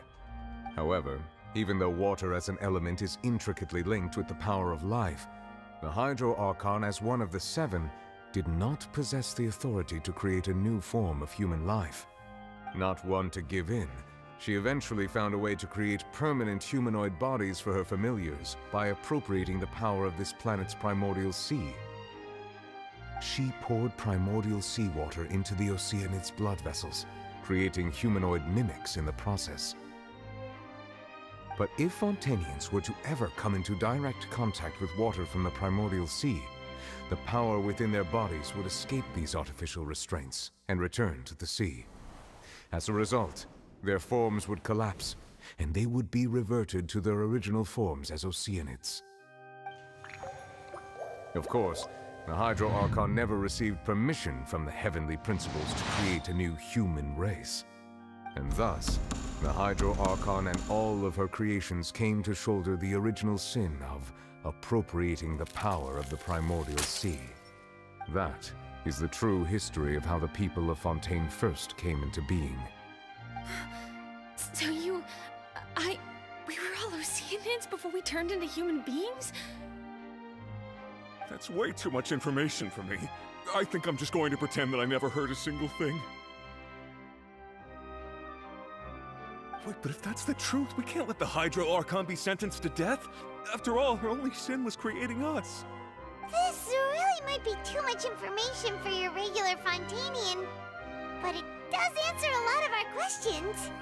Alas, your hypothesis regarding the 3rd and 4th stone slates was inaccurate. The slates' respective positions are, in fact, correct.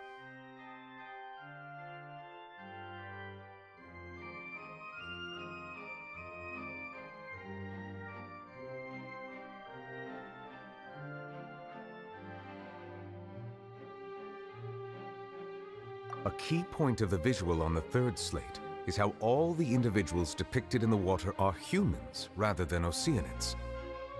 they have not been dissolved, which implies that the water depicted in this slate is not water from the primordial sea. The nation of Fontейн is the nation of Hydro, as well as the nation of trials and justice. Instead of being the literal element, the water in the scene symbolizes judgment and justice. You may also recall Navia's experience. When she fell into the sea, her consciousness was surrounded by that of many others who intended to hold a trial to determine her fate. Therefore, the meaning of the third slate is that the people of Fontейн shall try the Hydro Archon at the court of justice. Yes, it refers to our present situation. I think I'm following now. So, what you're saying is, even though we decided to put on this trial to avoid fulfilling the prophecy, in truth, everything we've done has happened exactly as the prophecy foretold. So now, it seems, we're the ones making sure it comes true. What should we do? Huh. No matter what, the prophecy will be fulfilled. Is this what it feels like to be a prisoner of fate? If that's the case, does that mean the scene in the fourth slate will also be fulfilled soon? Traveler, I would like to point out another small fallacy in your deductions. About the fourth slate, you probably thought that the eruption of primordial seawater beneath the fortress of Meripede served as the surest sign that the prophecy was about to come to pass, yes? However, I believe that rather than being a sure sign, that eruption could in fact only be a small warning of something far worse to come. As for the root cause of the catastrophe, I believe you've already encountered it once before.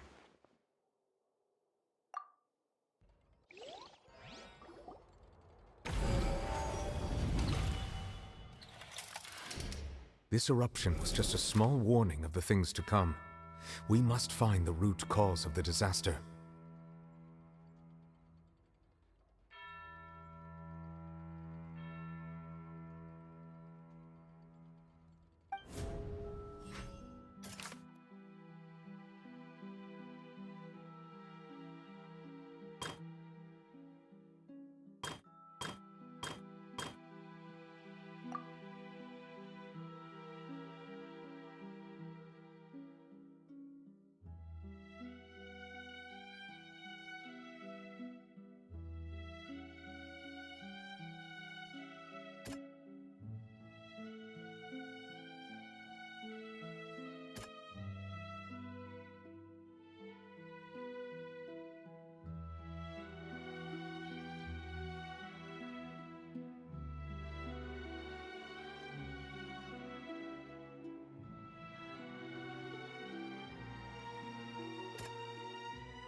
It was both dream and reality. If we're talking about a true culprit, that could only be that thing inside the primordial sea, right?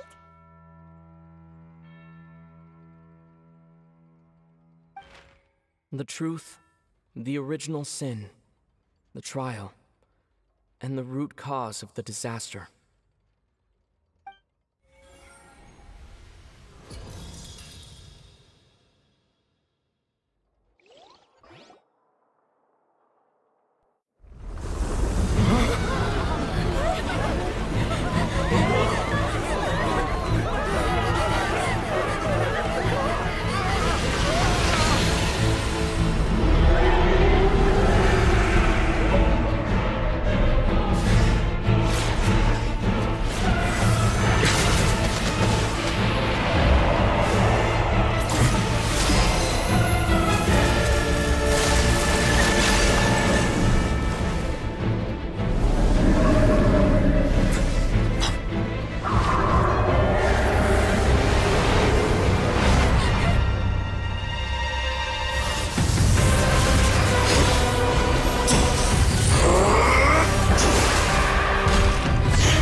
So we've met it at last. I understand very well why it has chosen to make an appearance here. That whale does not belong to Tevat. It is a monster that has traversed the stars, weeping all the while. It has been greedily consuming the energy from the planet's primordial sea, using it to grow. That is the main cause for the rising sea levels. And once it has finished consuming all of the energy contained within the sea, its next step will be... You said that when the Hydro Archon first created Fontainians out of Oceanids, she filled their blood vessels with primordial seawater. Precisely. That whale finds the blood of Fontainians nigh impossible to resist. Therefore, when it left the primordial sea, it decided to make its next stop a packed opera house full of food. Food in the form of Fontainians. We just barely managed to push it back, right? In that case, won't it come back to target the people again once it's managed to recover its strength? That is correct. Indeed, it is more accurate to say that we should thank that Harbinger for buying us some time. Without him, the whale would have likely come onto land far sooner. From the way he looked, he must have been fighting the creature for quite a long time. That battle maniac. We've always known that he had a special connection with that whale, but we definitely didn't expect it to help us out like this.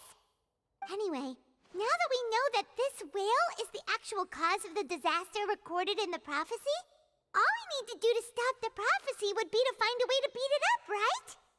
It is too late. It had already absorbed too much of the primordial sea's energy before we could notice it. At this point, it has become practically integrated with the sea itself. Even if the entirety of Tevat were to be destroyed, it could still survive and swim off towards some other world. That's not something I will accept. We've already done everything we can, and we even found the true culprit. We've come so far. You can't just tell me that the last hurdle is some impossible foe. That's just not fair. Indeed, that's not how a grand performance should end. I'll fight it to the end, no matter what. So the prophecy will be fulfilled no matter what, huh?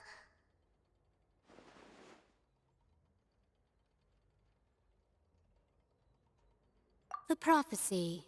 Yes, what has been prophesied will be fulfilled. You may view such things as the history of the future.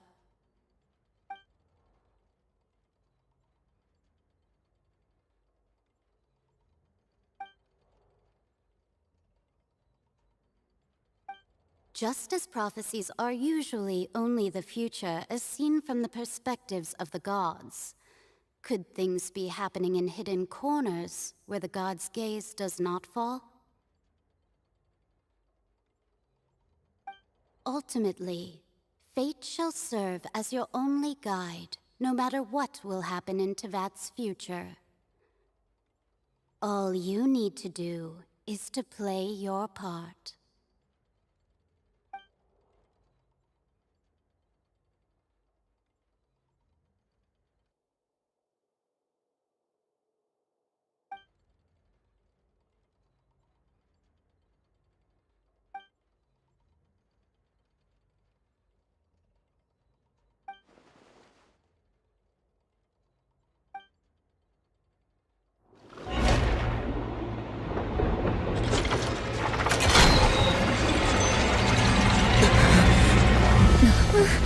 What's happening with the aura trees? I believe it is preparing to carry out the death sentence.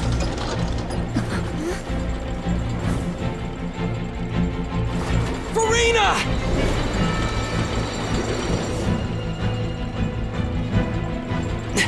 No, I still need answers.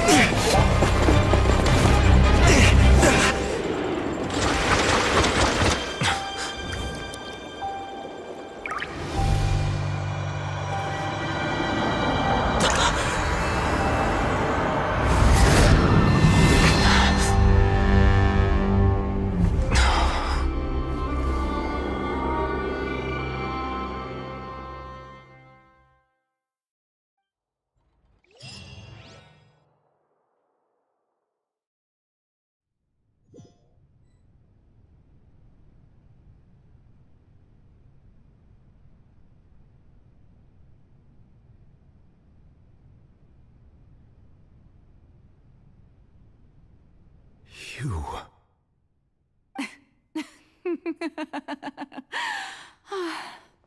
Sorry. That shocked expression on your face is just too amusing. I couldn't help myself. You are not Farina. Who are you? Ah, the sweet sound of bewilderment.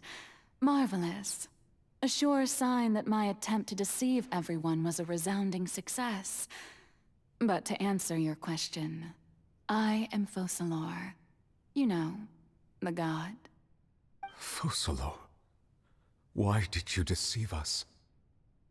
Oh, that wasn't my goal, of course. Goodness, no. But I had to fool everyone else too, if I was to stand any chance of deceiving the heavenly principles. Deceiving the heavenly principles? It's all because of that pernicious prophecy. Dreadful, wasn't it? Everyone doomed to dissolve. Fontейн condemned to be flooded. One was not amused. In fact, one was positively bemused when that problem was thrust upon me by my dearest predecessor. That's the former Hydro Archon Egeria, for the uninitiated. It hardly gets more disastrous than a preordained national catastrophe, now does it? She knew full well that the prophecy would surely come to pass. And as one of the seven, she also knew full well that one defies the heavenly principles at one's peril. So yes, as you have no doubt surmised, it was a rather impossible situation that I found myself in. I spent a terribly long time mulling it over, alone on the ocean floor. And I was almost growing barnacles by the time I finally realized there was only one possible solution to this confounding conundrum. I had to outwit the heavenly principles, allow the prophecy to be fulfilled, ostensibly at least, while saving everyone at the same time. I'm a genius, I know. I can only assume that's why Egeria chose me as her successor. Although, looking back now, it was hardly the inheritance one dreams of. Between the task of saving the nation, the quotidian duties of the Hydro Archon, and not to mention the original sin of creating a new race of humans, I dare say she left me quite a colossal mess to clean up. But one can only play the hand one is dealt. I did not choose this, any more than I chose to be one of her Oceanid familiars. So you were also once one of the Oceanids, transformed into a human by Egeria's hand? Yes, I was. I always dreamed of becoming human. And I still do, even now. In my eyes, to be human is to be part of the greatest opera ever known. After becoming a god, I separated my divinity from my body and spirit, leaving behind only a self that was as naive and bewildered as my past self on her first day as a human being. The me you see before you now is that divinity. And the human counterpart I left behind, I named Farina. She could feel joy, sorrow, and everything in between. She could be as vain and conceited, or as meek and vulnerable as she wished. Her strengths were of a kind only a human could possess, as were her shortcomings. But in my eyes, Farina's humanity was what made her perfect. She was perfectly human in every way. The person I always wanted to be. Anyway, so then I cursed her. All part of the plan, of course. The plan to deceive the heavenly principles. Do you still remember the final scene of the prophecy? The Hydro Archon alone, weeping on her throne. In order that the prophecy might appear fulfilled, I invited Farina to be an actress, to play the part of the Hydro Archon in the prophecy. Under the curse I placed on her, so long as I, Focalor's divinity, continued to exist, she could not die. But nor was she free to live her life in the pursuit of happiness. Instead, she was forced to take the stage in the opera house, to embrace the role of leading lady, to forever play the part of the god from the prophecy, all to create a deceitful appearance of that prophecy coming to pass. I suppose now you probably understand why your court is called the Opera Epiclese. But Farina is only human, isn't she? Even though she has had a long life, her mind is no stronger than that of any other ordinary human being. I cannot begin to fathom what she has had to endure. It must have been torture for her. It has indeed. And although she is, in a sense, me in human form, I most definitely owe her an apology for it. It's been 500 years, and all along, she's been playing her part in the most unimaginably long, unbearably lonely, and agonizingly painful opera of all time.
Oh, who permitted you to come onto the stage?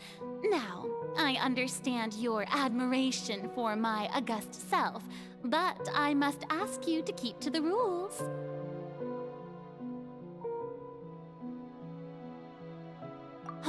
All right. It is not my intent to reprimand you. There is no need to state your name. Just be off with you.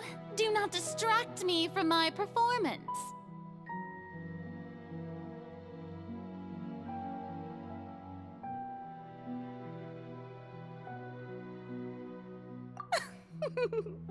Oh, do not jest. Can you not feel it?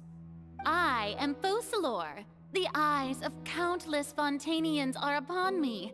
I must, at all times, display the utmost elegance and nobility.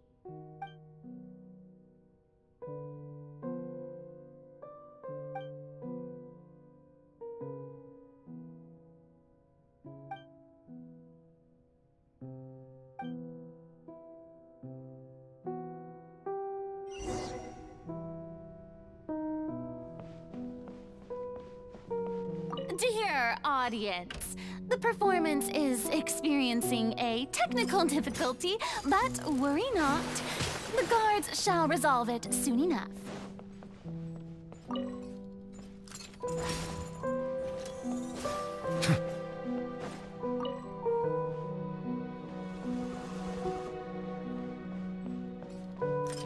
Bow your head.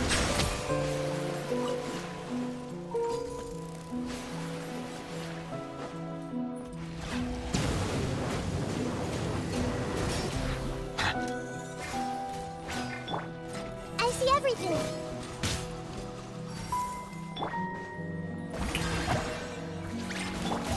There is no escape!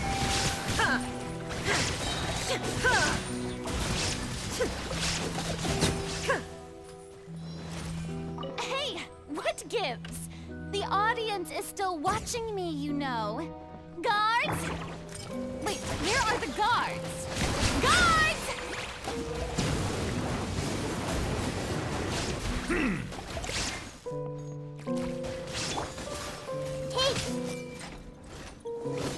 This was unwise.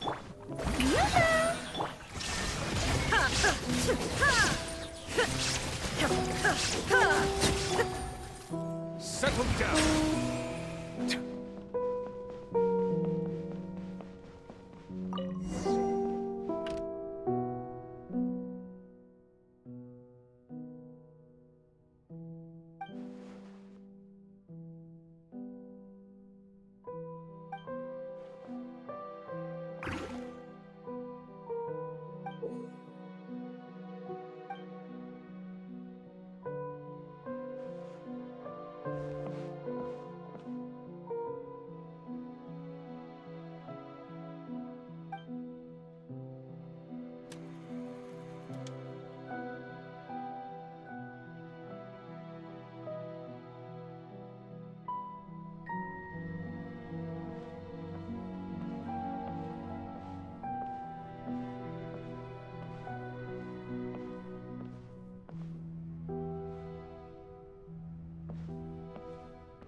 Farina. Huh? Who's that? Who's calling me? Where are you? Be not nervous. Be not afraid. I am before you. Wait a moment. You're... mirror me? How can this be? Mirror you, huh? You know what? That's not bad. Let's go with that. Mirror me. What do you wish to say? The prophecy. Have you heard of it? What prophecy? Wait. I know. I think... I don't know why, but it's in my head somehow. The people will all be dissolved into the waters, and only the Hydro Archon will remain, weeping on her throne. Only then will the sins of the people of Fontaine be washed away. Oh, very good. You know it well. What's going on? I can't seem to remember anything clearly. The only thing I know for sure is this prophecy. Will it really come to pass? Yes, it will. And that is why I've come to you. Disaster will come to Fontaine sooner or later. Things will develop just as the prophecy declared. There is no escaping it. But doesn't that mean everyone will die? I'm a Fontainian just like them. Will I dissolve too? Oh, don't worry. Magical meetings exist in this world precisely to give people a chance to turn things around. It is the reason why you met me today. I will tell you how to save everyone, but you may have to suffer somewhat. Oh, so there's still hope after all. Goodness, you frightened me. You spoke so much and with so much certainty. As for the suffering, well, I will admit that the first thing that came to mind was, why do I have to be the one to suffer? But if the prophecy will come true, I'll also die anyway, right? So if I've already met you as my magical meeting in this world, if there were scales, with all the people of Fontaine on one side, and my pain on the other, is it not obvious where the scales should tilt? You truly are the perfect human. My ideal. I suppose this would also be the justice that belongs to you. Huh? Don't worry, it's nothing. Listen well. Fontaine has just lost its Hydro Archon. I need you to play a role. That of the new Archon. Play as... a god? That's right. You must begin a never-ending masquerade.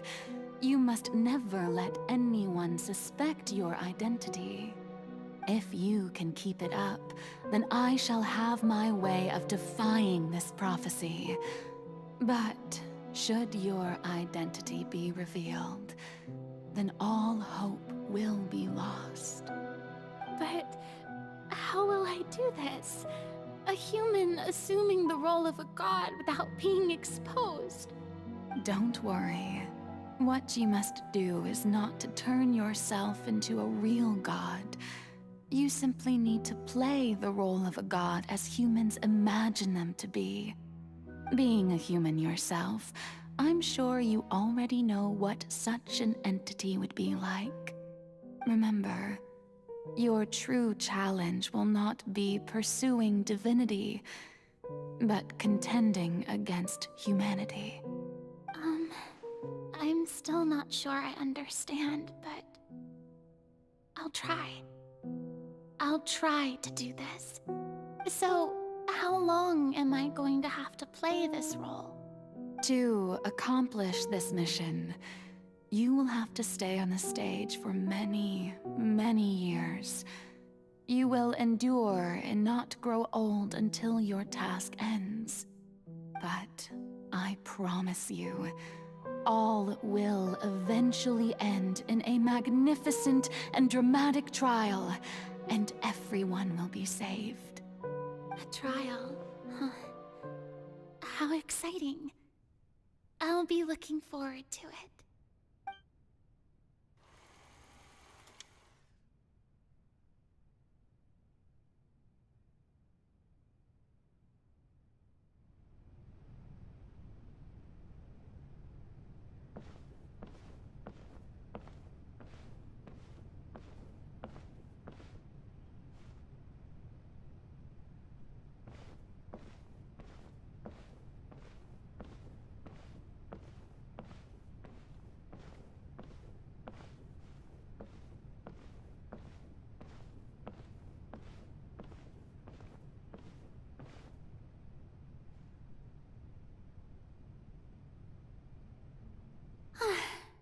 The Maison Cardinalise has announced my accession, but this is my first time facing the people. What should I say to most appear like a god? To be honest, I still don't know. Perhaps I should first try to act natural. Ladies and gentlemen, good evening, and welcome to the Opera Epiclese. I'm sure you've all heard about how I have taken on the role of Hydro Archon. Indeed, I am Verena de Fontaine, your new Archon. In truth, I know little about becoming a nation's new god, but it will be my honor to guide you all. As the god Focalor, the god of justice, I shall do all within my power to lead you into an age of fairness and justice. Once again, thank you all for coming. If you should have any questions or suggestions, please send them to the Maison Cardinalise. The future of Fontaine will require us to work together, after all. This should do it. I thought I might stammer, but thankfully, I was able to convey my thoughts just fine. Okay, and next. That's the new Hydro Archon. Is this some kind of joke by the Maison? I would have thought that a being that surpasses humanity would be a bit more assertive. Hey, did you hear that? She even told us to send her suggestions there at the end. Shouldn't gods be all-powerful? She's being so modest. What's the difference between her and an ordinary person, then? If you ask me, perhaps the succession didn't actually happen. She might just be a Maison-back puppet. Wait, what's going on? Why is everyone suspecting me of being a fake? Oh, this is bad. If I get exposed here, there'll be no saving the people from the prophecy. Right. Mirmi said that I just need to play the role imagine them to be. Calm down, Farina. Think. What do the people want? How would they imagine a god to speak and act? Assertive, with a strong sense of presence. One who can dispel all doubt. That is the character I'm fated to play.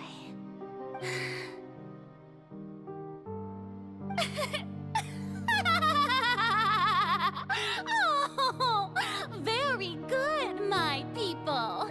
Only ones such as you are deserving of my rule. Now, I was wondering if some weak puppet were to one day come onto the stage and claim ownership of this opera house, would the children of Fontейн follow them? Well, it seems that you would all see right through them. Having passed my test, you are qualified to witness wondrous trials alongside my august self, here in this opera house. You may consider my previous act a door gift of sorts. I thought it was a debut that suited the atmosphere. Now then, let us be reintroduced. Ah, so that was just a performance. How could I have forgotten that we were inside an opera house? Personality. It's quite shocking, to be honest, but I suppose it's a better look than before. Such a fascinating and bold deity. How wonderful! Our future may yet be bright after all. It seems I've turned them around. Best follow this flow and restart my accession speech.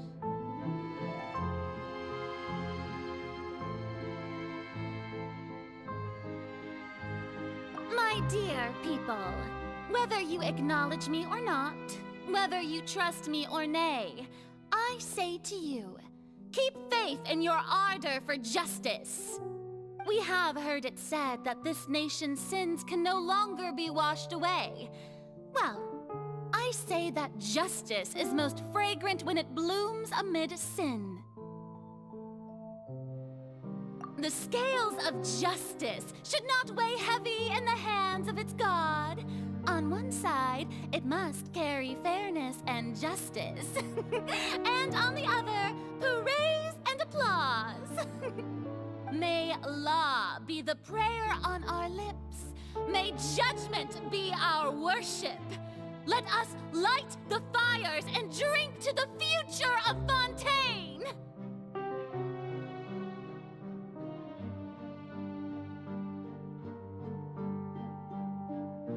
There is no trouble in this world that justice cannot solve. All that is needed is for you, my people, to believe in it, heart and soul. So long as I, the Archon Focalor, stand within the Opera Epiclese, so long as I stand before the Oratrice, I shall even judge the gods of this world!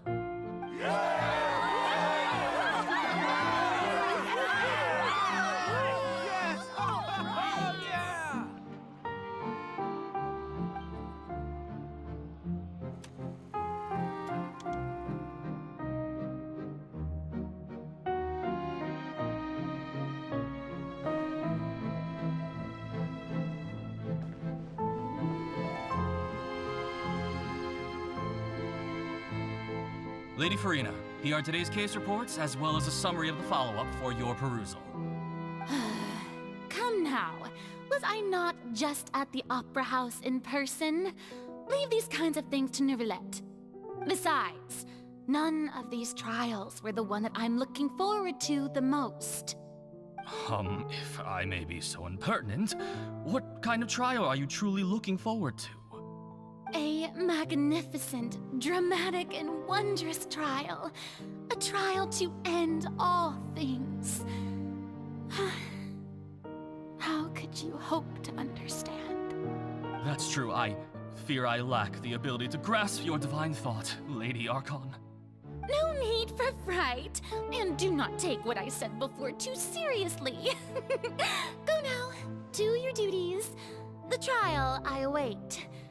It will come one day.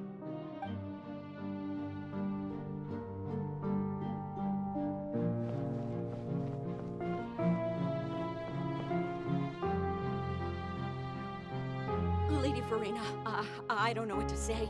Thank you for agreeing to see me. No need to thank me. Or rather, thank your own sense of perseverance instead. Long have you stood in line to meet me, have you not? Oh, I'm afraid that's just an inevitable consequence of my divine charm. All right, Deuteria, is it? How is your son's illness? You remembered me, and you knew of my family, too. He is doing much better now. In fact, he is far more of an ardent believer than I. He was the one who forced me to seek an audience with you, and to bring your words back to him. Oh, good. Very good. If this should happen again in the future, please do not hesitate to come and tell me. Going down to citizens' homes every so often, while not usual practice, should serve as a fine change of pace. You're such a gentle and wise God. Thank you once again, on behalf of my son.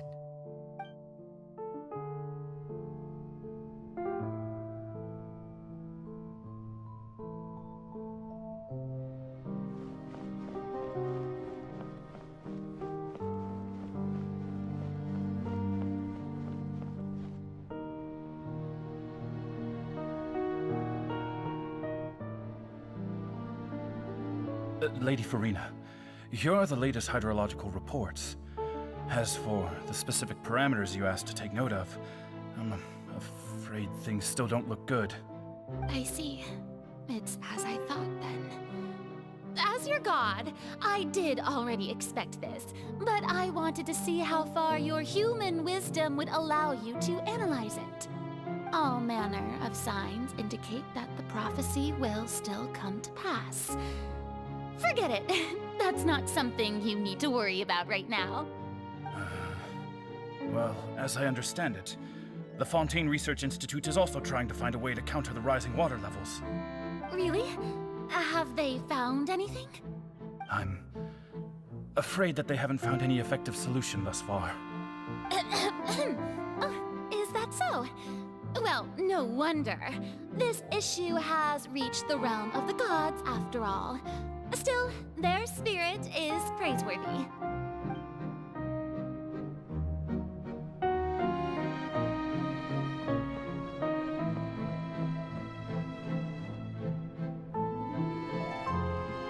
The day is finally over. I haven't had a moment to breathe this whole time. But it's good to see that everything's getting on track. There are no longer any voices of suspicion. Maybe this is fine. I just need to keep going, and everyone will be saved. All right, Farina, don't think too hard about this. You need rest. Tomorrow's a new day.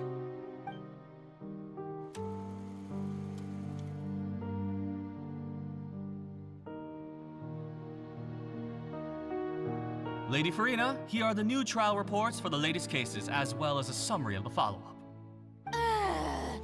There'll be no need for that. I've seen them already. There's no need to go back over scenes I've witnessed in person before. Lady Farina, I've waited so long for this chance to see you in this manner. Indeed, my dear, loyal citizen. This joyous moment is an honor for us both.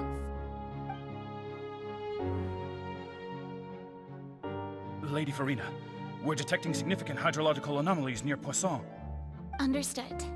Keep monitoring. Keep me informed should anything come up at the Institute. I don't think I let anything slip today. I must show the people that there is nothing to worry about. I just don't know when these days will end. I feel utterly exhausted. Best to rest early today, too.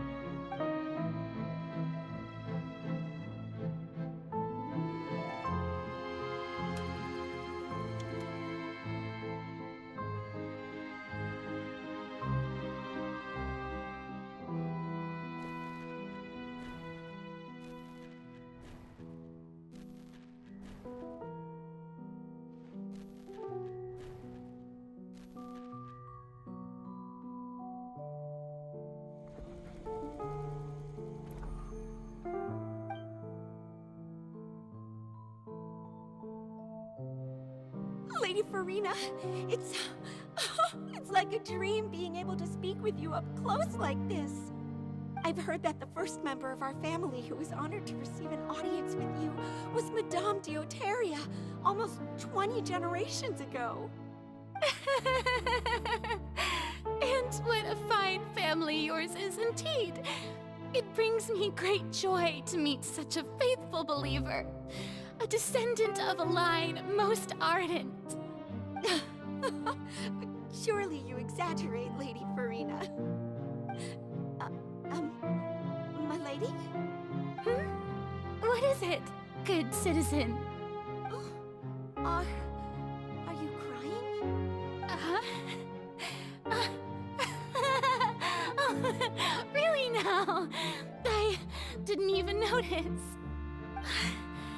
This must be the overflow of hydro from my person. Well, can't quite help being the god whose dominion is the waters, can I? No wonder. No wonder. A manifestation of your power, then. Oh, Archon, I am honored to have witnessed it. Honored indeed.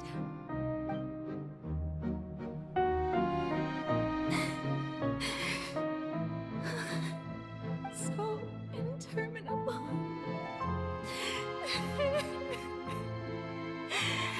So lonely.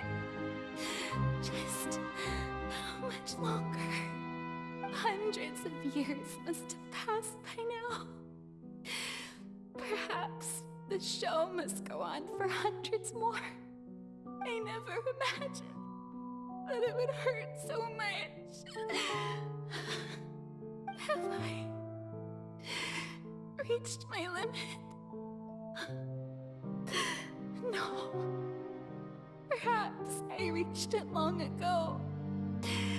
Today I didn't even notice my own tears. I want to tell someone, anyone, about this. But would that not destroy all I've done so far? I've conducted so many investigations across the centuries. But there's not even a sliver of hope that we might break the prophecy.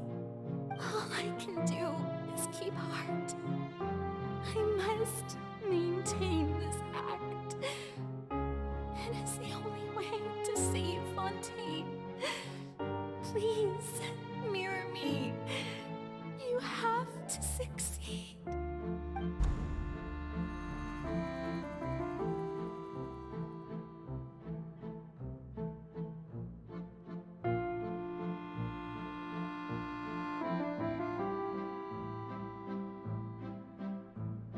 Farina, you don't have to shoulder this burden alone. Although I don't know what you might be keeping from everyone. Your people are more than willing to share your burden with you.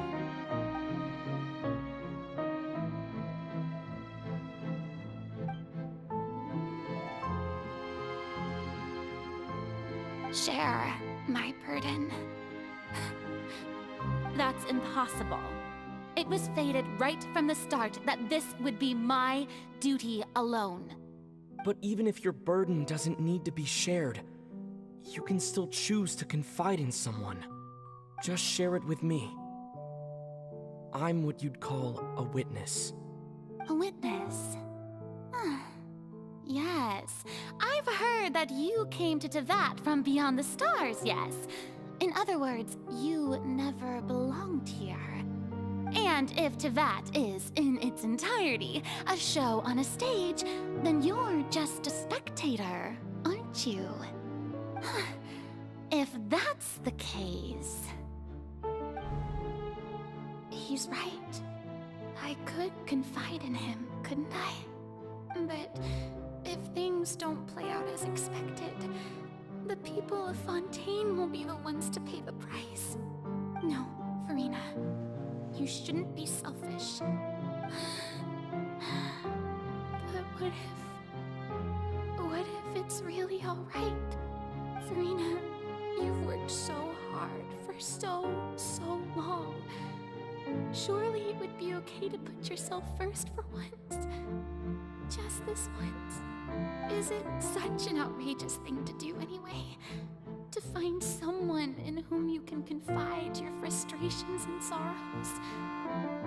Surely it could not hurt. If you let this opportunity slip through your fingers, it might never come by again. Think about it long and hard.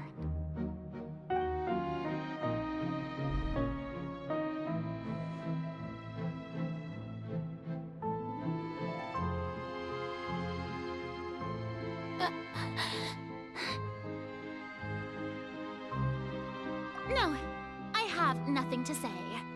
I am Farina, the Archon of Fontейн. Everything will surely get better.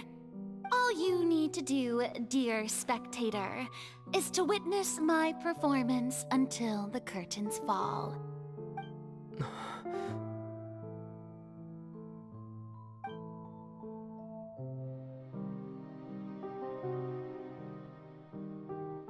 Fine.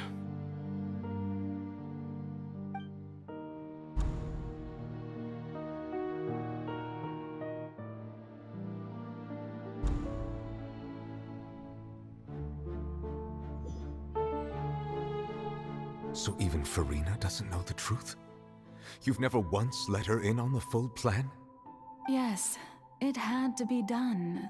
To deceive the heavenly principles, you must first deceive yourself. She did very well. If she had let her resolve falter even once in these 5 centuries, Fontейн would have been doomed to the most tragic fate. It seems that trusting humanity was the right decision after all. I believe that I understand how your deception works, but that is only half the truth, is it not? How would you build on this foundation to save the people of Fontейн? That is the most important thing. Ah, good, good. Of course, the Iudex of Fontейn has pinpointed the crux of the issue.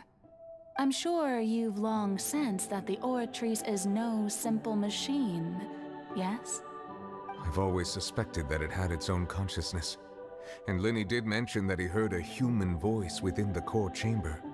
It now seems that that person was you, hidden within the machine all along. Am I right? And then I became one with the Oratrice, taking Fontaine's gnosis with me.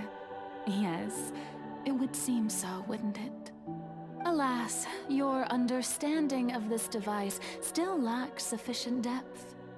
In truth, it is no enactor of justice.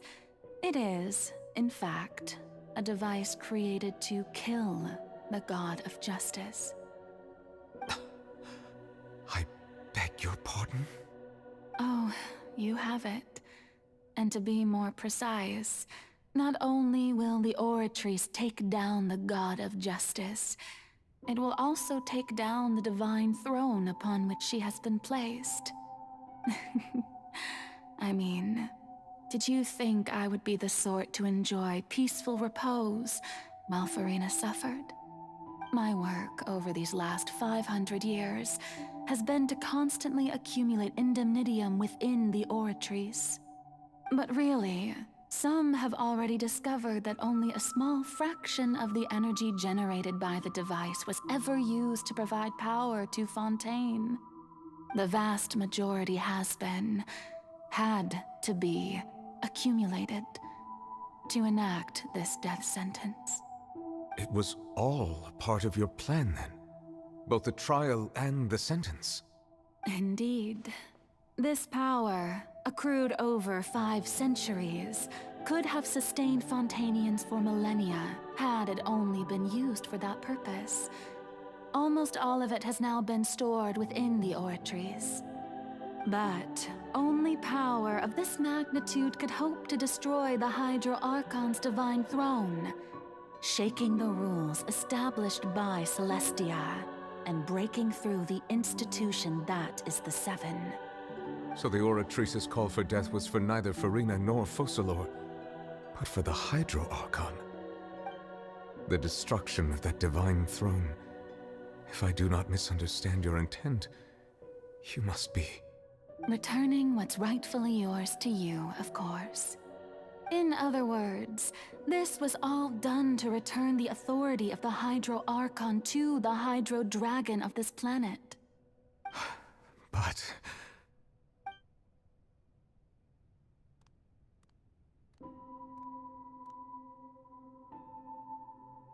Oh, what? Getting sad again, are we? The authority of the ancient dragons shall soon be yours once more, O Hydro Dragon Sovereign. And this is the face you make. all you've done throughout the years is just so you can sacrifice yourself at the very end. I've never quite seen it that way, you know. Even now, I'm quite pleased at how well my deception worked.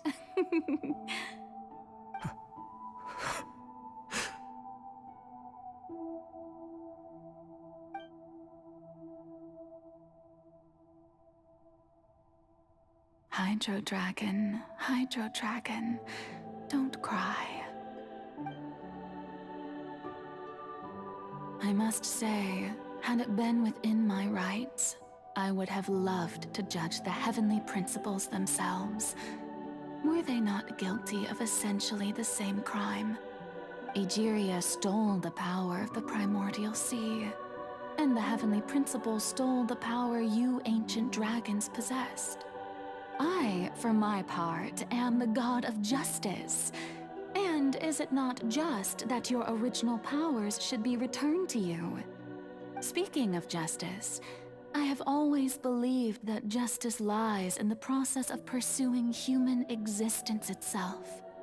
So, if the theft of the primordial sea's might was Fontaine's original sin, then, leaving matters of procedural right and wrong aside, the descent of the Fontainians as humans and their right to exist in this world would be Fontaine's original justice. In other words, existence was Egeria's justice, and to me, justice is the continuation of that existence.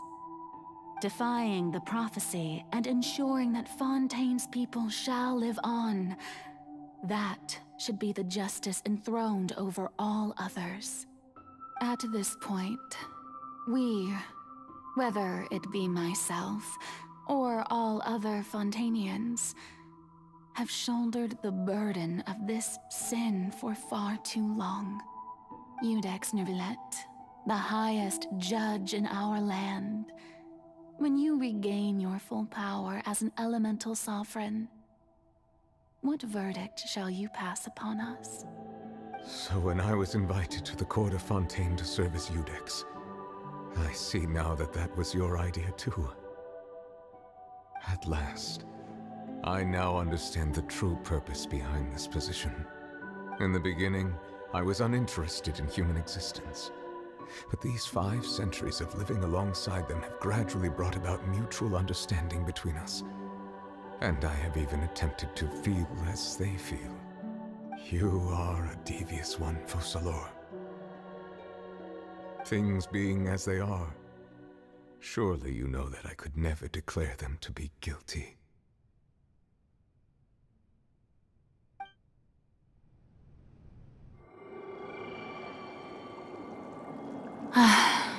The hour of my execution is almost here. For the sinner, the curtain call has come. I know I may not sound it, but faced with death, I find myself a little afraid. Perhaps this is one thing both gods and humans have in common.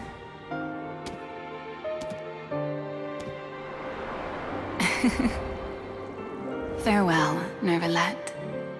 I hope you've enjoyed the part you played these 500 years.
Iudex Nuvilet, hereby declare,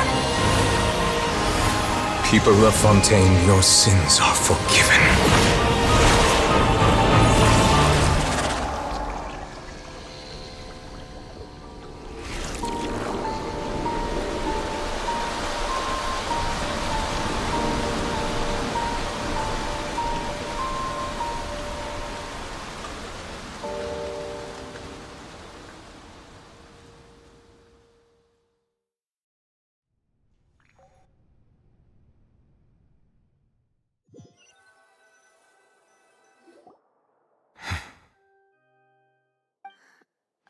What just happened? Has the death sentence been carried out? Was that bright light some sort of misdirection? I have a feeling that something huge just happened. But since we're all still alive and haven't been dissolved, I assume whatever happened was good for us. It's time to end this. We must mete out punishment to that beast. Didn't you say just a moment ago that it can't be defeated? I have gained the strength sufficient to deal with it. Through certain means, I now have the ability to separate the power of the Primordial Sea from that creature. We should seize the opportunity to pursue our quarry. Traveler, now that the oratories can no longer function, I require an executor to help me mete out justice.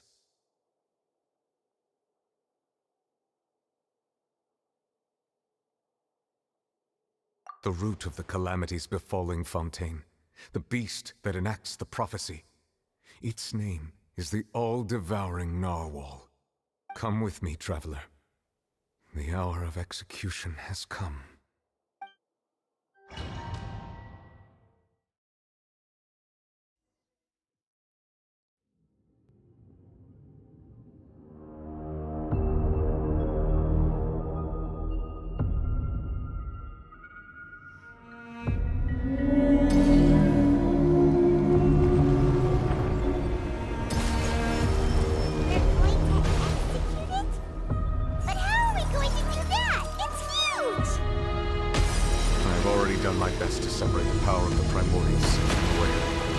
Considering the size of the beast, I cannot reach the power source. Unless we can find a way to attack it from within.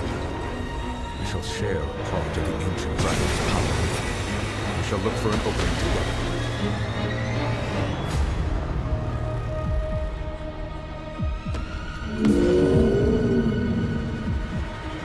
Silence! I can feel its sorrow turning into hostility.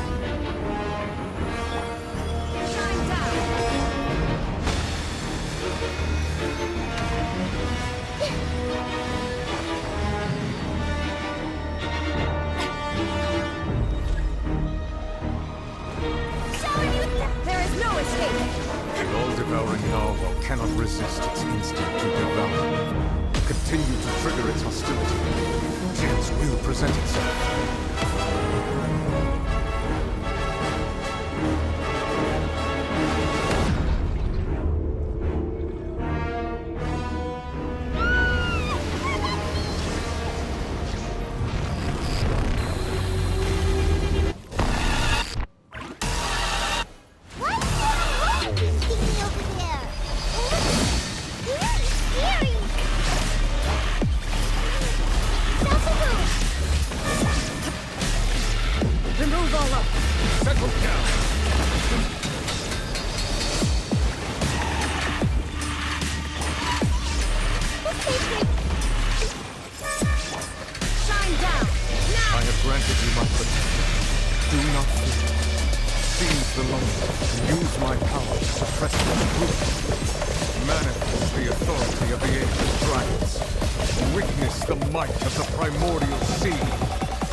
Thanks for helping with the cleanup. It should have been my job, but... oh well. It was just supposed to be a short private training session for me. I didn't think that my disciple and my master's pet would start brawling in the meantime. Well, actually, I had a feeling that it would happen at some point, but they bumped into one another earlier than I thought. What a blunder. I suppose I'll have to swing my sword 3 million times as penance.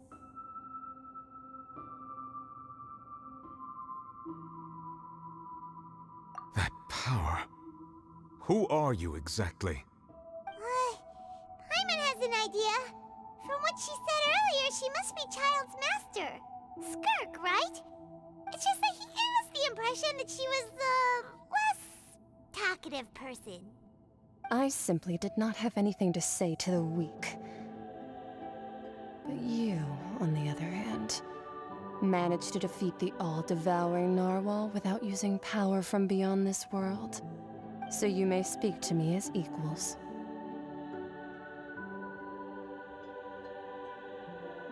I have to agree. It's a strange use of a planet's primordial waters just to raise an all-devouring narwhal. That kind of power is wasted on it. It's not cooperative. It eats too much. And I have more important things to do with my time than pet sitting. The only thing that creature has going for it is its looks. All in all, it fails as a pet. Miss Skirk? I think you might have missed the point. The point being? Well, being that this pet almost destroyed an entire nation. So what sort of person is your master? Well, Child's master's master. Wait, is that right? Oh, right. So you don't know him. Sorry, I assumed you did. His name is Sir Taloji.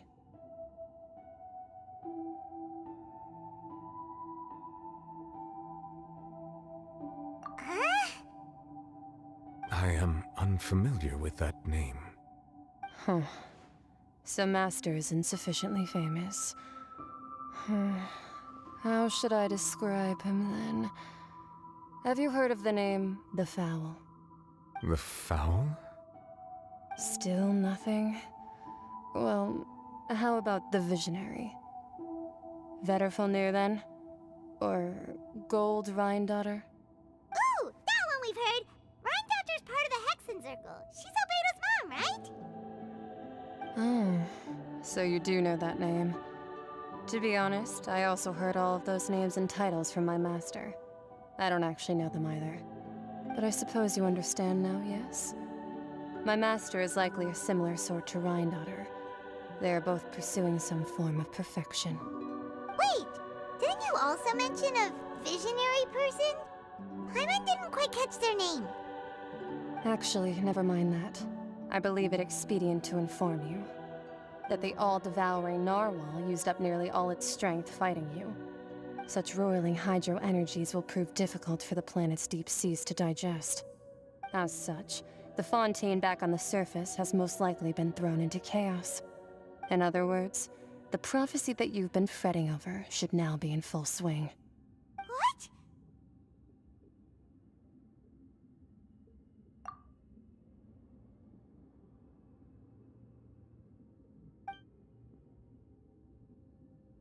Not to worry. Focalor has already managed to deceive the heavenly principles.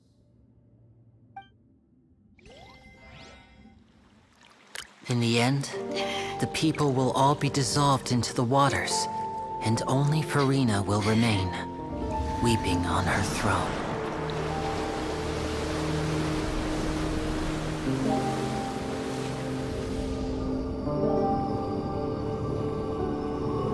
Only then will the sins of the people of Fontaine be washed away.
Initiate emergency rescue!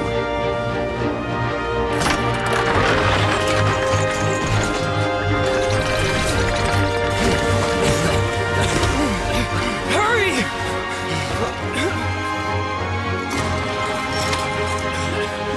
Hey, lend a hand!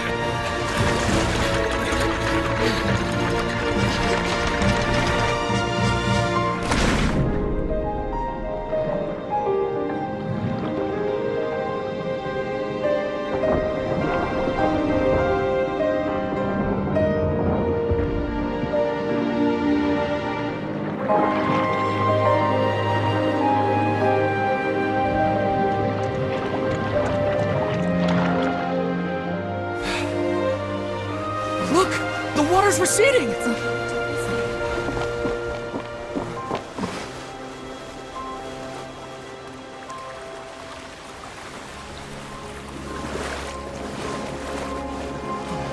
It's a miracle! Water's receding. We didn't dissolve. The prophecy was wrong. The prophecy was wrong.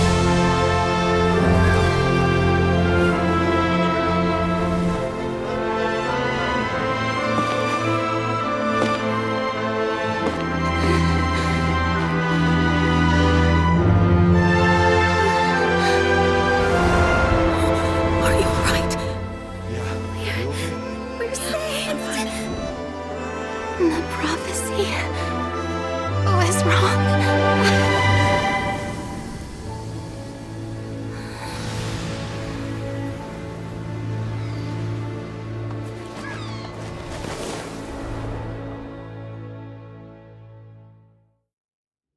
Melusines.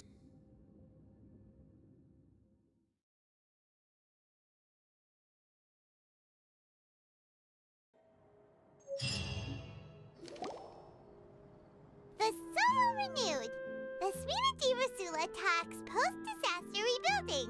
I recently visited Poisson to meet with Miss Navia, spokesperson of the Spina Rasula, and we spoke about Poisson's present and future. Old soil can still give birth to new bloom, Miss Navia stated.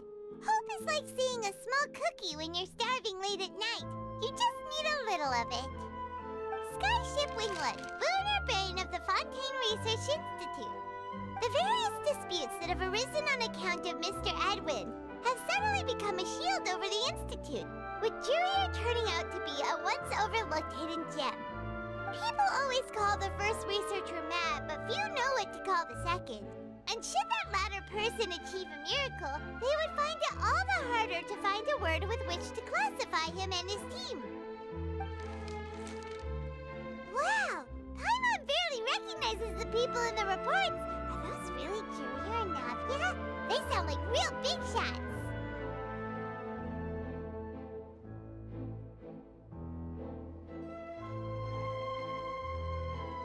What do you think? Pretty enthralling, huh? The Steambird's idea was pretty simple. With the disaster just having passed, we would print a free edition packed to the margins with good news to calm people down. The value for these big scoops lies in their inevitable follow-ups. We'll publish further reports and go into the stories behind those people. Edwin's assistant, Jurier, created a true flying ship, while Navia is leading people in the reconstruction of their home. I'm sure that these stories could draw even your well-traveled eye.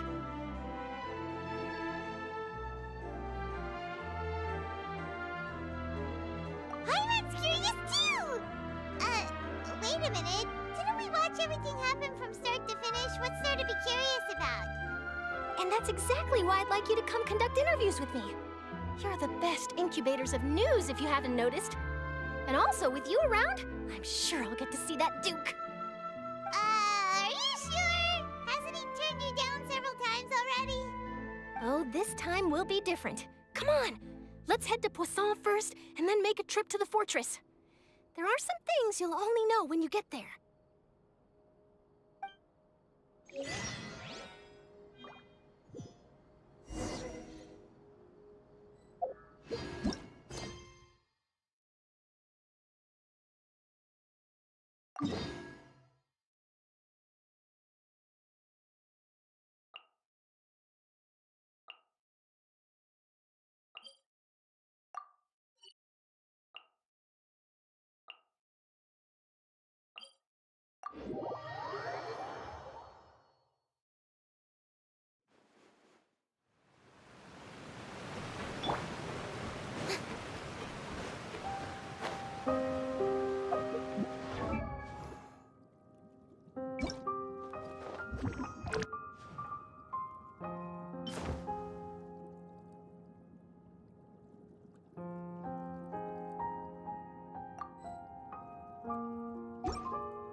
Oh, it's you. What brings you all here? Hey, we're just having a look around. I'm here to update myself on how things are going here. Oh, the Fatui are here too! Let me introduce you. This is Mr. Garunt Snezhevich. He represented the Knave in sending us a large amount of supplies, and is helping with our work. Our residents are hard at work as well. Thanks to everyone, work is progressing nicely. We've lost a lot of people, but we're moving forward. That will have to be enough. Hello, Miss Charlotte. I'm a big fan of yours. I especially like that article you wrote last year about Fontaine's stray cats. But if you don't mind, could you not emphasize our role too much in your report? It's not charity we're doing here. We just happen to share the same interests as the Spina. I get where you're coming from. I'll keep it as simple as possible. Or would you be willing to feature as friendly neighbors? That would be fine. Thanks! Oh, you're back too. How are things? We finished laying down the construction materials. It'll be another hour before the workers are able to go over there. Huh? You're here too, Clorand? Well, her reputation's greatly risen after that whole duel business with Miss Farina, so she's here in Poisson to wait out the heat. All right. She really came here to help me out. There's too much to consider in the reconstruction of Poisson. The Spina has need of more decision-makers. And, well, I do already happen to be connected to Mr. Callis. Oh, wait just a moment. Do you mind me asking a few questions? You know, about how you felt before the duel, about what it was like facing down a god. There's lots of exciting material there, I bet. Forget it. I'm sure you can find a better theme than that, Miss Charlotte. I see you're the same as always. Couldn't you do me a favor, for Navia's sake? Well, if we're talking about doing things for my sake, you might as well just take a few more photos of me. Or of the Traveler. It's better than wasting time persuading Clorand, at any rate. Of course I will. I'm not gonna let him off that easy. All right, then everyone who wants to be in the photo, gather up. And smile.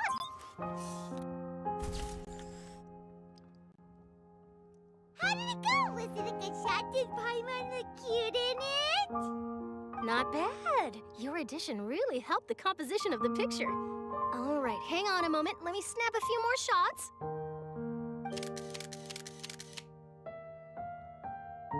All right, that should do it.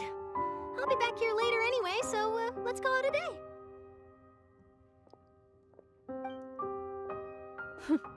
You're very quick. Speed is of the essence when it comes to the news, and freshness is the key. Also, not to brag, but I'm pretty good at building connections. Who knows? I might eventually get that interview with you after all, Miss Clorand. Wow, you really do have that never say die spirit. I'm impressed. I'll hazard a guess that this is how you got that interview at the Fortress of Meripede. Whoa, you're well informed. Let me make a guess too. I asked Sijuin, who told Monsieur Nervillette, and he told you, right? That's a very complete information chain. In truth, all Monsieur Neuvillette asked me was, when did the fortress become so friendly towards the media? I told him that it was best not to speak too soon. There's no guarantee that Ridesley will make a personal appearance. You're right. I've got to treasure every moment I have with them. In which case, I'll be making a move first. Stay safe now, and tell me if you hear anything interesting. I'll treat you to afternoon tea in exchange.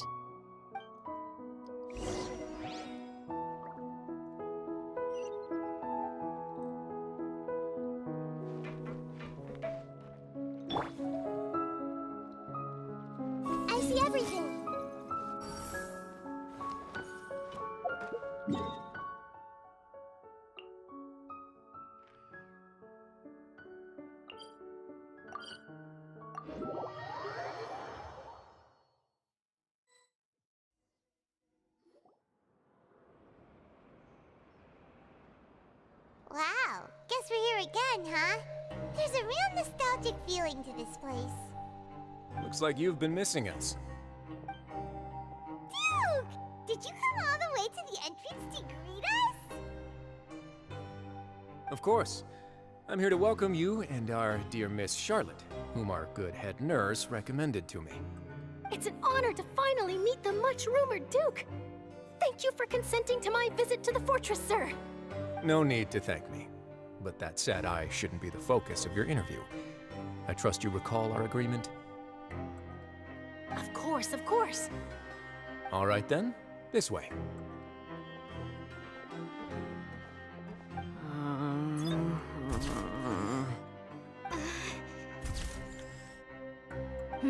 Hey, no need to be so nervous. I've already taken all the photos we need. Miss Charlotte, do these pictures really need to be published on the cover of the Steambird? It would seem that Miss Lorvine doesn't want her face to appear beside that of Mr. Jurier. Sir, please don't say things like that. But it looks like dear Mr. Jurier denies it.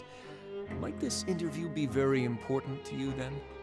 No, I just... This is my first time being interviewed, and I'm very thankful to the Steambird for... Now, I might not look it, but I actually did meet Mr. Edwin once. And I'll be honest, I enjoyed chatting with you more. You've definitely got more of that genius vibe going on. The boat that brought about a miracle, the ark that saved the people. Why, you recreated a myth back there, like an emissary of legend. Still, if I might ask, where's that flying ship now? Huh! Looks like Charlotte's trying to get herself another exclusive scoop. I have to apologize, but that ship is presently in the bowels of our factory. I'm afraid it won't be easy for you to get a shot of it. Really? Well, then in that case, could I have an interview with you to make up for that loss?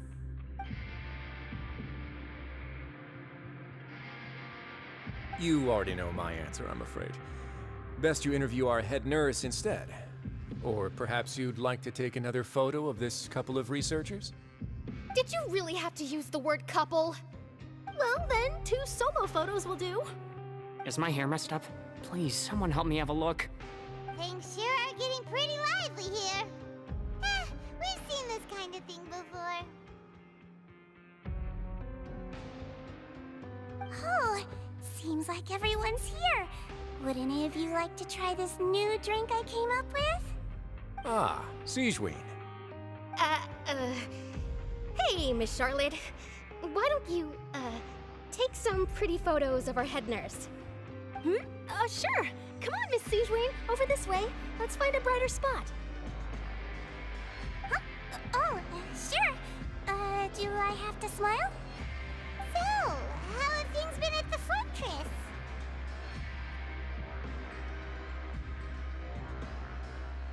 Same old, as you can see. Fontaine's undergone some changes, but this place is still more or less the same. Other than that flying ship, it got a tad too much attention, I think. That's why I decided to let the interview go through. We should direct more public opinions toward the behind-the-scenes heroes. Am I right, Mr. Jurier? Miss Lorvine? You're too kind, sir. I believe that you too should have your day in the sun. Not that you would want that, which is a pity. I'll just leave the spotlight to you two.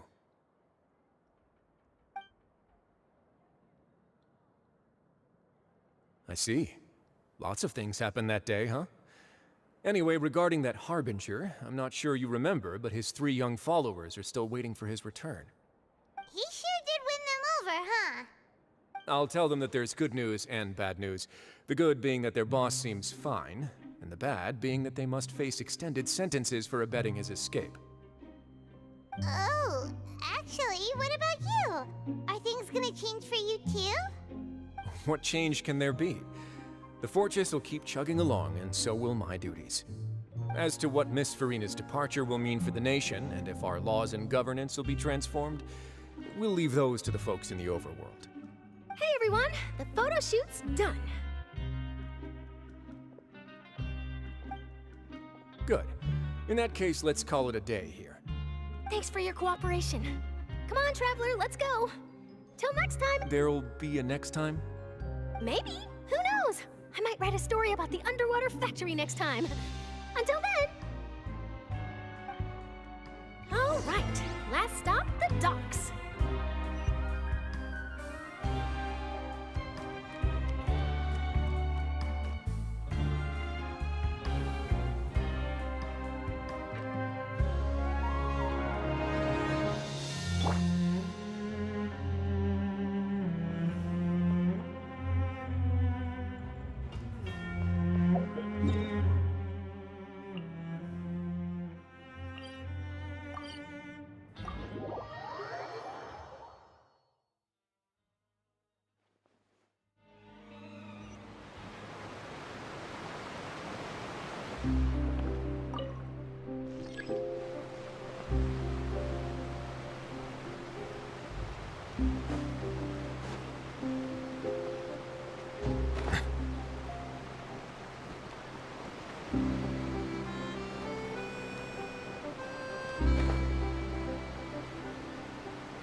Navia mentioned that she stayed in touch with Linny and the others after working together.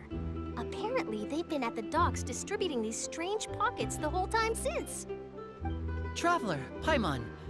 Ah, and Miss Charlotte, too. Would you like a magic pocket? What sort of gadget is it? It's a wondrous bag that can be used to carry many things. The water level has returned to normal, but if you see any of your things floating around, you can use this to carry them. Or you could trick a friend into doing it for you. Trick a friend? I wonder which of my friends would fall for that.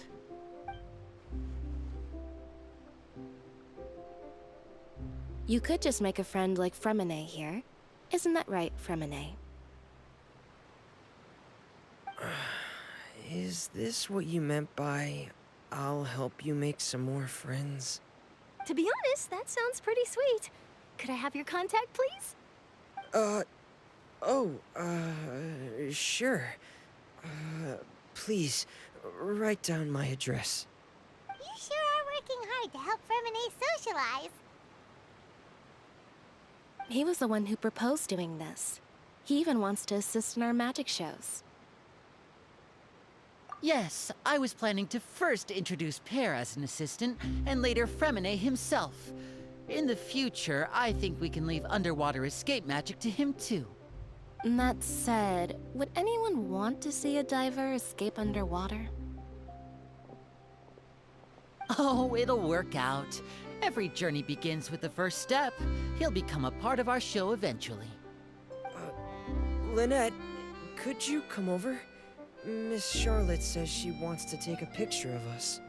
Got it. My, that Charlotte is rather perceptive. She got rid of everyone the moment she realized I had something to say to you. So, how have things been, Traveler? Father says that you did a great deal during the latest events. She's very grateful for your contributions to Fontейн. That's all right. We were more than happy to help. So, what's she doing now? Oh, I guess you haven't heard. Well, after Lady Farina left, Father and Monsieur Neuvillette opened negotiations, during which he gave Fontaine's gnosis to her as a diplomatic gift. A diplomatic gift? A gnosis? Yes, I was quite surprised at first myself. But when I thought it over, there were actually a number of things going for it. It could have been done as an apology for the incident with Lord Child, or as thanks for his help in tying the all-devouring narwhal down. Furthermore, Father did also lend significant aid to Fontaine and Poisson. Well, that's true, but this is a gnosis we're talking about. Doesn't this seem a bit irresponsible? I would agree, but I've also heard that, It seems that Monsieur Neuvillette has had a significant change of heart regarding the matter. So there's some reason for this that only Neuvillette knows about? I suspect you'll have to ask him about that yourself. Ah, yes, speaking of which, I did see him strolling around the entrance to the fortress of Meripede a while back. Isn't he real busy and stuff? Paimon didn't think he'd have the time for that. But back to the topic. The Gnosis was given to the knave, right? What about Child? They say that he's returned to Snezhnaya to recover from his wounds. I hear that the recent disaster really did a number on his health.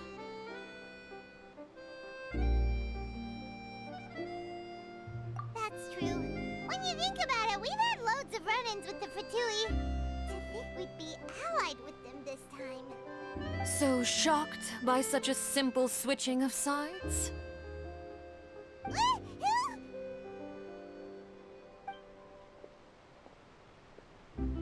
Father! Well, what do you know? Come to the docks to see how my children are doing and meet the Traveler by chance. Please do not pay my accomplishments in Fontейн too much mind. I would have done them regardless. Are you going to take the Gnosis back to Snezhnaya? That is our duty as Harbingers, yes. Don't be too preoccupied with sides. The goal of the Fatui concerns not a single place or person, but the entire world. With such a grand goal in mind, it is inevitable that we must wear many masks. Switching my masks is something I've always done. Well, that depends on many things. No one truly knows what the future holds. What good is honesty if you can't rely on it forever? As for you, I very much look forward to our next collaboration. Good things cannot be achieved alone, and you've proved yourselves to be great partners.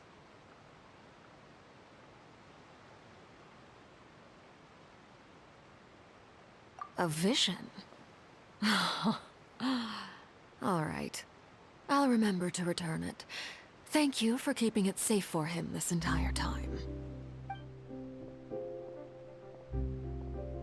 And that's a wrap for me. Huh? You're... Greetings, Miss Journalist. Hello. If I'm not mistaken, there are diplomatic channels I'll need to report to take a photo of you. That is correct. So forgive me, but I will not be able to serve as a subject in your article. However, feel free to write as much as you'd like about our dear magicians and our upcoming rookie talent. I will. The sea breeze is quite pleasant. I shall continue my walk while the weather remains so agreeable. Farewell. Farewell, Father. Oh, she has such an intimidating presence. I didn't even dare to take a picture. Thankfully, I've already wrapped up all my pre-scheduled interviews. Thank you all.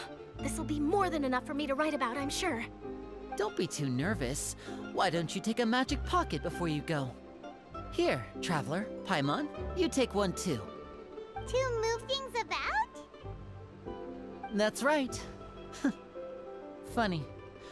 I was giving out magic pockets when we first met too. And what do you know? I'm doing the exact same thing right now. So many things have happened, but the pockets are still the pockets. I guess this must be life. We will all follow our own paths, and serendipity will lead you to your fated friends. All right then. We'll be handing out pockets in some other districts later, so we'll get going now. Have a good day, you two. Well, guess we sent Charlotte off. Shall we go see how Neuvillette's doing? As long as he's not so busy that he doesn't have time to chat anyway.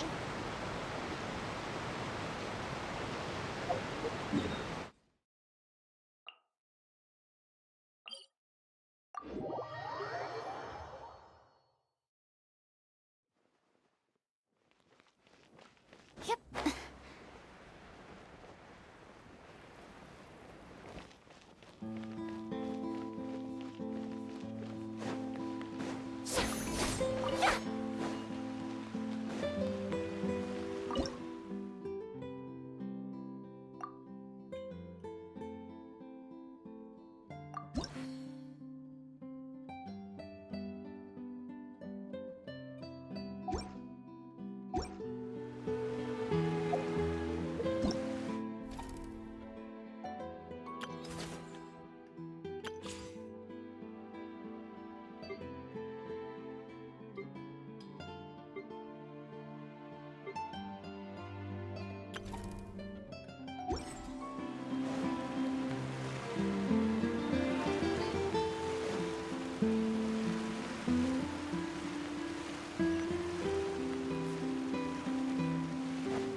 entrance to the fortress!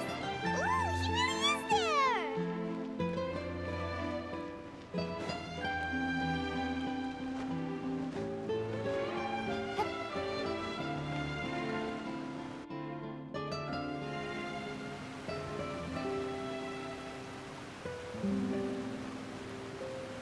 So, you really are here, Neuvillette!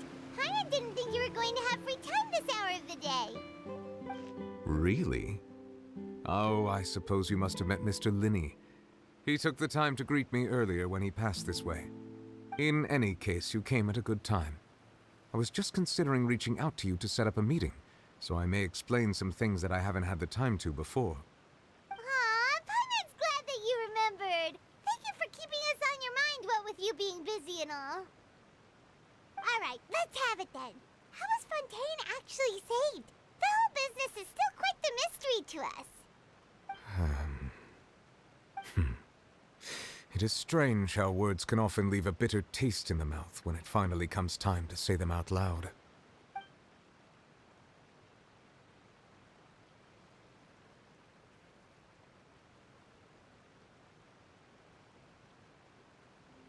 Whoa. So that's what happened? Focalor destroyed the divine throne of the Hydro Archon and restored your power to you, transforming you into a fully fledged elemental dragon sovereign! But Paimon still doesn't quite get what you did to save the Fontainians from dissolving. For me, the authority of the ancient dragons refers to absolute control over the hydro element. Fontainians were incomplete humans born of Egeria's use of the power of the primordial sea, with constitutions similar to that of mimics. But so long as those primordial energies remain within them, I could use the ancient dragon's authority to grant them true blood, after the fashion in which life was first brought into being on this planet. In other words, when I gave my verdict, Fontainians became true humans, and thus would naturally no longer be dissolved by water from the primordial sea. Focalor must have counted on you to make that decision as well. Your verdict was the key to making the prophecy appear to have come true while saving everyone.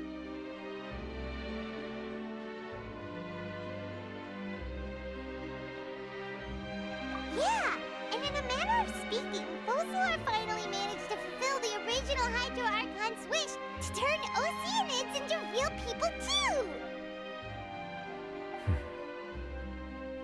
It seems from your expressions that you still have more things you wish to ask. Ask away. I will tell you the truth as I know it.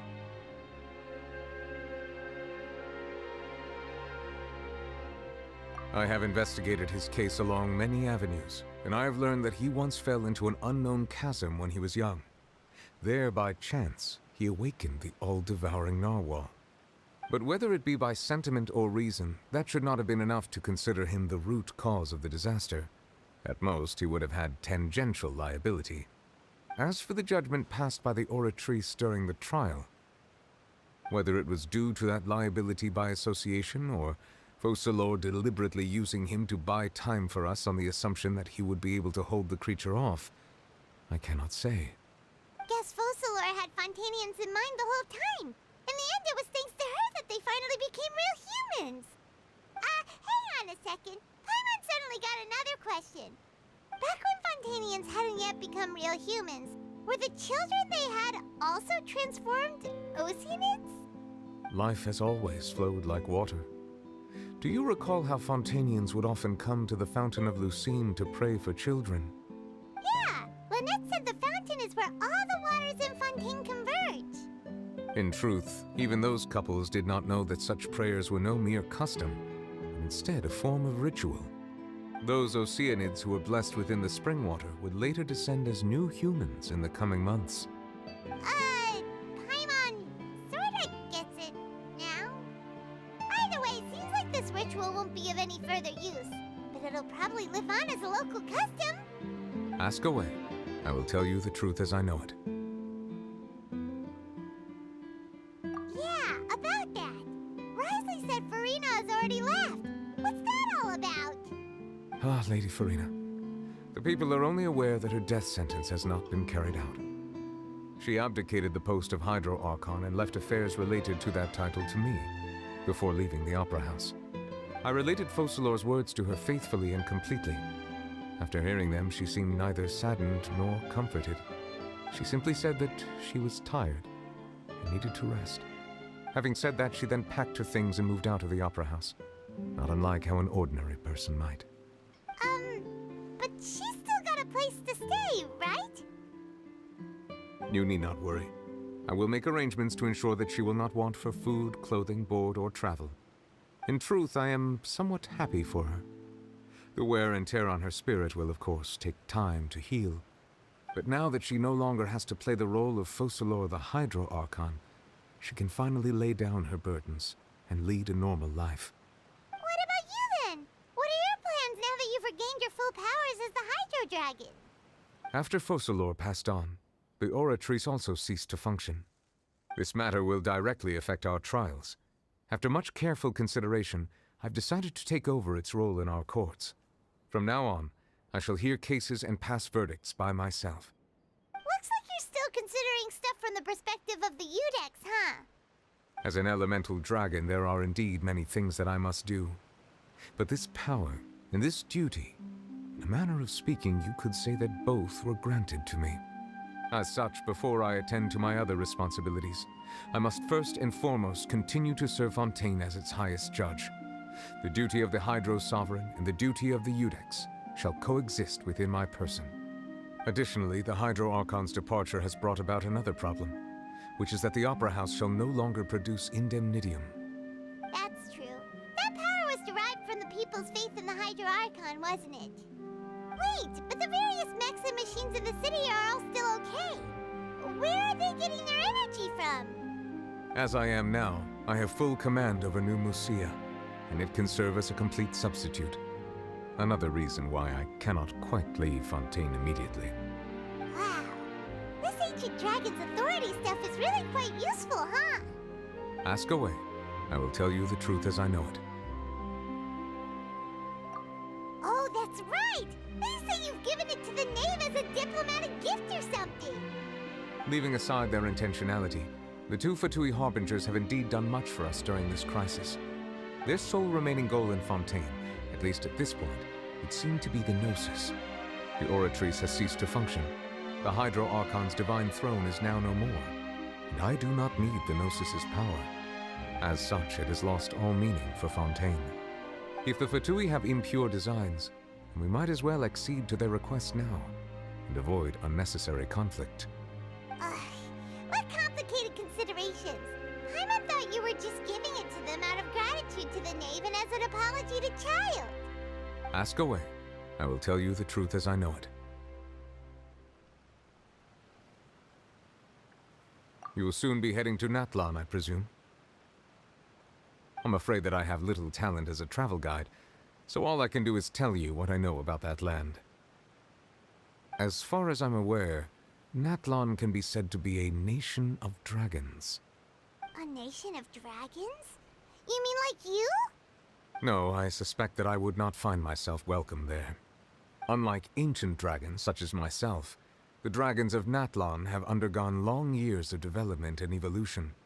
Large numbers of them have entered a form of coexistence with humanity. Natlan is also the nation of war. War ravages those lands like an undying flame. There is one other piece of information I got incidentally from my negotiations with the knave that I believe may be useful to you. The harbinger known as the Captain has thrown his hat into the endless ring of war. The Captain. Sounds like a real tough customer. Seriously, everywhere you look, there's a Fatui Harbinger doing their thing. I suggest that you fully prepare yourself before going to Natlan. In the meantime, Fontain's doors will always be open to you. Ask away. I will tell you the truth as I know it.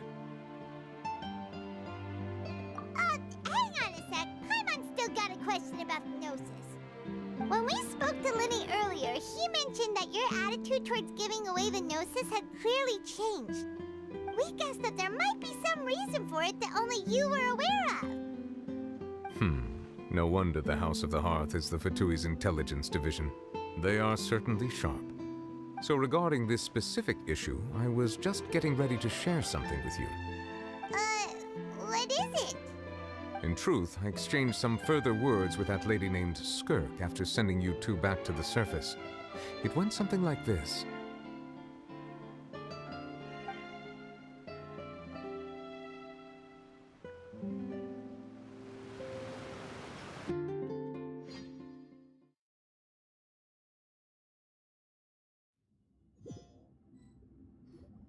Well, we're going to head topside to see what's going on. You hurry over soon as well, all right, Nervalet? Whoa! What next? The all-devouring narwhal isn't here, so I'm no longer getting any interference. I can finally catch the scent of your power, what it's made of. It is the authority of the planet's primordial dragons, but with something very similar to a god's curse mixed in. It's quite a novel blend. I'm sure I've encountered something like this before. What was it again? I do not know what you speak of. Ah, of course. How could I forget? You should have the remains of the third descender on your person, yes? Remains? I've never heard of any such thing. Huh. According to your parlance, I believe it may be called a gnosis. Well, that much is true. After Focalor's divinity faded, she handed her gnosis to me. But I fear I have never heard of it described in the manner that you just did. I've been training with my master, the Fowl, ever since I was young, and I have never returned to the surface since. So most of the information I possess, I got from him. It is only natural for those who are greater than humanity to possess a different sort of common sense, which is why there are so many problems in our attempts to communicate with humans. Regardless, you should probably get rid of objects of misfortune to prevent any disasters from befalling you. To live in itself is a blessing. But once a person dies, the bonds he once had with this world shall all turn to curses. What do you mean by that? No need to fret. These are just my personal thoughts, and my reason for no longer wishing to return to the surface. This third descender you refer to, who are they? And when did they die? Master never mentioned them to me. Perhaps it just wasn't that important for me to know. If you're interested, though, I could ask him. I'll be sure to pass the answer on to you next time. Next time? You believe we will meet again? I do. Wait. I have a disciple of my own, don't I? He can be the messenger then.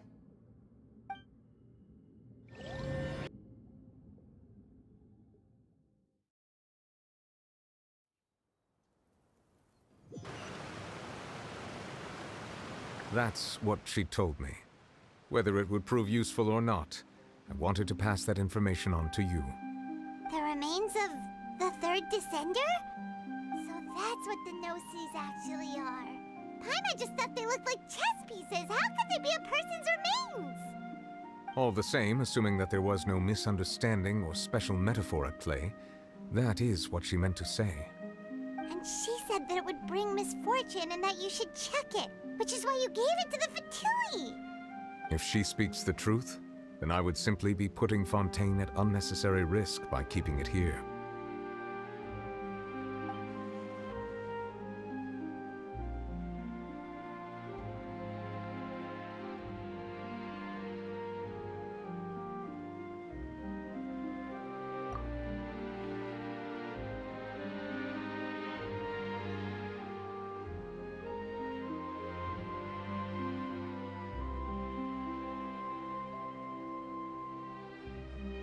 I had guessed that you might already be familiar with this concept, but I did not expect you to be one of them.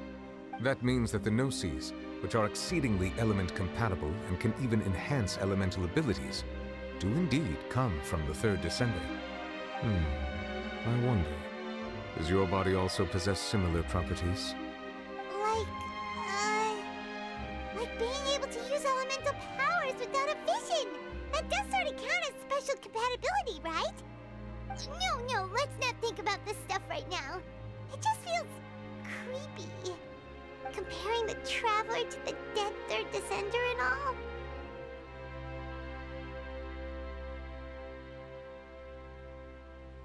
That's what you say, but this topic still feels like bad luck.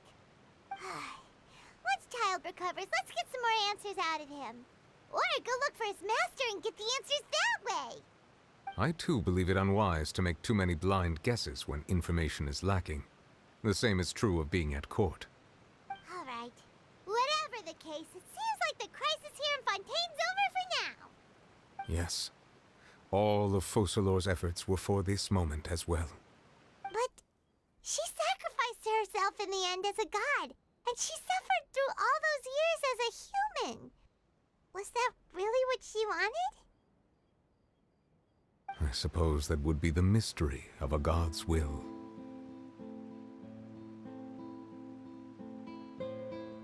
I suspect not. But once in a while, I too would guess that if wishes were like the clouds in the sky, they will one day return to the earth as raindrops. Life flows like water, and rain is the final answer. The water levels may sometimes tilt one way or another, but the rain falls fairly upon all. And what, ultimately, is the difference between the rains that fall upon all of us?